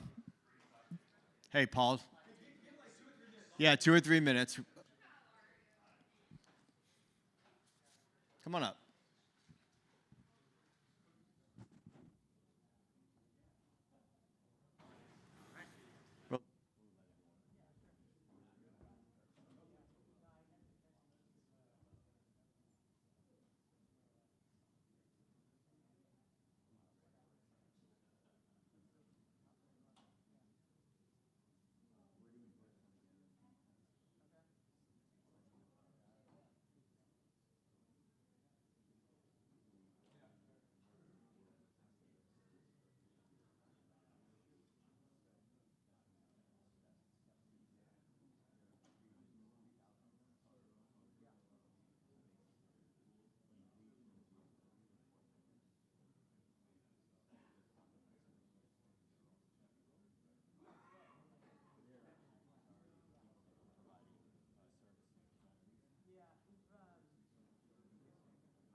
We're going to get started. Hey, if anyone wants to be my best friend, and Berenice, go. You're the military spouse. Go yell. Yeah, David West. Get a Marine out there. Hey, I want to thank all of you for sticking it out until the end. We're actually gonna wrap up after this. You have all your worksheets, so we're gonna. I think everyone is on overload. It's been 3 days. Then if I come to conference, I'm not going the last day. I went the last day in Louisville. I went the last day today. I'm going to demand. I mean, I have my own demands for thriving. No, I appreciate you all coming here. When Andrew testified on March 4th, I think it was, we wrote a letter of support. I really think this is an opportunity, you guys are doing your Hill visits tomorrow, to make sure that David Shearman understands what NACVSO does. Someone gave me some data points yesterday about the number of service officers and the number of cases, and this idea that the Legion and VFW, when they report numbers in terms of the benefits that they're helping veterans get, there are a lot of times they're counting some of your numbers and counting you as part of the impact that they're making. That happens. It's prevalent throughout the space. I think I mentioned that on Monday too. But I do think this is an opportunity on the heels of Andrew's very effective testimony, the letter that we wrote in support, to create a stronger relationship on the Hill tomorrow with HVAC and SVAC and making sure your voice is heard and you have a seat at the table more often. You got to advocate for yourselves in this case. As part of the process that we had with Andrew as he was writing his testimony, I think we actually made NACVSO aware that there was a national veteran strategy. The legislation that was proposed came out, and that was before I think Andrew was even preparing. So I think that's a huge issue. They're talking about the national veteran strategy. So I'm going to ask David to share the purpose of the legislation, so you're all aware of it. You hear it straight from him and the intent of it. And then we'll dive a little bit deeper, but I think it'll be an important thing for you to know about going forward and how it impacts NACVSO. And I don't think it's a challenge. I think it's an opportunity.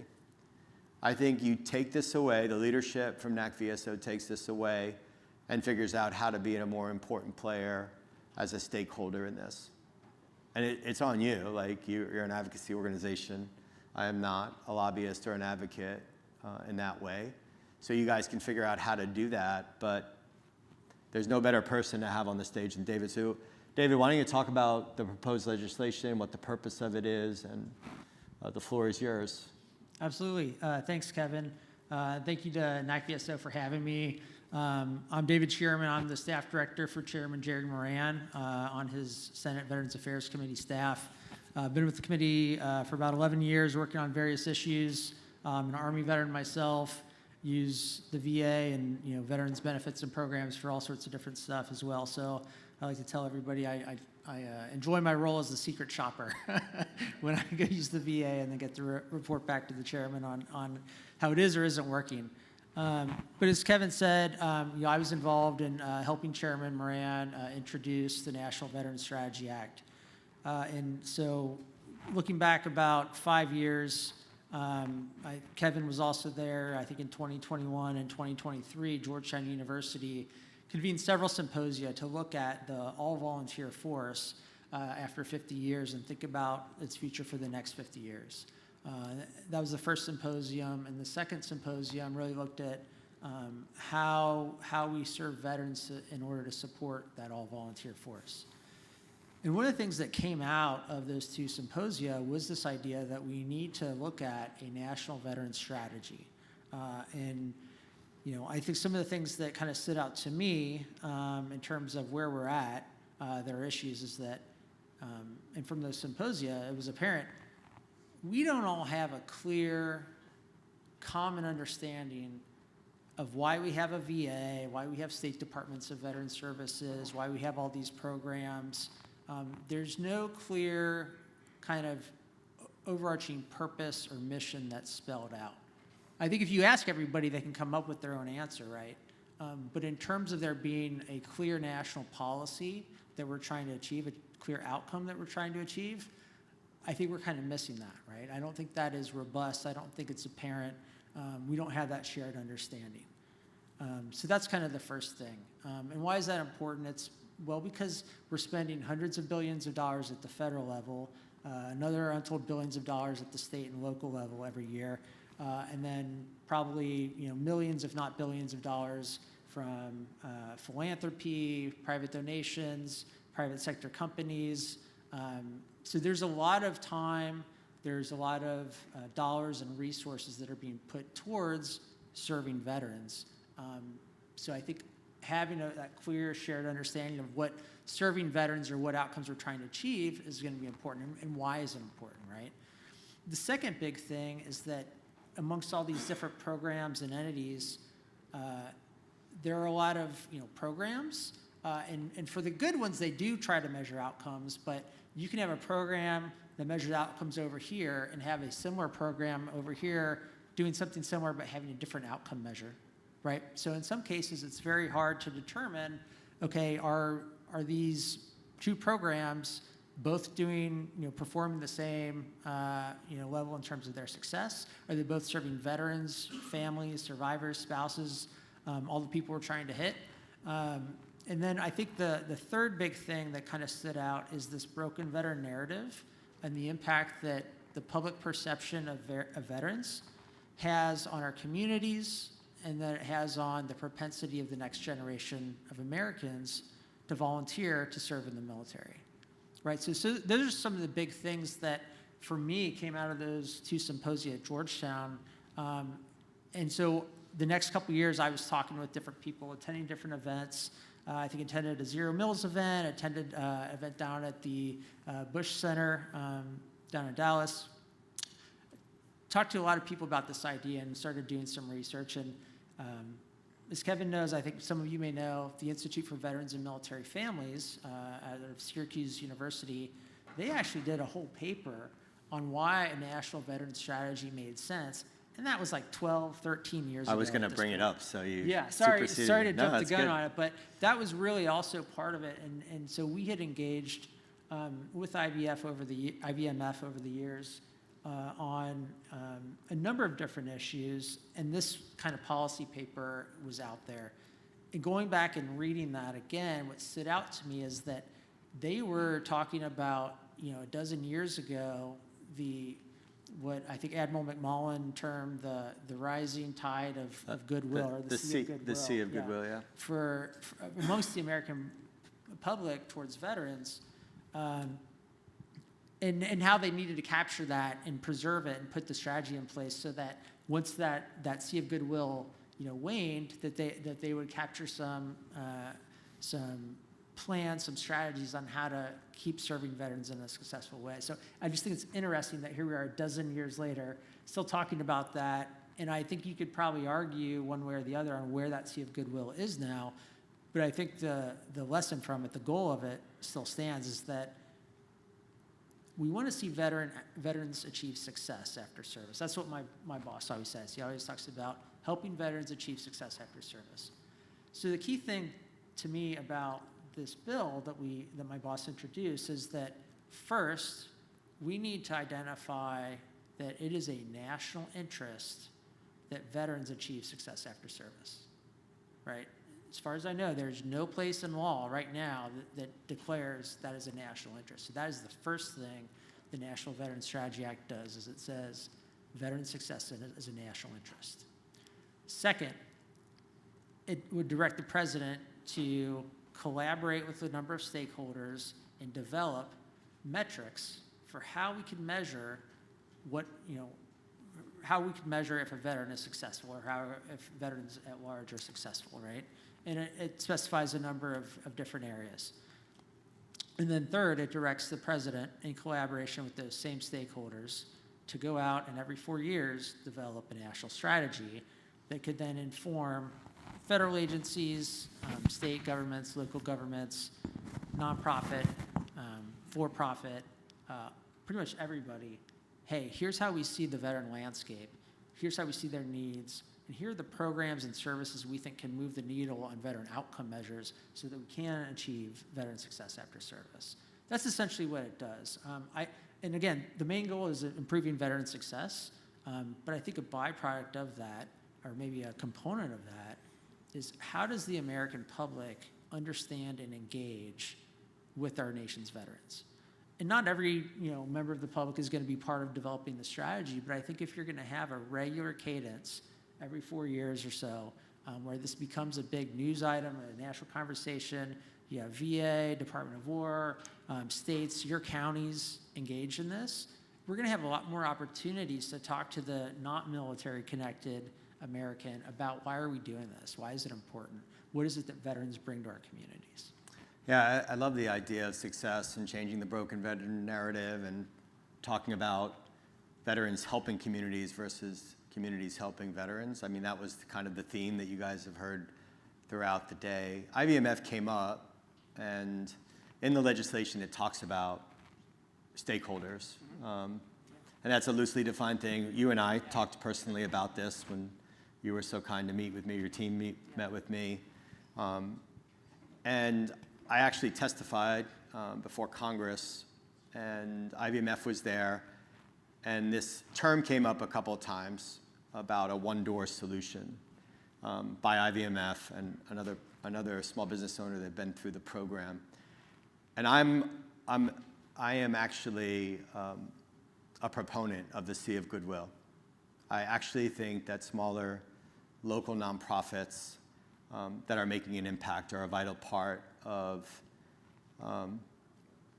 stopping veterans from falling through the cracks and helping them thrive. So the idea of a one-door solution to me actually doesn't resonate, because if the big organization that wrote a paper about this, then it helps inform legislation, and there may be some insinuation that those types of organizations are the one door, and only their corporate funders are the ones that are getting access to government. It creates winners and losers. So I know I was very strong in my discussion with you and your team, but I actually think that if you talk to the county VSOs, they work with a lot of smaller local organizations that don't know any of the big VSOs and big nonprofits, and the county VSOs themselves are, again, in the trenches on the front lines. So how do you pick the stakeholders? I wanted to give you all the background, so I'm not like cutting you down at the knees and giving you my context, because I think of it as positive disruption and at least having a different perspective on it, because I think there are unintended consequences if only the big players are the only stakeholders. So that's really what I wanted to talk about. I 100% agree. Yeah. I agree with you. And so the bill, the legislation, doesn't pick stakeholders. It doesn't pick, say, this group can join, but this group doesn't. Largely, that will be left up to the administration to implement that, right? And so part of it, that is going to include organizations like NACVSO to say, hey, you guys are considering this bill. We want to provide our input. Or this bill is getting passed and is going to be signed into law. We want to engage not just with Senate Veterans Affairs Committee, but we want to engage with Department of Veterans Affairs. We want to engage with Department of War. We want to engage with the White House Domestic Policy Council, the Office of Public Liaison, and make sure they know who NACVSO is and the work that the county veteran service officers do day in and day out, so that if this bill is enacted and signed into law, they can start mapping out not only who the stakeholders are going to be that they collaborate and consult with, but also what is the plan for that collaboration, right? Because we're talking about a multi-year process, right? Multiple points of engagement. So is that going to be, NACVSO doing a one-on-one meeting? Is it going to be multiple small roundtables with NACVSO, ZeroMils, the American Legion, the Heinz Endowment? But you shake your head, right, and say that. But again, they are playing in the space too. And the idea is not that you guys have the answer and they don't. It's that everybody's got a piece of this, right? Yep. Everybody does have some piece of this. It's making sure everyone gets a voice and a seat at the table. It's making sure everybody gets a voice. And the other thing too, I would be working for a senator from Kansas. I would be remiss if I did not mention there is a well-known Kansan who once upon a time, he was a famous general. And he was also a president, but he was a famous general who said, plans are worthless, planning is everything. That was Eisenhower. He's famous for that quote. So we also have to remember the idea here is not that we're going to convene the right stakeholders. They're going to come up with the strategy, and that's it, and we nailed it first time out of the gate. I hope not. That's not going to happen, right? The idea is that we're going to create a framework and a process that will be repeated and refined and improved, so that the first time the strategy comes out, there will probably be some bumps in the road or some hiccups, but over time that will get better. But also the participants, the people that engage in that process, will all learn from it and grow by themselves. And you left out the one part, and measured and then refined. Yes. Because the biggest challenge, and I mentioned the other day, is all these organizations are counting the same things. Like, here is the takeaway for NACVSO. Get your measurement in order and use those data points to show Congress tomorrow and the administration that you are providing value in terms of real measures. And that's critical, because in this space, everyone's counting the same numbers. It counts jobs, employment. You have Hiring Our Heroes, you have the Veterans Job Mission by JPMorgan Chase, you have joining forces in previous administrations, you have Next Stop, you have 4Block, which is an incredible organization, you have Vet Jobs, you have Orion Talent, you have Recruit Military. They're all counting the same jobs. And this idea that you can build a collective or a collaborative with all these smaller ones underneath, they're all counting the same jobs too. So it's important to realize that numbers matter. And are we really measuring what matters? Listen, announcements that we're going to hire another 1 million veterans over the next 10 years doesn't matter, because they're going to get those jobs anyway. What are we doing to drive real outcomes for them? Why is it that veterans hold 3 jobs in their first 3 years? These people right here, they know why. They see it every day. So their voice needs to be heard and it needs to be measured, but I don't really think it's a big issue that a veteran gets a job or a service member gets a job when they leave the military. Of course they're going to get a job. Unemployment's 3% for veterans. It's been lower than civilians for the last 12 years. It was 10% in 2011 when I started Hiring Our Heroes. So why are we even measuring that? Why aren't we solving the problem that exists in transition that helps them have the job for 2 years or 3 years, and then they stay with the organization for the long haul? That's what we should be measuring. And what I fear is, if the biggest organizations, which have contracts with DOD or DOW, they're the ones with access to the bases, it's pay to play, and they're the ones that are controlling the environment, yeah, it's great, you don't have a role in that, but that issue still exists. The Department of War, the VA, if they're picking winners and losers and it's just the big ones and the smaller ones, these folks are going to have more of a problem. So what are the measures that we're going to really be focused on? I think we should talk more about measurement. NACVSO, that's a takeaway. Like, get your notes in order and report measures. Yeah, I agree. I mean, that's part of the process that the bill envisions, is convening the stakeholders and figuring out what are the measures, right? And so not just get your measurement in order, right? But also be able to articulate why, how you measure is a good methodology, right? So that if there's somebody else that's measuring something similar but in a different way, you can have that debate and work through it and figure out, okay, collectively, is there one best way to measure this? And maybe there's not, right? I also don't foresee this being hey, we're going to sort all this stuff out. We're going to have, one measure for every potential thing. It'd be great to get close to that, or closer to that one kind of single measurement. But also, I think the initial goal is, let's get closer to measuring so that we can better compare. If a county veteran service officer, can report, X outcome measure, is there somebody else similar situated that can support something else? And I can't think of a good example off the top of my head, right? But it's about taking a very broad, disparate environment of different entities, different organizations, all trying to serve veterans and their families in different ways, and in many cases towards the same positive outcomes. And it's creating a framework. It's creating a framework, and it's not all going to be one single answer for everybody. The other thing to remember, we're legislating this from a federal level, and we're directing the administrations to go out, convene, collaborate, develop metrics, develop the strategy. We're not empowering them to direct ZeroMils or Recruit Military or a small nonprofit in Topeka, Kansas. You have to go do exactly this, this, and this.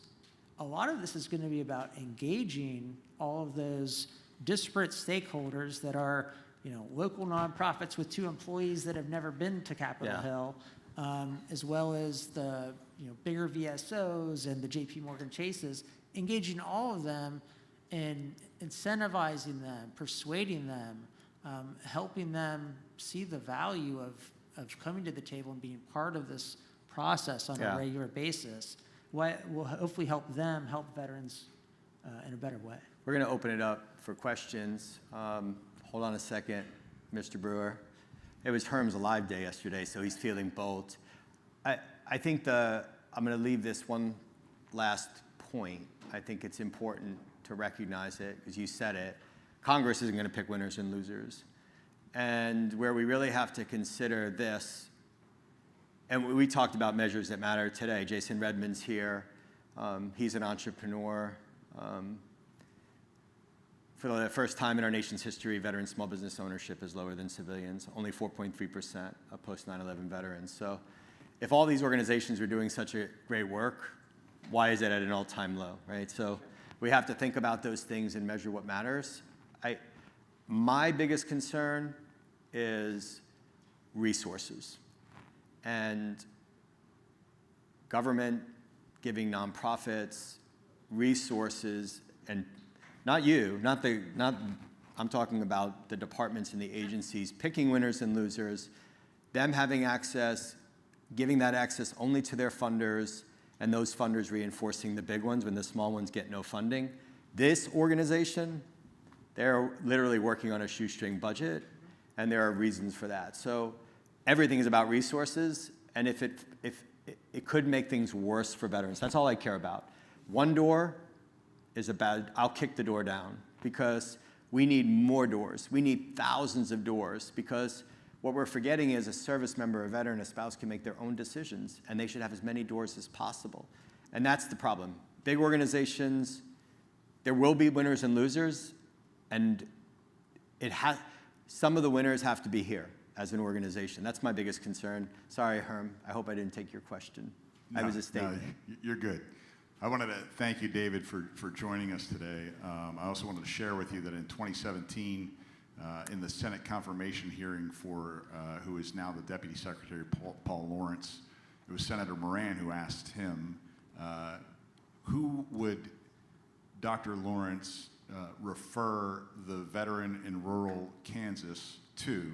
And I was sitting at home watching it live going, I have the answer. Dr. Lawrence, unfortunately, choked on that one, but he took it back because it was us. It was your local county veteran advocate.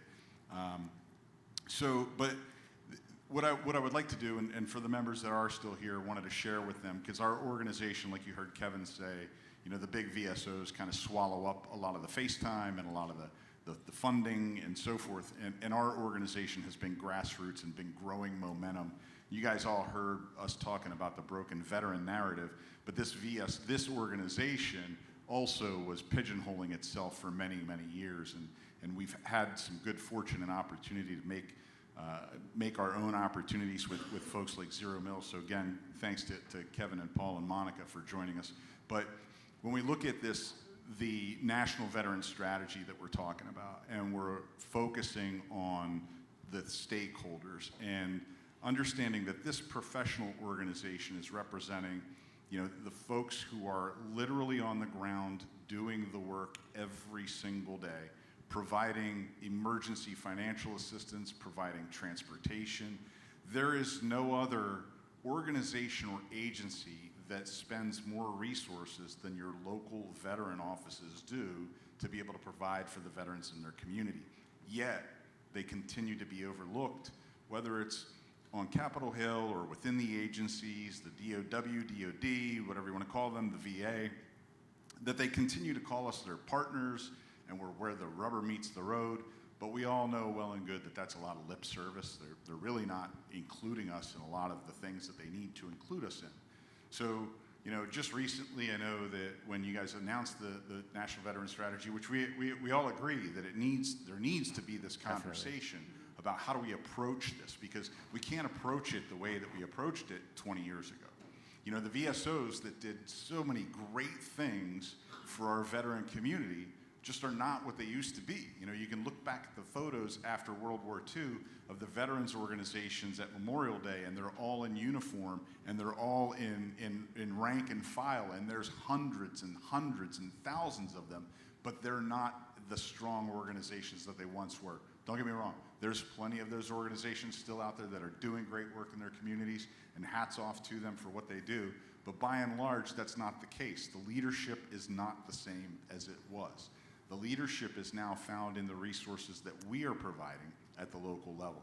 So those individuals, when they separated from the military and they went back to their American Legion post, or they went back to their VFW, and they found someone who's going to take them under their wing, they're now finding them in their local county veteran office, or their tribal service officer, or their state service officer, someone that's employed to do this work every day. So when you guys announced the National Veteran Strategy, one of the former secretaries of the VA posted something on LinkedIn, and he said, you know, we spend $300 million on, or $300 billion on providing for veterans programs on the federal level, not to include the hundreds of millions at the state level or at the private level, and completely left out the local level. Well, guess what? The local level spends more than the state level does to provide those resources. In other words, the state that I'm from, in Ohio, the state doesn't provide any funding. It's the local government that's providing that funding. So we have to be included in that conversation. When we look at veteran homelessness and we look at veteran suicide, and individuals want to point the finger and say we don't do enough, well, that's baloney. We do so many different things. We need to get them to the right resources, and the right resources are right here in this room, but they continue to be neglected. Again, it wasn't really a question, it was just a rant. Poor David. It's all good. I don't, you know, I appreciate you saying that. I mean, I guess my response is, how can our committee help in that, right? And more specifically, when do you want to come meet with us to talk to us about what your needs are and what you see, right? And I know Kelsey from my team was before you guys on Monday and met with you, and it sounded like that was a good conversation, I think, with Michael and maybe Andrew. I'm not sure if he was there. But again, that's why we're here, and that's why we love to work with groups like NACVSO, is because my team and I, we can't go out to every county and talk to every county veteran service officer. So when you guys are here in DC, and I know you guys are coming up to the Hill tomorrow, right? Or today.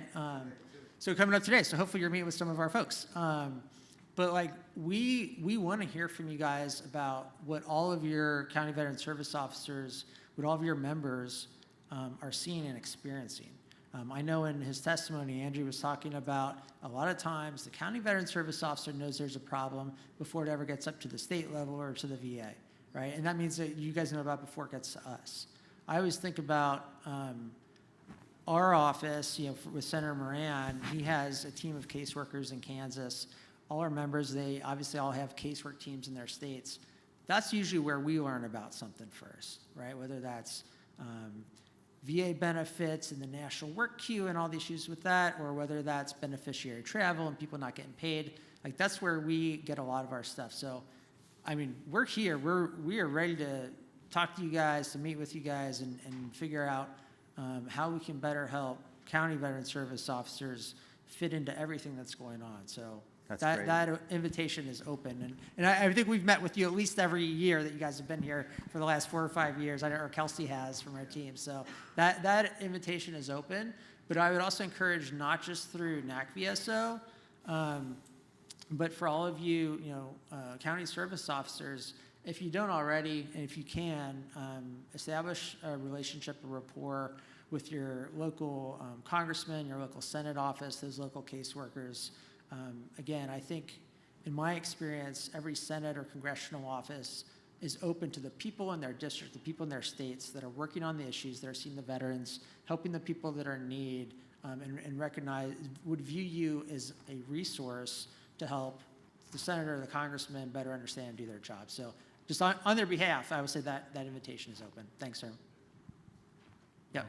Thank you, sir. I'm David West. I'm the delegate liaison for this event, and I just want you to know a lot of people are conflicted because everybody's our elected official schedules. Some couldn't make them yesterday, and they came this afternoon. They want to be here, but they want to carry out the mission. No worries. I totally get it. Piggybacking off what Herm said, you saw me shaking my head. We need your assistance. We need your assistance advocating for us at the CAP when bills are being passed. Have you reached out to NACVSO? Because at the local county level, when it comes to these big organizations that have a presence here in DC, we are seen as the resident experts. They're leaning on us, they're coming to us to solve their problems. Yet, when it comes to lifting these concerns up, because we are grassroots and we're well grounded in our roots, and the thing I can contribute it to is a triple canopy forest maybe, right? We got these big organizations that are up top, and we have these nonprofits that are working and doing great at the first layer. They can't get the sunlight to grow. We've reached the second canopy now, but we're looking around and we're seeing these big trees, the roots are failing because their membership is dwindling, right? And we don't want these trees to fall down. We've got this voice, but we need your help making sure that you're saying, hey, have you reached out to local county government to see what's happening? Because there's a misconception about local county government. Everybody in this room right now, if you pulled up, and this is something I got from John last night, but if everybody in this room, if you pulled up our job description, what we're doing right now falls nowhere in our job description of what we're supposed to be doing. Right? We're doing this because we want to impact our community. Sure. We want to move it forward. And we need help at the DC level, hearing from these big organizations that aren't really connected to what's happening locally in our communities, so our voices can be heard, so that from the bottom barrier. So yeah, we need your help. We're happy to help. Like I said, I think the two best ways for us to engage with all of you and learn about what you're seeing, learn about what we can improve on, is either through NACVSO at a national level, reaching out to us, or like I said, if you can, establish those relationships, and if, through, Andrew or Michael or whoever at NACVSO, if we can help connect you with offices, if you need help, happy to do that too. But we definitely want your input. So yeah, that invitation is open. Can you take a couple more questions? Yeah, absolutely. That's great. So we have a question in the back, and then went over to Dave Lee. Okay, all right. Hey, thanks for the opportunity to speak. And Kevin, thank you for the invite. Mr. Chairman, as a matter of fact, this is exactly why, I looked at being here to engage, with our government officials. One thing, and this is probably mainly rhetorical, okay? So first of all, I'm Don Carter, 31 years in the Marine Corps, once a Marine, always a Marine. Wow. I still serve, okay? And so, thank you, I appreciate it. So, but the question that I have is more rhetorical, okay? We look at the VA, and many times the VA, and this is probably good for you if you don't have to respond. So many times the VA, I think, is unfairly scrutinized. Okay, however, some of the scrutiny is well deserved. And here's why. Because the VA does not make a veteran. Okay, DOD, whoever, whatever you like to call, makes the veteran. Why is it that when the VA, is held accountable and responsible for the outcome of a veteran? I think that that's totally unfair. How this needs to be fixed is that, one, I advocate, since we're talking about transition starts day one when you come in the military.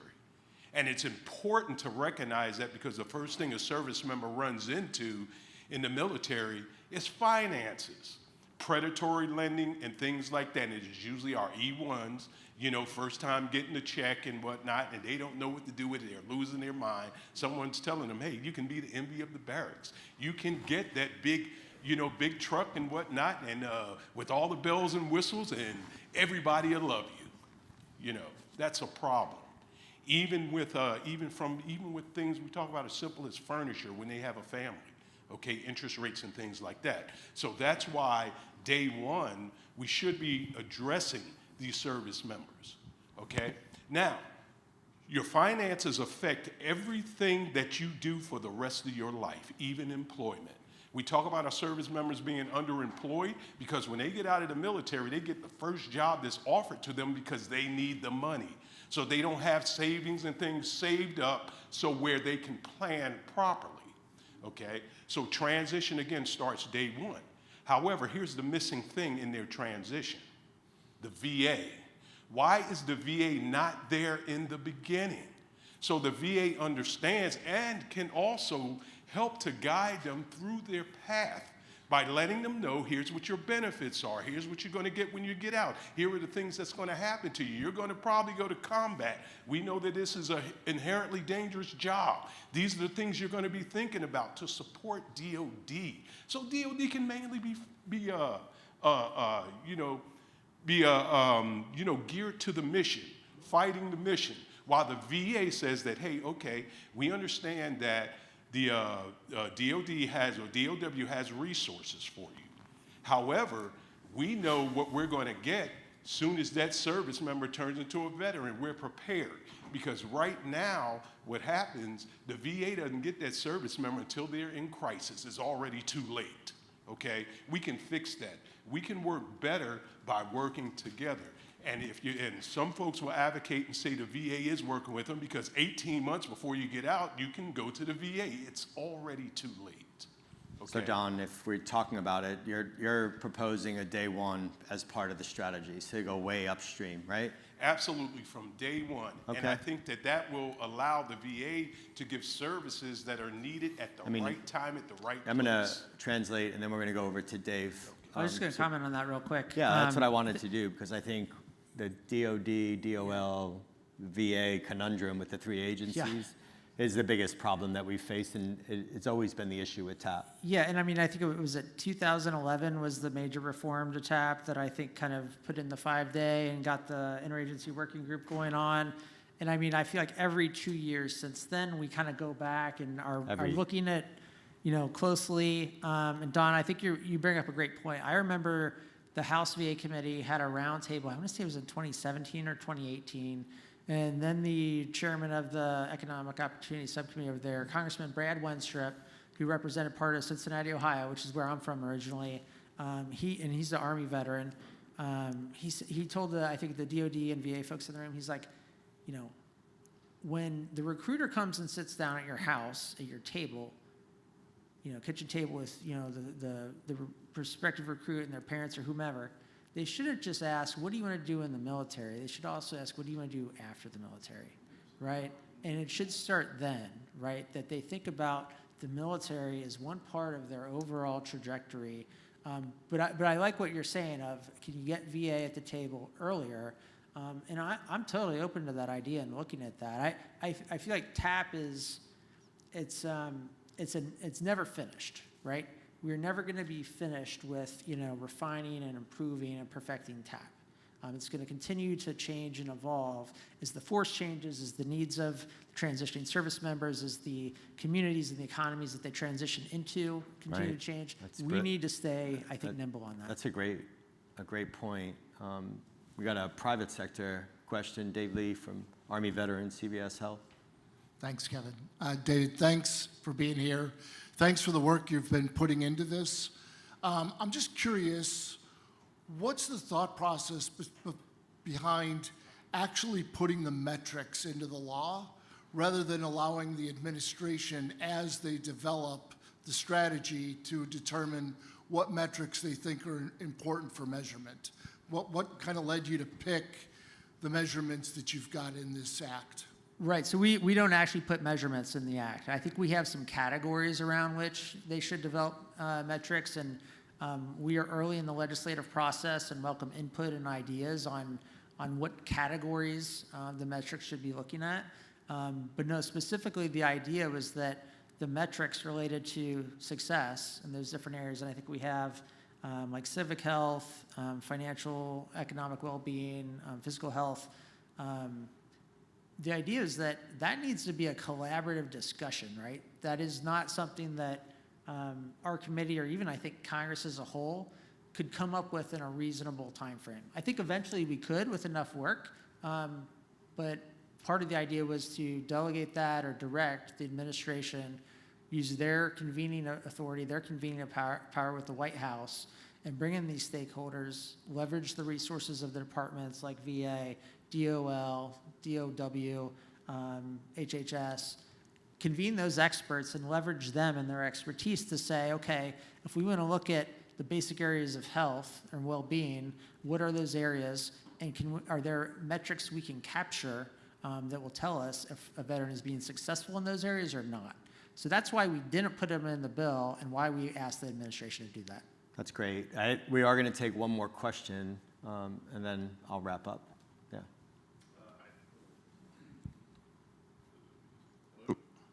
All right. Hi, Chris Deary, Cass County, North Dakota. So kind of to piggyback off what others said, we kind of go back and forth with funding. You said have the numbers. We had the numbers, and then the feds say no, like for housing. We go out, point in time count. We're out there, you know, North Dakota, so it's like 30, 40 below, trying to find our homeless veterans.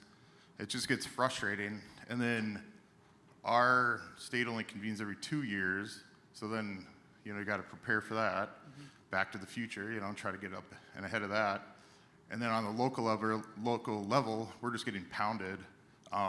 Since I've been here, we had someone ask for $40 for an application fee, and the VA can't provide that. And if I was there, I'd just be like, here's 40 bucks, let's do it.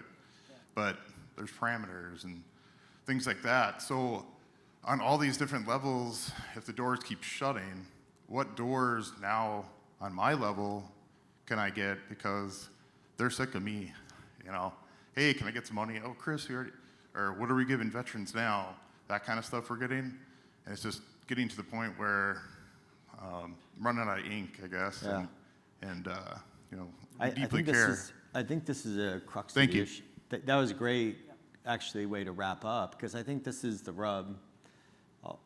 All hiring, all change, all impact happens at the hyper-local level, and you're dealing at this national strategy, and you have members, like your encouragement of them to talk to their members is important, but there is a grass tops and there's grassroots, and I think this is a grassroots organization. So I think more roundtables. One of the things that came out of the meeting, I mean, there's been so many great outcomes because of this group. Secretary Lawrence agreed to meet with the leadership once a quarter, which is, so maybe there's a roundtable where you're getting different swaths of the nation to come together, because North Dakota, where I am building a house in Northeast Wisconsin, is a lot different from the Deep South or the coastal Carolinas or the coast of California. So high cost of living, rural areas, like there's so many ways of looking at this, but that is why the Sea of Goodwill exists.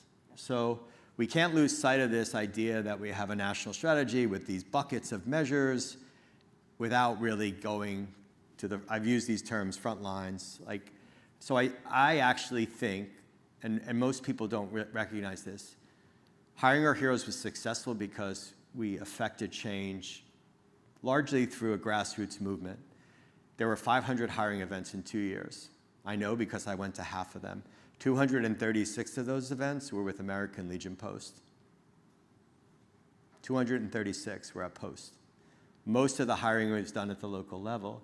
It doesn't even matter what the American Legion says at the national level. It matters what that post commander does at the local level, just like all of you. And that's caused this almost divides across big organizations and little ones. And that's what keeps me up at night is this not looking at the grassroots, because that's where it's going to happen. So I want to thank you first of all, because David Shearman, within like 3 hours or something after I emailed him late in the game and offered this spot because I felt like I left you out and felt bad about that, he answered me within a few hours. He shows up for our community. He's doing tireless work. He's behind the scenes trying to make sure your voices are heard. So I want to thank you for that and listening to the rhetorical questions and opening up. Maybe that's an answer. Maybe we can do a few roundtables and plan it out between here and the end of the year. And NACVSO will have to organize it. You'll have to think about mini leadership summits for some of the 100 are here, some other ones that aren't represented, and then you guys take control of it and you get those 4 meetings talking about measures, talking about voice, talking about grassroots, talking about your challenges, but also where the opportunities are, because that's what you want to present. And, you know, first off, thank you for inviting me, Kevin, and NACVSO, thank you for having me and allowing me to come and both share with you kind of what we're seeing, but also hear from you what you're seeing, the challenges that you're experiencing at the local level. Those are like, that's what we do our job based on, right? It's what is happening on the ground, and the more easily that gets filtered up to us, or not filtered, but delivered to us, the less filter between the grassroots level and what we hear, the better. And that's probably half of what we do in our day-to-day, is trying to filter through, like, what is big VA saying that's different from local VA? Is there any discrepancy? My boss is fond of saying it's concerning when somebody from national VA comes and tells me one thing, and then I go back to Kansas and I talk to a frontline employee in the VA, and I ask them about this policy that I just got briefed on, and they look at me like I'm dumb and say, I have no idea what you're talking about, right? So I agree. The grassroots, that's where veterans are served, right? Veterans are not served in a direct way here in Washington, D.C., or at the national office, or whatever it is. It's at the grassroots, on the ground level. I recognize that. The challenge is, right, and this is what I think Kevin's getting at, and what would welcome, is how do we put in the work to connect the people, all of you, the people that are working alongside you, with folks like myself and our team and my boss, so we can better understand how you see things. It's a challenge, right? Because you all have day jobs, and as you pointed out, this is not in your job description to come here and do this, right? But you are doing it out of the good of your heart. So part of our challenge is how do we fight through and work through that, and put in the effort to get that connection made. Sorry for interrupting you. I actually think this dot is connected in my head, so not if it's right. And this is the closing thing, because we talked about VRCN and the 900 organizations that the VA meets with regularly. I go to those meetings.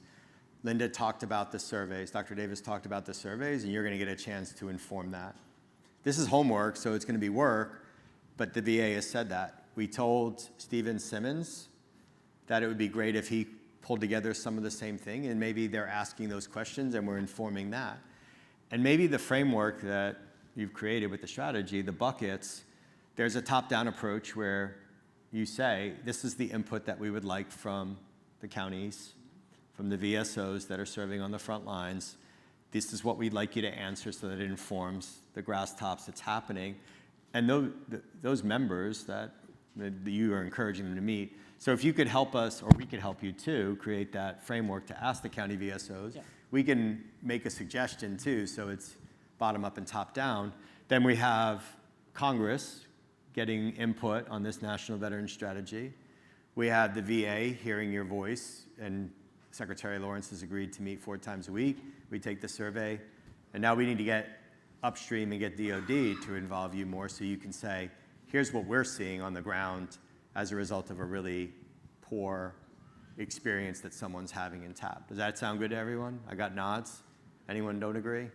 Then we don't have to workshop now. So I know you think we're a half hour over. We're a half hour ahead of time. How's that for a Marine math? Let's hear it for David Shearman. All right. Thank you, everyone. We appreciate it. I'm going to stay around so you can, if you have any questions, let me know.